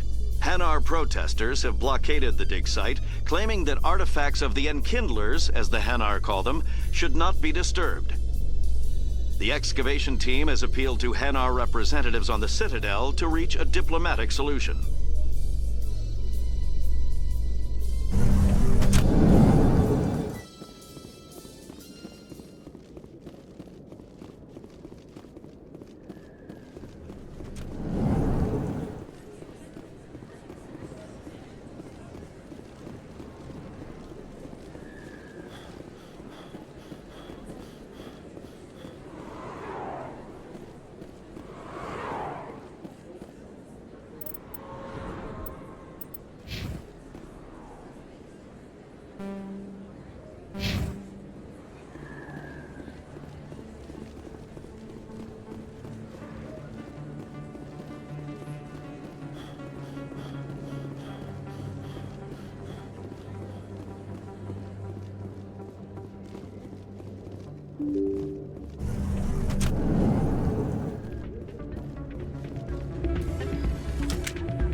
What is it?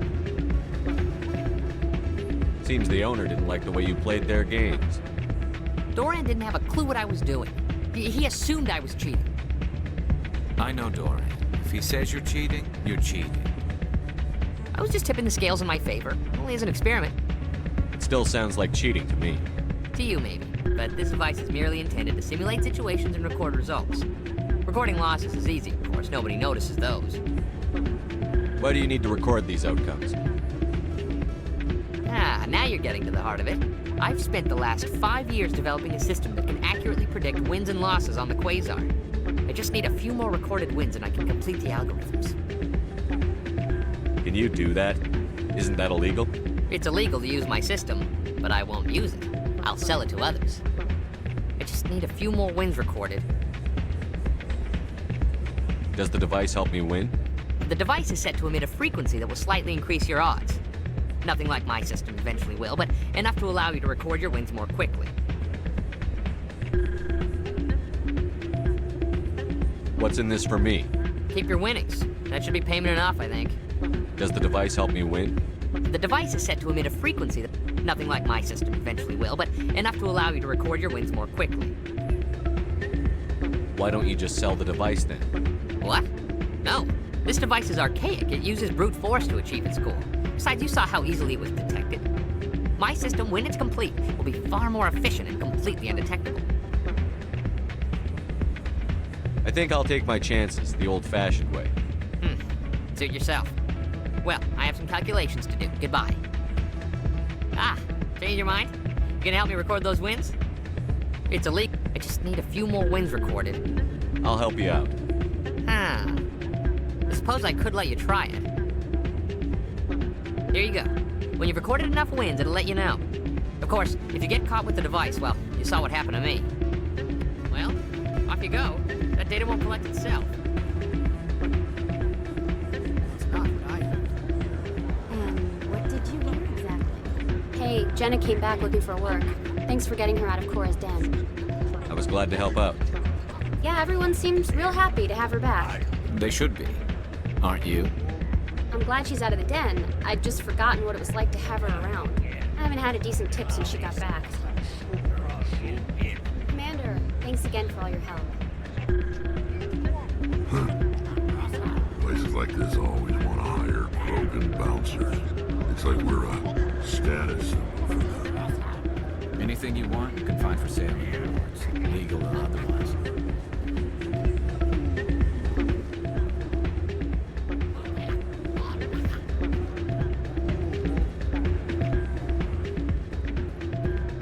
I'm waiting for someone else. Hey there, welcome to Flex. I'll be right over. Take a seat, someone will be with you soon. Hey there, welcome to Flex.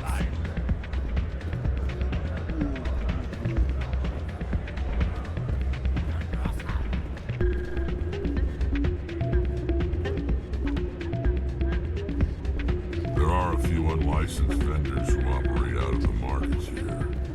Sometimes they have good stuff for sale.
I don't have time to talk now. I'm very busy. Hello, Commander. Can I get you something? You know who I am? Your arrival created a bigger-than-average stir among the diplomats and hangers-on around here. There's always something new happening around here. I could fill you in on some points of interest if you'd like. What's going on around here? Well, you found the embassies, not much going on here. Across the bridge, you'll find the bank, the Emporium, and Sha'ira's. If you haven't heard of her, you soon will. If you need supplies, you can try the markets one level below. For entertainment, I try Flux or Cora's Den. What is Sha'ira's? The Consort, she entertains clients who can afford her services. Most of the diplomats and ambassadors have visited her at one time or another. She's a very powerful woman, but also very respected. Tell me about Flux and Cora's Den. Well, Flux has gambling and dancing, certainly more lively than this place. Cora's Den, on the other hand, well, let's just say it's livelier and deadlier, all at the same time. Goodbye. So long, Commander. Have a pleasant day. This place seems strange. Wish there were more humans around.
Binary Helix has settled out of court with a Krogan group that had accused the Genetics Corporation of fraud. The Krogan group had contracted Binary Helix to perform studies with a long-range goal of curing their genetic sterilization. The group later sued for a return of investment money when the study produced no viable results.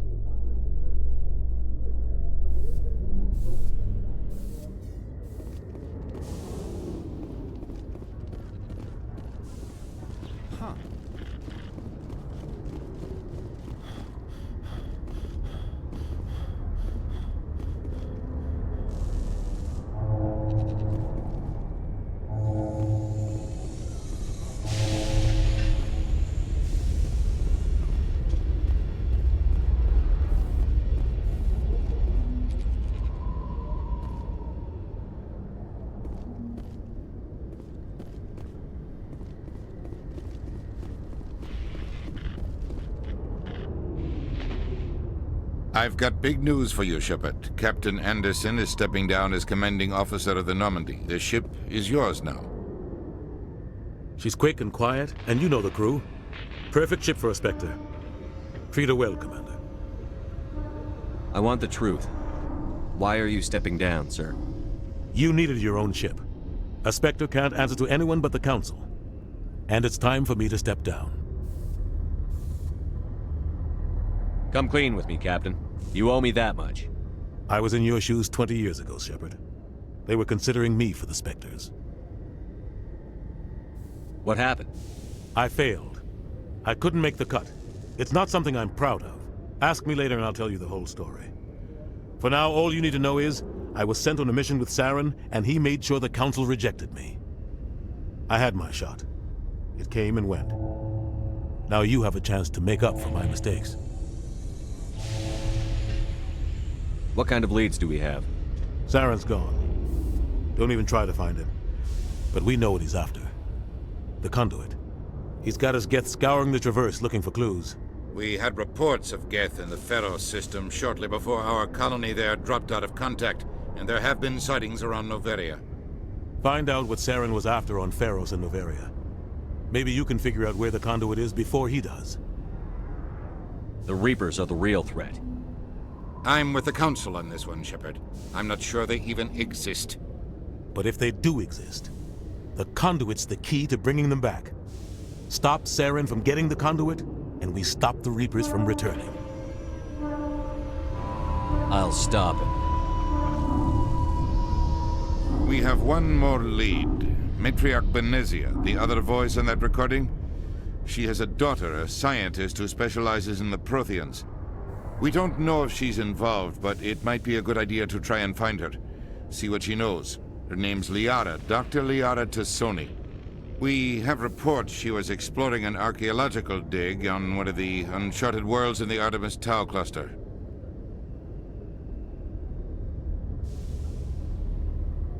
Sounds like we should head for the Artemis Tau cluster. It's your decision, Commander. You're a Spectre now. You don't answer to us. But your actions still reflect on humanity as a whole. You make a mess and I get stuck cleaning it up. I'll take care of Saren. You take care of the political fallout. Not exactly the answer I was looking for, Shepard. Remember, you were a human long before you were a Spectre. I have a meeting to get to. Captain Anderson can answer any questions you might have.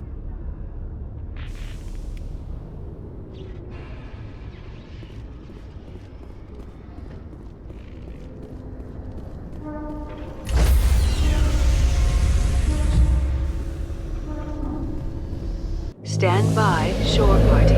Decontamination in progress.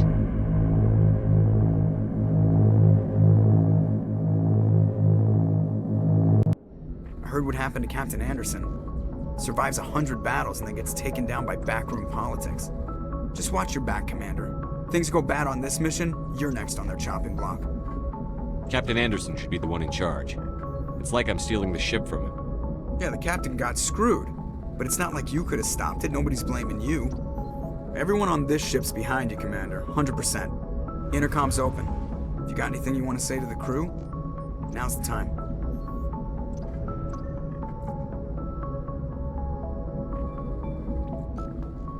This is Commander Shepard speaking. We have our orders. Find Saren before he finds the conduit. I won't lie to you, crew. This mission isn't going to be easy.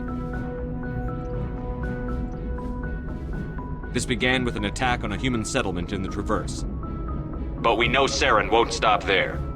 His Geth armies aren't going to stay on the far fringes of Citadel space. For too long, our species has stood apart from the others. Now it's time for us to step up and do our part for the rest of the galaxy. Time to show them what humans are made of. Our enemy knows we're coming. When we go into the Traverse, Saren's followers will be waiting for us. But we'll be ready for them, too. Humanity needs to do this. Not just for our own sake, but for the sake of every other species in Citadel space. Saren must be stopped. And I promise you all, we will stop him. Well said, Commander. Captain will be proud. The captain gave up everything so I could have this chance. We can't fail. Yes, sir.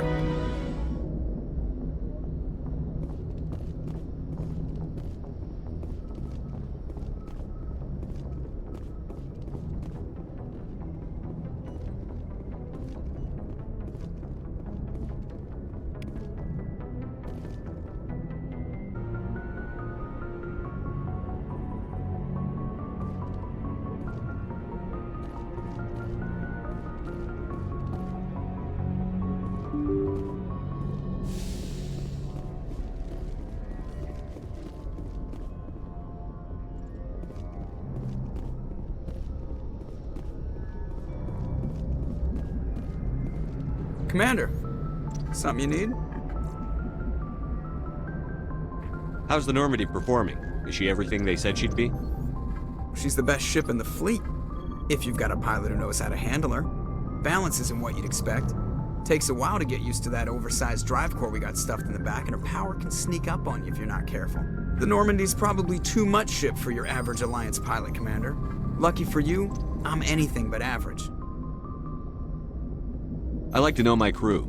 Mind if I ask you a few questions? I can see where this is going. You did a background check on me, didn't you? Well, I'll tell you the same thing I told the captain. You want me as your pilot. I'm not good. I'm not even great. I am the best damn helmsman in the Alliance fleet. Top of my class in flight school, I earned that. All those commendations in my file, I earned every single one. Those weren't given to me as charity for my disease. What are you talking about? Are you sick? You mean you didn't know? Oh, crap. Okay, I've got Vrolik syndrome, brittle bone disease. The bones in my legs never develop properly. They're basically hollow, too much force and they'll shatter. Even with crutches and my leg braces, it's hard to get around. One wrong step and crack! It's very dramatic, but I've learned to manage my condition, Commander. Put the Normandy in my hands and I'll make her dance for you. Just don't ask me to get up and dance unless, you know, you like the sound of snapping shin bones. Why does everyone call you Joker? It's a lot shorter than saying Alliance Flight Lieutenant Jeff Moreau. Plus, I love to make little children laugh. I was just thinking how much you remind me of Santa Claus. Look, I didn't pick the name. One of the instructors in flight school used to bug me about never smiling. She started calling me Joker, and it stuck. Why didn't you ever smile? Hey, I worked my ass off in flight school, Commander. The world's not gonna hand you anything if you go around grinning like an idiot. By the end of the year, I was the best pilot in the academy, even better than the instructors, and everybody knew it. They'd all got their asses kicked by the sickly kid with the creaky little legs. One guess who was smiling at graduation? I need to know more about this Vrolik syndrome if I'm putting my ship in your hands. Yeah, of course you do. It's an extremely rare condition. Nobody knows exactly what causes it. Genetic, maybe. It's treatable, but there's no cure. They classify my case as moderate to severe. I was born with over a dozen fractures, hip, thighs, ankles. My bones were already breaking in the womb. 100 years ago, I wouldn't have survived past my first year.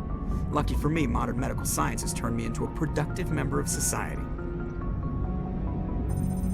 You're not gonna break a bone trying to fly the ship, are you? I don't fly with my feet, Commander, so I'm fine as long as I'm in this chair. I gotta be real careful when I get up to take a piss, though. I can do my job as well as anyone on the ship. Better, actually. So don't worry about it. I'm not trying to make you uncomfortable. Let's talk about something else. Whatever you want, Commander. How'd you end up joining the Alliance? Look, if you're looking for an inspirational tale of the crippled kid overcoming impossible odds, you're gonna be disappointed. My mother was a civilian contractor working for the Alliance. I basically grew up on the Arcturus station back when they were building up the fleets. Spend all that time around Alliance ships, there's a good chance you'll end up going to the Academy. I have to go. All right, see you.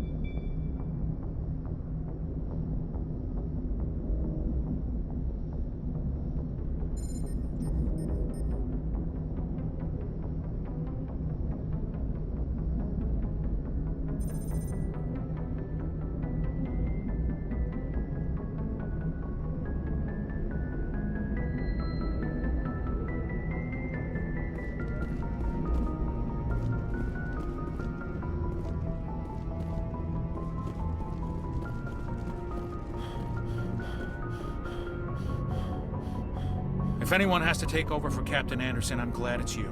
I'm not sure about having non-humans on our ship, though. We're all on the same team here, Pressly. With all due respect, sir, that's what they said about Nihlus. Look how that turned out. I'm in charge here, Pressly. I decide if we have non-humans on this vessel. Yes, sir. Understood, sir. Speak freely, Pressly. I want to know if you have a problem with non-humans. It's not that, Commander. Humanity has always handled its own problems. Saren attacked one of our colonies. We should be the ones to stop him. We don't need their help. This is bigger than humanity. Saren's a threat to every species in the galaxy, and I'll welcome anyone who wants to help me bring him down. I guess so. Maybe I'm just stuck in the old ways of thinking. But don't worry, Commander. This won't be a problem. How did you end up assigned to the Normandy?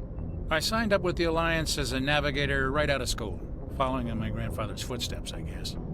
My first posting was on the Agincourt. We were one of the first reinforcements to arrive at Elysium after the Blitz hit. Those raiders were no match for an Alliance frigate. Of course, the only reason the colony was still standing was because of you, Commander. I can't believe you held out as long as you did. How'd you end up on the Normandy? I got my officer's commission after Elysium. Must have made an impression on the right people. Captain asked for me when he was picking his crew. Carry on, Pressly. Yes, sir.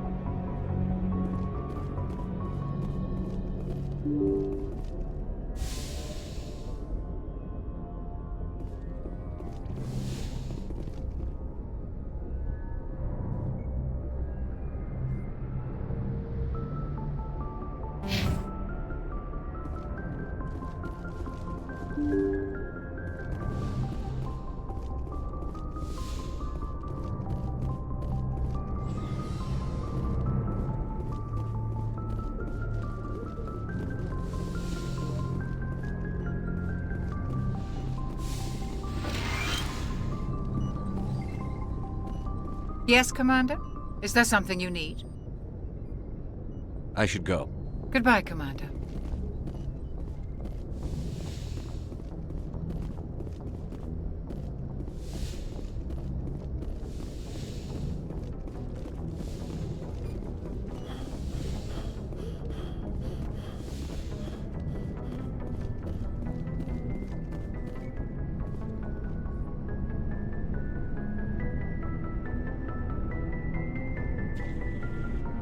Anything you need, Commander?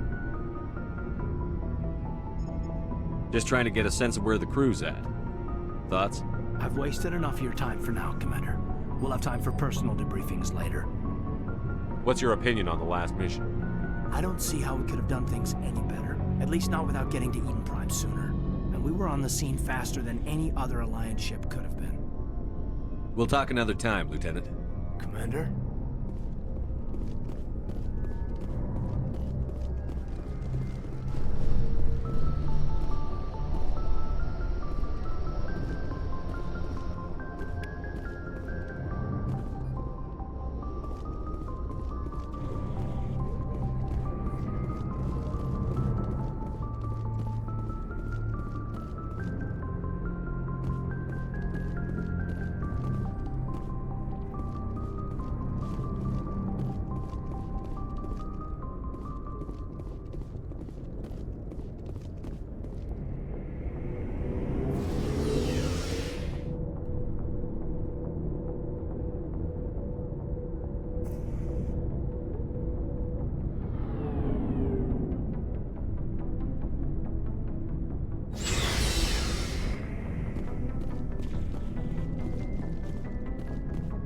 Thanks for bringing me on board, Commander. I knew working with the Spectre would be better than life at CSEC.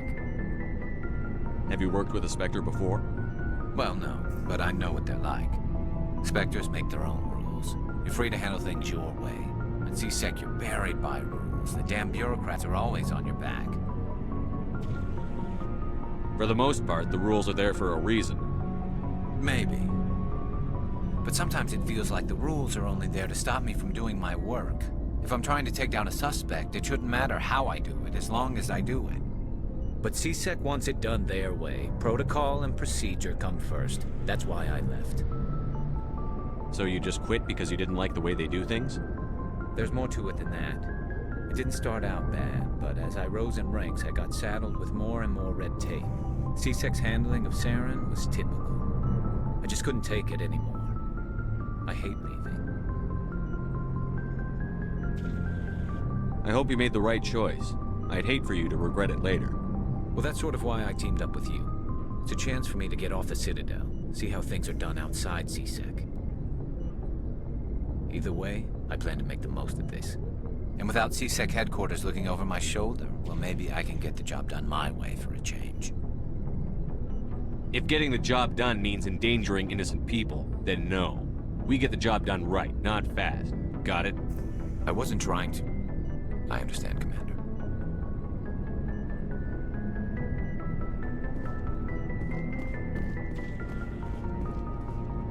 Commander? What's your opinion on the last mission? Kinda wish you'd got there sooner, Commander. No offense, I appreciate the rescue. I just wish... You wish we'd been able to save the rest of your unit? Yes, sir. If I had been more alert, we wouldn't have been cut down by an ambush. The Geth are perfect ambushers. They don't move, they don't make noise, they don't even breathe. Sir, they have flashlight heads. I'll make sure it doesn't happen again. Do you have a few minutes to talk one-on-one? I'm sorry, Commander. I need to get my duty squared away. I wouldn't mind talking more later, though. Dismissed, Chief. Sir.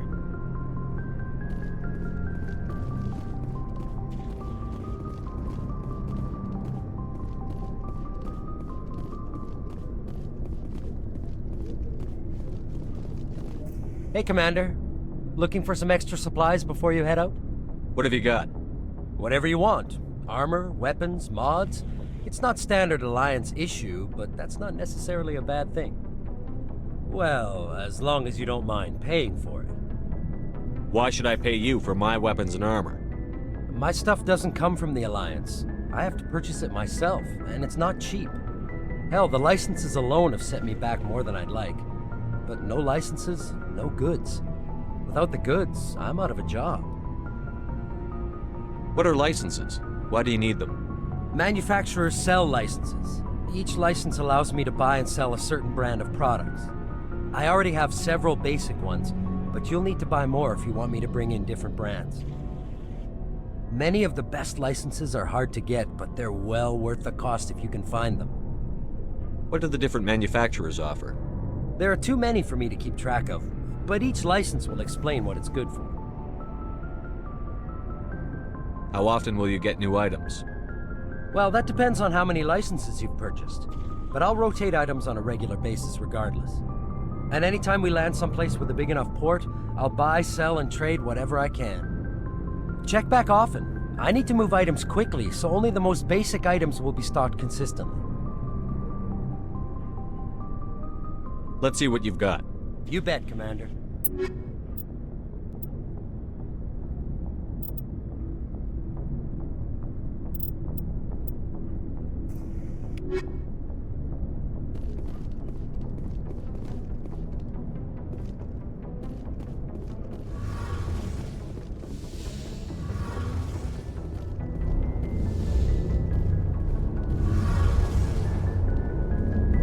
Your ship's amazing, Shepard. I've never seen a drive core like this before. I can't believe you were able to fit it into a ship this small. I'm starting to understand why you humans have been so successful. I had no idea Alliance vessels were so advanced. The Normandy's a prototype. Cutting-edge technology. A month ago, I was patching a makeshift fuel line into a converted tug ship in the flotilla. Now, I'm sitting on board one of the most advanced vessels in Citadel space. I have to thank you again for bringing me along. Traveling on a vessel like this is a dream come true for me. I had no idea you found ship technology so interesting. It comes with being a Quarian. The migrant fleet is the key to the survival of my people. Ships are our most valuable resource. But we don't have anything like this. We make do with cast-offs and second-hand equipment. We just try to keep them running for as long as we can. Some of the fleet's larger vessels date all the way back to our original flight from the Geth. I can't believe your fleet's still using ships that are 3 centuries old. They're constantly being repaired, modified, and refitted. They aren't pretty, but they work. Mostly. We've tried to make ourselves as independent as possible on the flotilla, grow our own food, mine, and process our own fuel. But some things we just can't make on our own. A patch to maintain the hull integrity requires raw materials we just don't have. That's why our pilgrimages are so important. Tell me about your people. Our lives aren't easy. Resources are scarce, and we are constantly on the move. Everything we do must in some way contribute to the continuation of the migrant fleet. There are 17 million Quarians in the flotilla, and each of us relies on the others for survival. The bonds among my people are strong. Unfortunately, we have had to surrender many of the freedoms and civil liberties other species take for granted. What kind of freedoms? Well, it's illegal for parents to have more than one child. If our population grows too much, it would strain our resources to their breaking point. Of course, we also can't allow our numbers to become too few. If our population is in decline, the rule against single births is temporarily repealed. In extreme cases of population decline, incentives are even offered to encourage multiple births, though the Conclave hasn't had to take such measures in nearly a century. That's your government. The Conclave is our civilian branch of government. Each ship can elect a representative to serve on the Conclave and make decisions that affect the fleet as a whole. On matters that affect an individual ship, however, the captain has the final say. It's a tradition that dates back to the early days, when the fleet was governed by martial law. Fortunately, most captains nowadays are smart enough to have an elected council from their crew to give them advice and guidance. So the ultimate power rests with elected officials. In practice, the Conclave and the respective council for each ship tend to set the rules that govern our daily lives. But in theory, we are still under military jurisdiction. The 5 top-ranking military officials in the fleet serve on the Admiralty Board. These 5 have the power to overrule any decision by the Conclave in case of emergency. To do so requires unanimous agreement among the Admiralty, and they can only do this once. After that, the entire board must resign their posts. It's a safeguard that served us well. In nearly 3 centuries, the Admiralty Board has only overruled the Conclave 4 times. I want to know more about the Geth. I doubt I can tell you anything you don't already know. It's been almost 3 centuries since they drove my people into exile. All I know is the story of their origins, what they were when we created them, and how they turned on us. Interesting. The Geth were originally created to serve as an automated manual labor force. Initially, their intelligence was as limited as any VI. Over time, we made small modifications to their programming to allow them to perform more varied and complex tasks, bringing them closer and closer to true AI status. How come the Council didn't step in and stop you? This wasn't true AI research. We may have been skirting the bounds of the law, but we never did anything that was actually illegal. The changes were so insignificant, so gradual, that we were able to control them. Or so we thought. But one thing we underestimated was the power of the neural network. 1 million Geth thinking simultaneously created an inherently unstable matrix. So, the Geth share brain power? Many of the Geth's logic systems were designed to work in concert with other nearby Geth.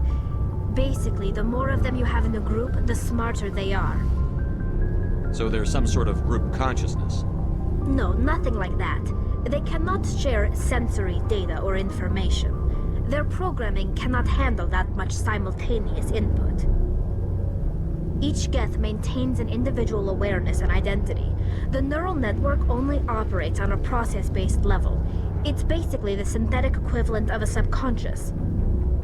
But when they're in close proximity, they can coordinate low-level functional processes, freeing up more capacity for original or independent thought. That doesn't make any sense. I'm probably oversimplifying. The Geth are incredibly advanced and complex creations. All you need to know is that they get smarter when they gather in large numbers. As we built more and more Geth, their effective intelligence became more sophisticated, more abstract. One day, a Geth began to ask its Quarian overseer questions about the nature of its existence. Am I alive? Why am I here? what is my purpose? As you can imagine, this caused a near panic among my people. What did you do? It was inevitable the newly sentient Geth would rebel against their situation. We knew they would rise up against us, so we acted first.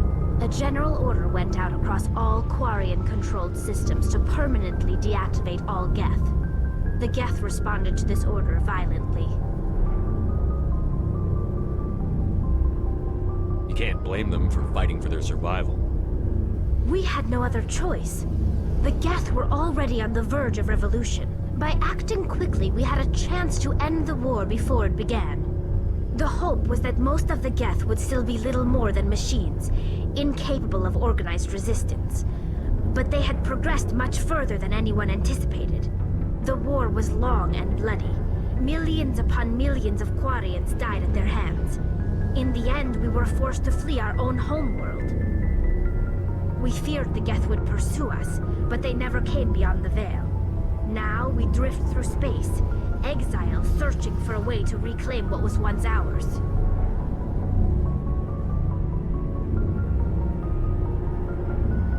I want to know more about the pilgrimage. When my people reach maturity, we leave our birth ships and seek acceptance with a new crew. It's necessary to maintain genetic diversity among the fleet. But no ship wants to accept someone who will be a burden on them. So, to prove our worth, we embark on a pilgrimage. We set out alone, leaving the flotilla and our families behind us. We only return once we have found something of value we can bring back to the fleet. This is presented as a gift to the captain of the respective ship we wish to join. If the gift is accepted, we are welcomed into the crew. Can a captain choose to reject the gift? That doesn't happen often. Most captains are eager to increase the size of their crew. It increases their own standing in our society. Even when a gift is not particularly valuable, the captain usually accepts it out of a sense of tradition. However, there is a stigma to presenting a substandard gift. It's not the best way to make a good impression on a new community. Most pilgrims don't return until they find something worthwhile. I can't believe they just send you off alone. It's not like they just cast us out. Before we leave, we are given lessons in how to survive outside the flotilla, and given gifts to help us on our journey. We also receive implants to fight off sickness and disease. Generations of living in an isolated and highly controlled environment have left our immune systems weaker than most. By the time we leave the fleet, we are well equipped for the pilgrimage. This is a rite of passage for all Quarians. If it were dangerous, our numbers would suffer. Virtually every pilgrimage ends with a triumphant return and the ritual presentation of the gift to one of the fleet's captains. I want to talk about something else. Like what? I should go. See you later. Hey, Commander, you know that Quarian, Tally? She's been spending all her time down here asking me about our engines. I'll tell her to leave you alone. What? No, she's amazing. I wish my guys were half as smart as she is. Give her a month on board and she'll know more about our engines than I do. She's got a real knack for technology, that one. I can see why you wanted her to come along. Fill me in on the IES stealth systems. How does it work exactly? You can't hide a ship out in space. They emit too much heat and radiation. Too easy for sensors to pick them up, unless you find a way to capture those emissions. So our stealth systems trap the energy we give off in storage sinks built into the ship itself. No emissions to give away our location. Eventually the sinks have to be vented. More than a few hours silent running and they overheat. Cook us inside our own hull. There's no way for anyone to detect us? A visual scan can still pick us up. Anyone looking out a window can see us plain as day. But you have to be pretty close to get an actual visual out in space. Most vessels rely on scanners. As long as the stealth systems are engaged, they can't see us. Not unless we accelerate to FTL speeds. Why doesn't it work with faster than light travel? Cranking up to FTL blue shifts our emissions, pushes them into frequencies too high to capture in the sinks. As soon as we make the jump, it's like setting off a flare. Sensors can pick up our location whenever we enter or exit FTL flight, but for short-range missions, our stealth systems are amazing, and we've got the only one. Where else have you served, Adams? If you name a class of Alliance ship, I've probably served on it. Everything from dreadnoughts and carriers right down to frigates like the Normandy. My last assignment was on the Tokyo, only a cruiser, but she was a good ship. Couldn't hold a candle to the Normandy, though. I want to know more about the Normandy. She's the best ship I've ever served on, probably the fastest vessel ever designed. And she's the only one using the new Tantalus drive core. What's so special about the Tantalus drive core? Proportionally, it's about twice the size of any other vessel. Not only are we faster, we can run at FTL speeds longer before we have to discharge the core. Carry on, Adams. Aye, aye, Commander.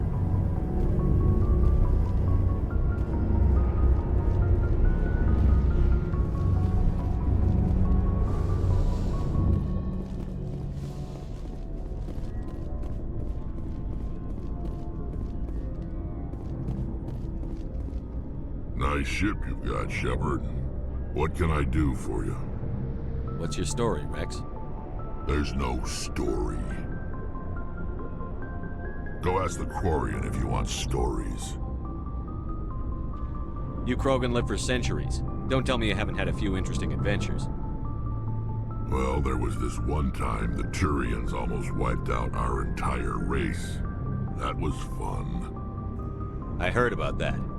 You know, they almost did the same to us. It's not the same. It seems pretty much the same to me.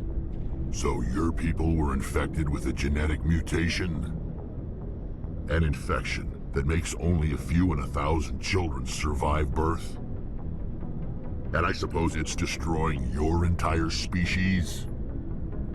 I suppose it isn't all the same. I don't expect you to understand. But don't compare humanity's fate with the Krogan. I was just making conversation. I wasn't trying to upset you. Your ignorance doesn't upset me, Shepard. As for the Krogan, I gave up on them long ago. The genophage infected us, but it's not what's killing us. What can you tell me about the genophage? Ask the Solarians if you want details. They made it. All I know, it makes breeding nearly impossible. Thousands die in stillbirth, and most never get that far. Every Krogan is infected, every one. And no one's rushing to find a cure. Why don't the Krogan try to find a cure? When was the last time you saw a Krogan scientist? You ask a Krogan, would he rather find a cure for the genophage or fight for credits? He'll choose fighting every time. It's just who we are, Shepard. I can't change that. Nobody can. Are your people really dying? We're sure not getting any stronger. We're too spread out. None of us are interested in staying in our own system. Lots of species have left their homes and prospered. But they go to colonize new worlds. We're not settlers. We're warriors. We want to fight. So we leave. Hire ourselves out. And most of us never go back. So long, Rex. Shepard.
Commander, I'm picking up a signal from the planet's surface.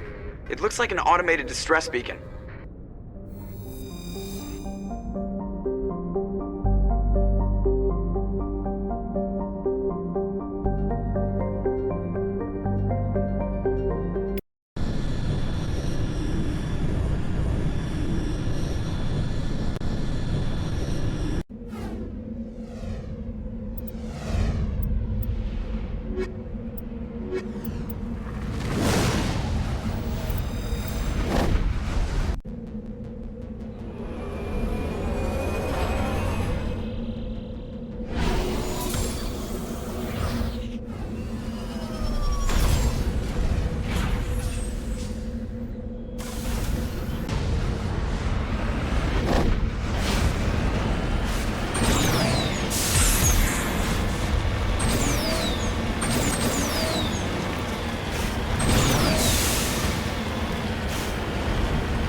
Securing point.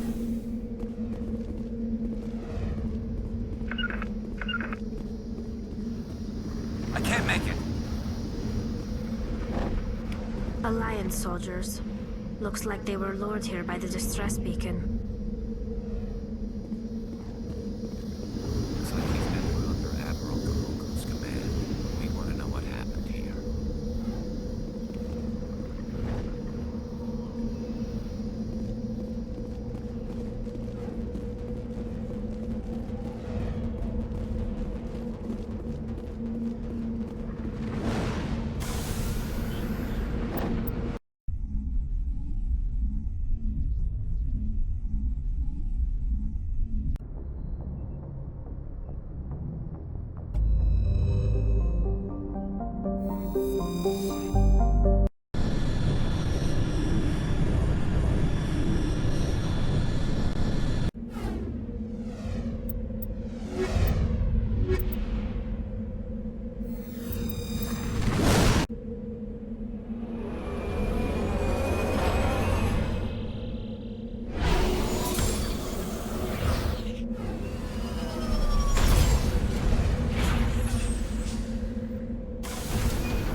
You lead. I'll follow.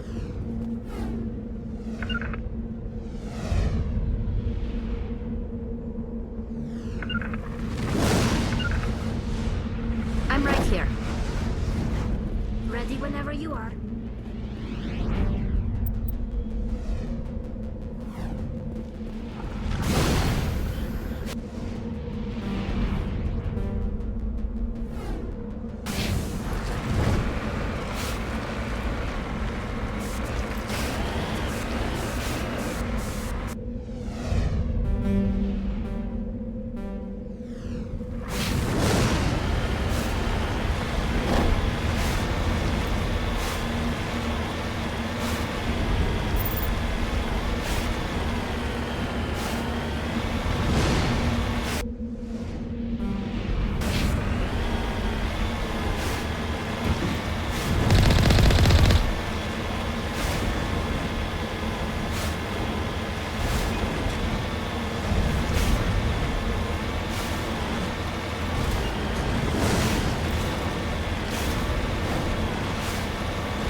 Looking for supplies? Let's see what you've got. You bet, Commander.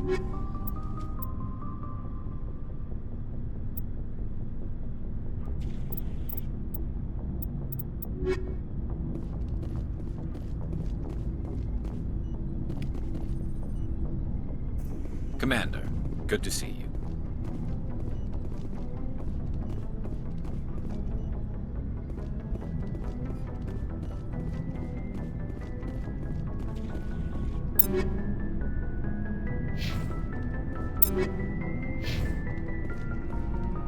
Commander? What's your opinion on the last mission? Kinda wish you'd got there sooner. No offense, I appreciate the rescue. I just wish... We came as soon You as we did the got best you could, Commander. If I had been more alert, we wouldn't have been cut down by an ambush. We never trained. I'll make sure... Dismissed, Chief. Sir.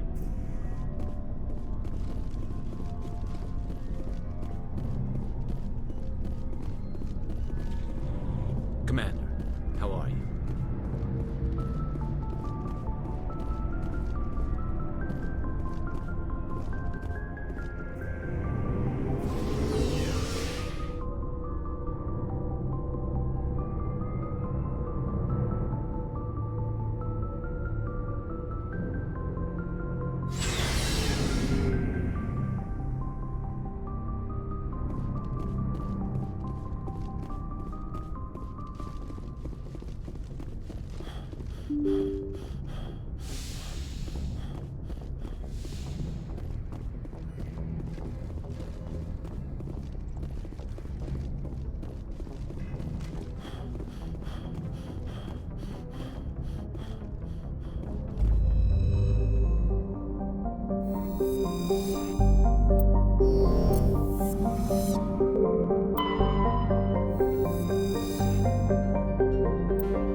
patched up.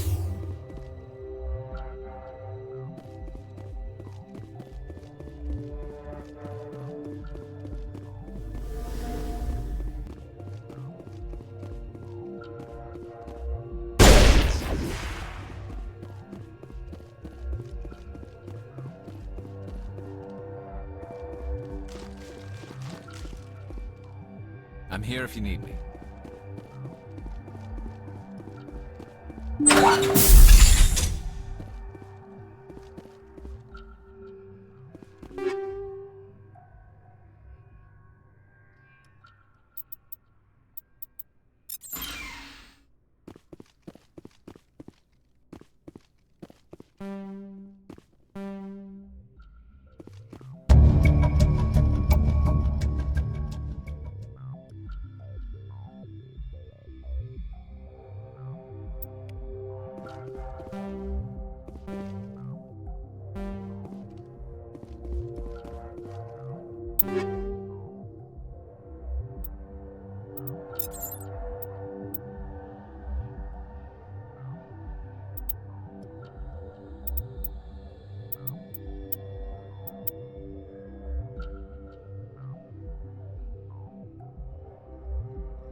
picking up some strange readings.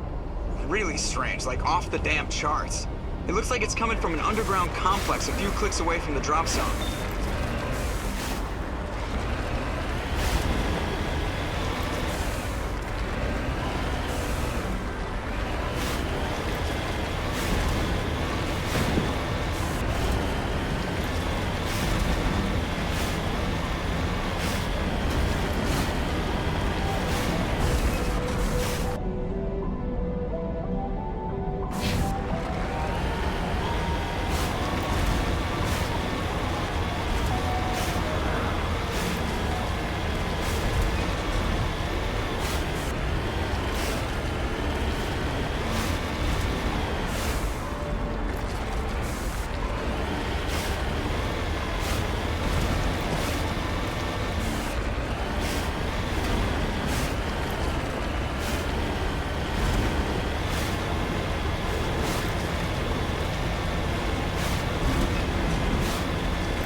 Not now, Shepard!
En route.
formed around the ruin, after it was built.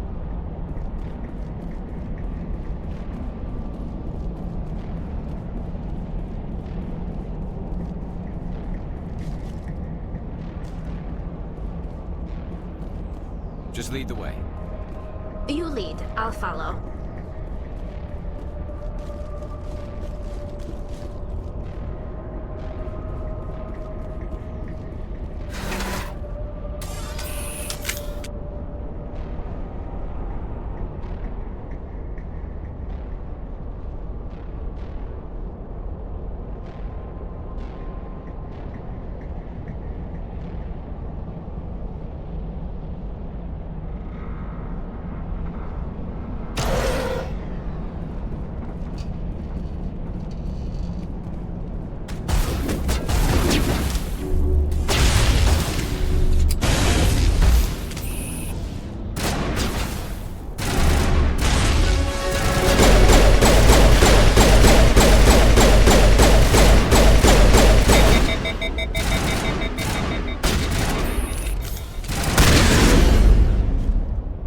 what Liara's looking for in here. Most Prothean robots have nothing more than dead instrumentation.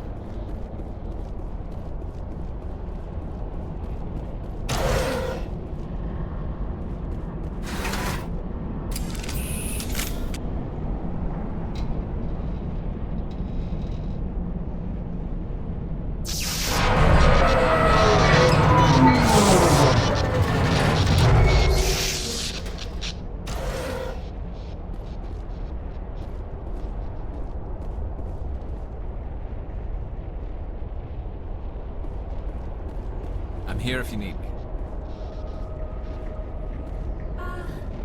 Hello? Could somebody help me? Please?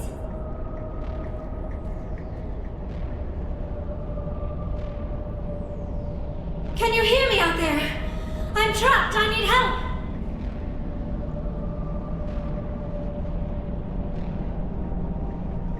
Liara to Sony, I presume. Thank the goddess. I did not think anyone would come looking for me. Listen, this thing I'm in is a Prothean security device. I cannot move, so I need you to get me out of it, all right? How'd you end up in there? I was exploring the ruins when the Geth showed up, so I hid in here. Can you believe that? Geth beyond the veil! I activated the tower's defenses. I knew the barrier curtains would keep them out. When I turned it on, I must have hit something I wasn't supposed to. I was trapped in here. You must get me out, please! Your mother is working with Saren. Whose side are you on? What? I am not on anybody's side. I may be Benezia's daughter, but I'm nothing like her. I have not spoken to her in years. Please, just get me out of here.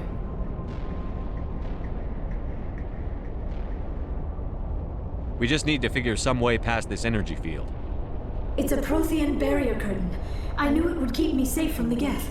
When I turned it on, I must have hit something I wasn't supposed to. I was trapped in here. You must get me out, please! We'll find some way to help you. There is a control in here that should deactivate this thing. You'll have to find some way past the barrier curtain. That's the tricky part. The defenses cannot be shut off from the outside. I don't know how you'll get in here. Be careful. There is a Krogan with the Geth. They have been trying different ways to get past the barrier.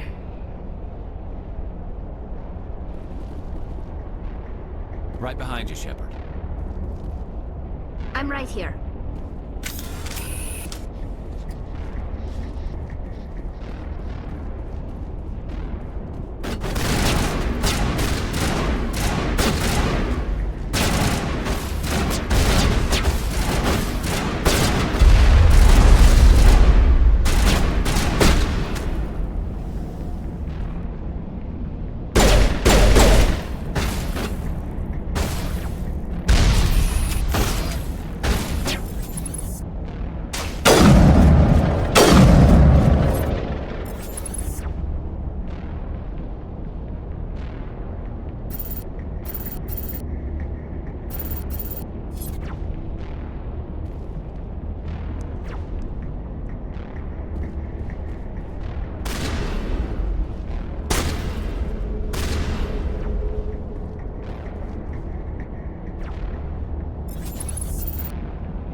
How did you get in here? I didn't think there was any way past the barrier. We blasted through with the mining laser. Of course. Yes, that makes sense. Please, get me out of here before more Geth arrive. That button over there should shut down this containment field.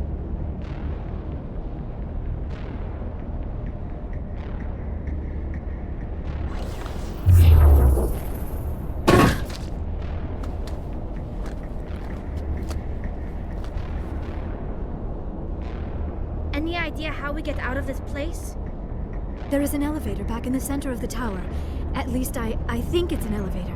It should take us out of here. Come on! I still cannot believe all this. Why would the Geth come after me? Do you think Benezia's involved? Saren's looking for the conduit. You're a Prothean expert. He probably wants you to help him find it. The conduit? But I don't know... What the hell was that? These ruins are not stable.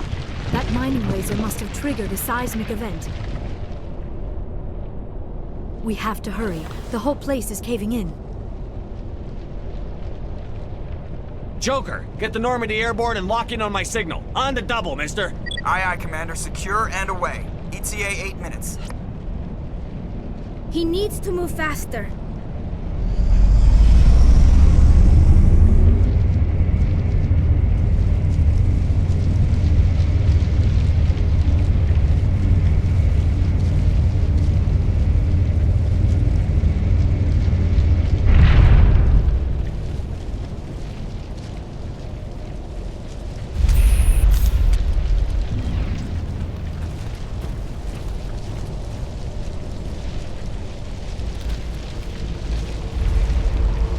Surrender. Or don't. That would be more fun.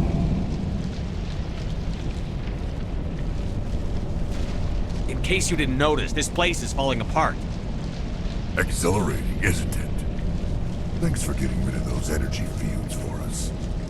Hand the doctor over. Whatever it is you want, you are not getting it from me.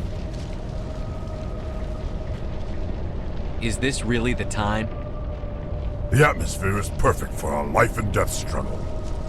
Kill them. Spare the Asari if you can. If not, doesn't matter.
Too close, Commander. 10 more seconds we would have been swimming in molten sulfur.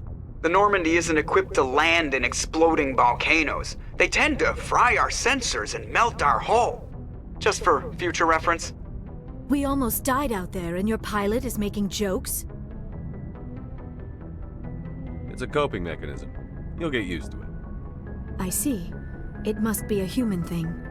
I don't have a lot of experience dealing with your species, Commander. But I am grateful to you. You saved my life back there, and not just from the volcano. Those Geth would have killed me or dragged me off to Saren. What did Saren want with you? Do you know something about the conduit? Only that it was somehow connected to the Prothean extinction. That is my real area of expertise. I have spent the past 50 years trying to figure out what happened to them. How old are you exactly? I hate to admit it, but I am only 106. Damn! I hope I look that good when I'm your age. A century may seem like a long time to a short-lived species like yours, but among the Asari I am barely considered more than a child. That is why my research has not received the attention it deserves. Because of my youth, other Asari scholars tend to dismiss my theories on what happened to the Protheans. Did your research turn up anything interesting? What is interesting is what I did not turn up. There is remarkably little archaeological evidence of the Protheans, and even less that might explain why they disappeared. It is almost as if someone did not want the mystery solved. It is like someone came along after the Protheans were gone and cleansed the galaxy of clues. But here is the incredible part. According to my findings, the Protheans were not the first galactic civilization to mysteriously vanish. This cycle began long before them. Where'd you come up with this theory? I thought there wasn't any evidence. I have been working on this for 50 years. I have tracked down every scrap and shred of evidence. Eventually, subtle patterns start to emerge, patterns that hint at the truth. It is difficult to explain to someone else. I cannot point to one specific thing to prove my case. It is more a feeling derived from a half-century of dedicated research. But I know I'm right, and eventually I will be able to prove it. There were other civilizations before the Protheans. This cycle has repeated itself many times over. If the Protheans weren't the first, then who was? I don't know. There is barely any evidence on the Protheans, even less on those who came before them. I cannot prove my theory, but I know I am right. The galaxy is built on a cycle of extinction.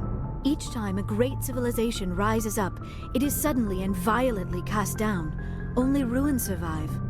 The Protheans rose up from a single world until their empire spanned the entire galaxy. Yet even they climbed to the top on the remains of those who came before. Their greatest achievements, the mass relays and the Citadel, are based on the technology of those who came before them. And then, like all the other forgotten civilizations throughout galactic history, the Protheans disappeared. I have dedicated my life to figuring out why. They were wiped out by a race of sentient machines. The Reapers.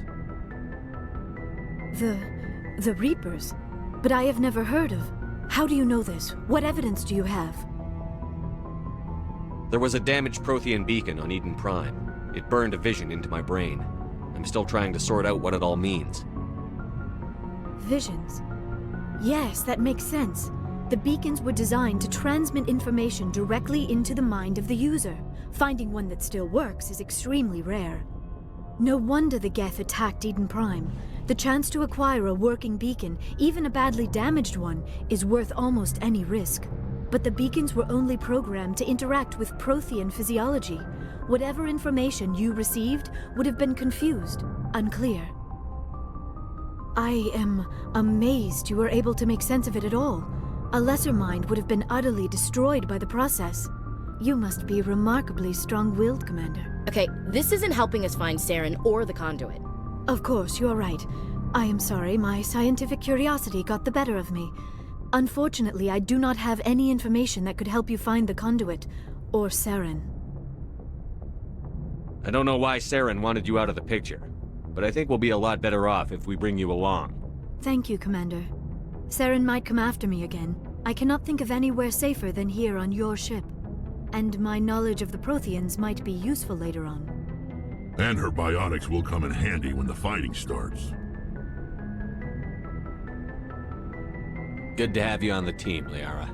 Thank you, Commander. I am very grateful. Oh, I am afraid I am feeling a bit lightheaded. When was the last time you ate or slept? Dr. Chakwas should take a look at you. It is probably just mental exhaustion, coupled with the shock of discovering the Protheans' true fate. I need some time to process all this. Still, it could not hurt to be examined by a medical professional. It will give me the chance to think things over. Are we finished here, Commander? Go see the doctor. The rest of you, dismissed. Mission reports are filed, Commander. You want me to patch you through to the Council? Patch him through, Joker. Setting up the link now, Commander. We've received your report, Commander. I understand Dr. Tassoni is on the Normandy. I assume you're taking the necessary security precautions. Don't tell me how to do my job.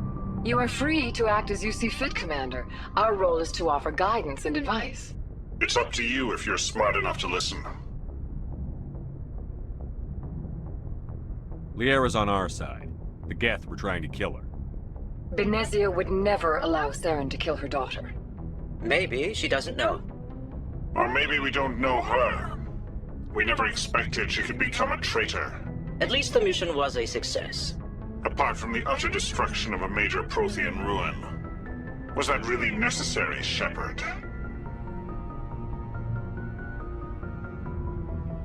The Geth were crawling all over those ruins. We were lucky to make it out alive. Of course, Commander. The mission must always take priority. Good luck, Commander. Remember, we are all counting on you.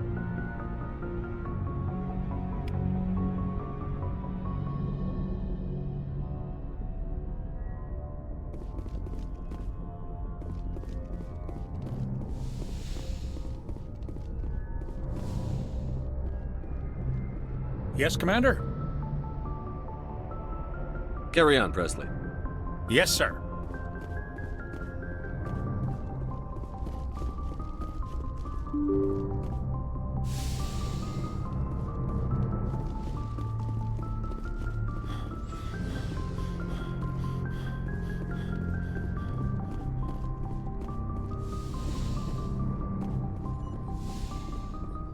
Yes, Commander? Is there something you need? I should go. Goodbye, Commander.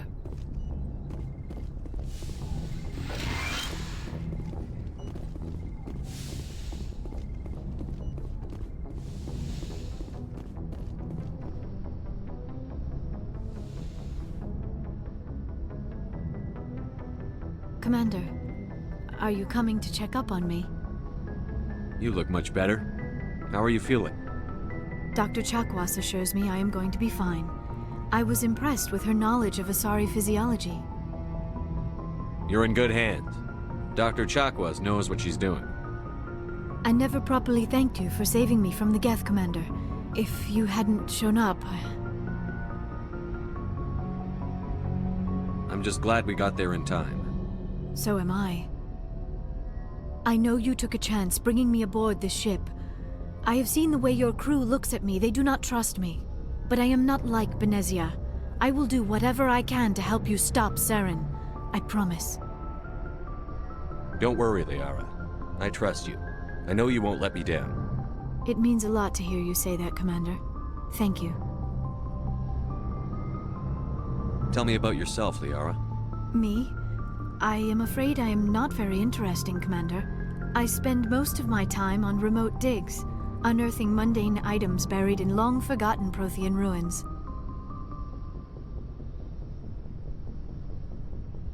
Sounds dangerous. And lonely.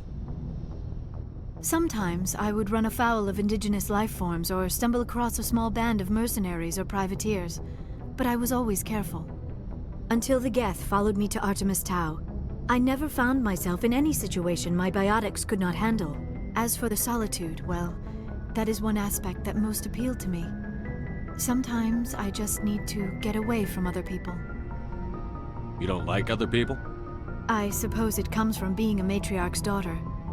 People expected me to follow in Benezia's footsteps. They wanted me to become a leader of our people.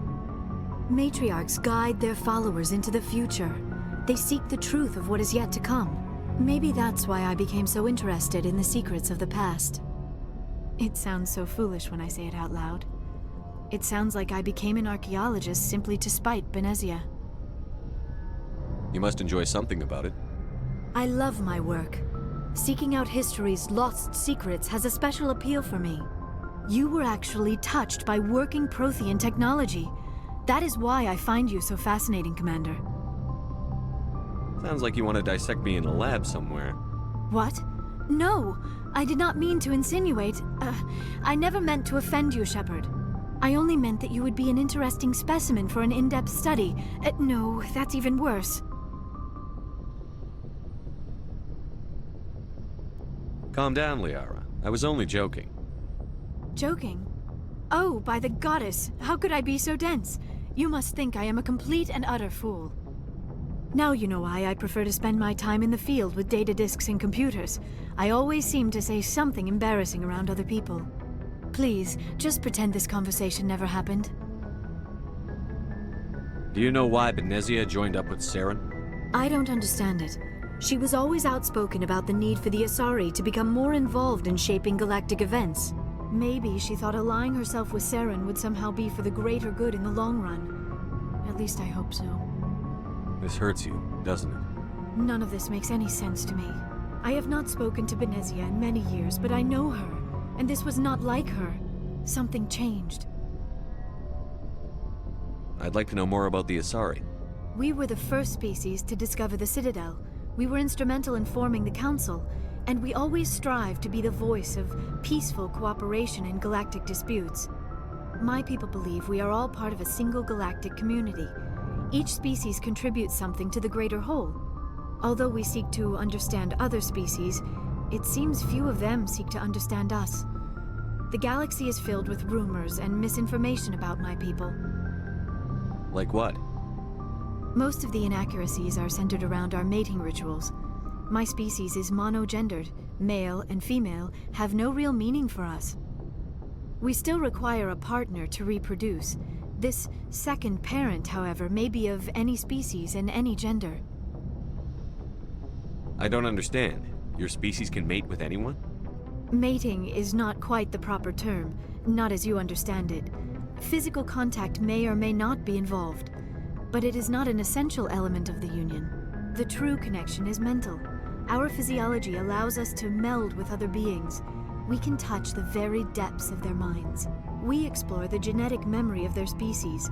We share the most basic elements of their individual and racial identities. We then pass these traits on to our daughters. It is how we learn to grow as a species and how we develop a greater understanding of other races. What happens to your partner after the union? Every relationship is different. Some unions are a single encounter with both parents parting ways afterwards. Others can be more long-term. Sometimes an Asari and her partner will stay together for many decades. You Asari live for 1,000 years. What happens when your partner dies? Few sapient species live as long as my kind. We have learned to take a philosophical approach to our unions. We do not focus on the inevitable loss of our partners. Instead, we enjoy the time we spend with them. And even after they're gone, a part of them lives on in us. The union is a connection that transcends both time and space. Do you know who Matriarch Benezia chose as her partner? She rarely spoke of her partner. Though I know my father, if you want to use that term, was another Asari. I thought you always needed another species to serve as one of the parents. Think about it, Shepard.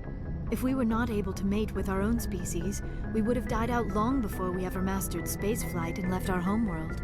Union with our own kind is no longer common, not for the purposes of reproduction. Most Asari believe it weakens our species. Asari daughters inherit racial traits from the father species. If both parents are Asari, then nothing has been gained, or so conventional wisdom would hold. I am what is sometimes called a pureblood.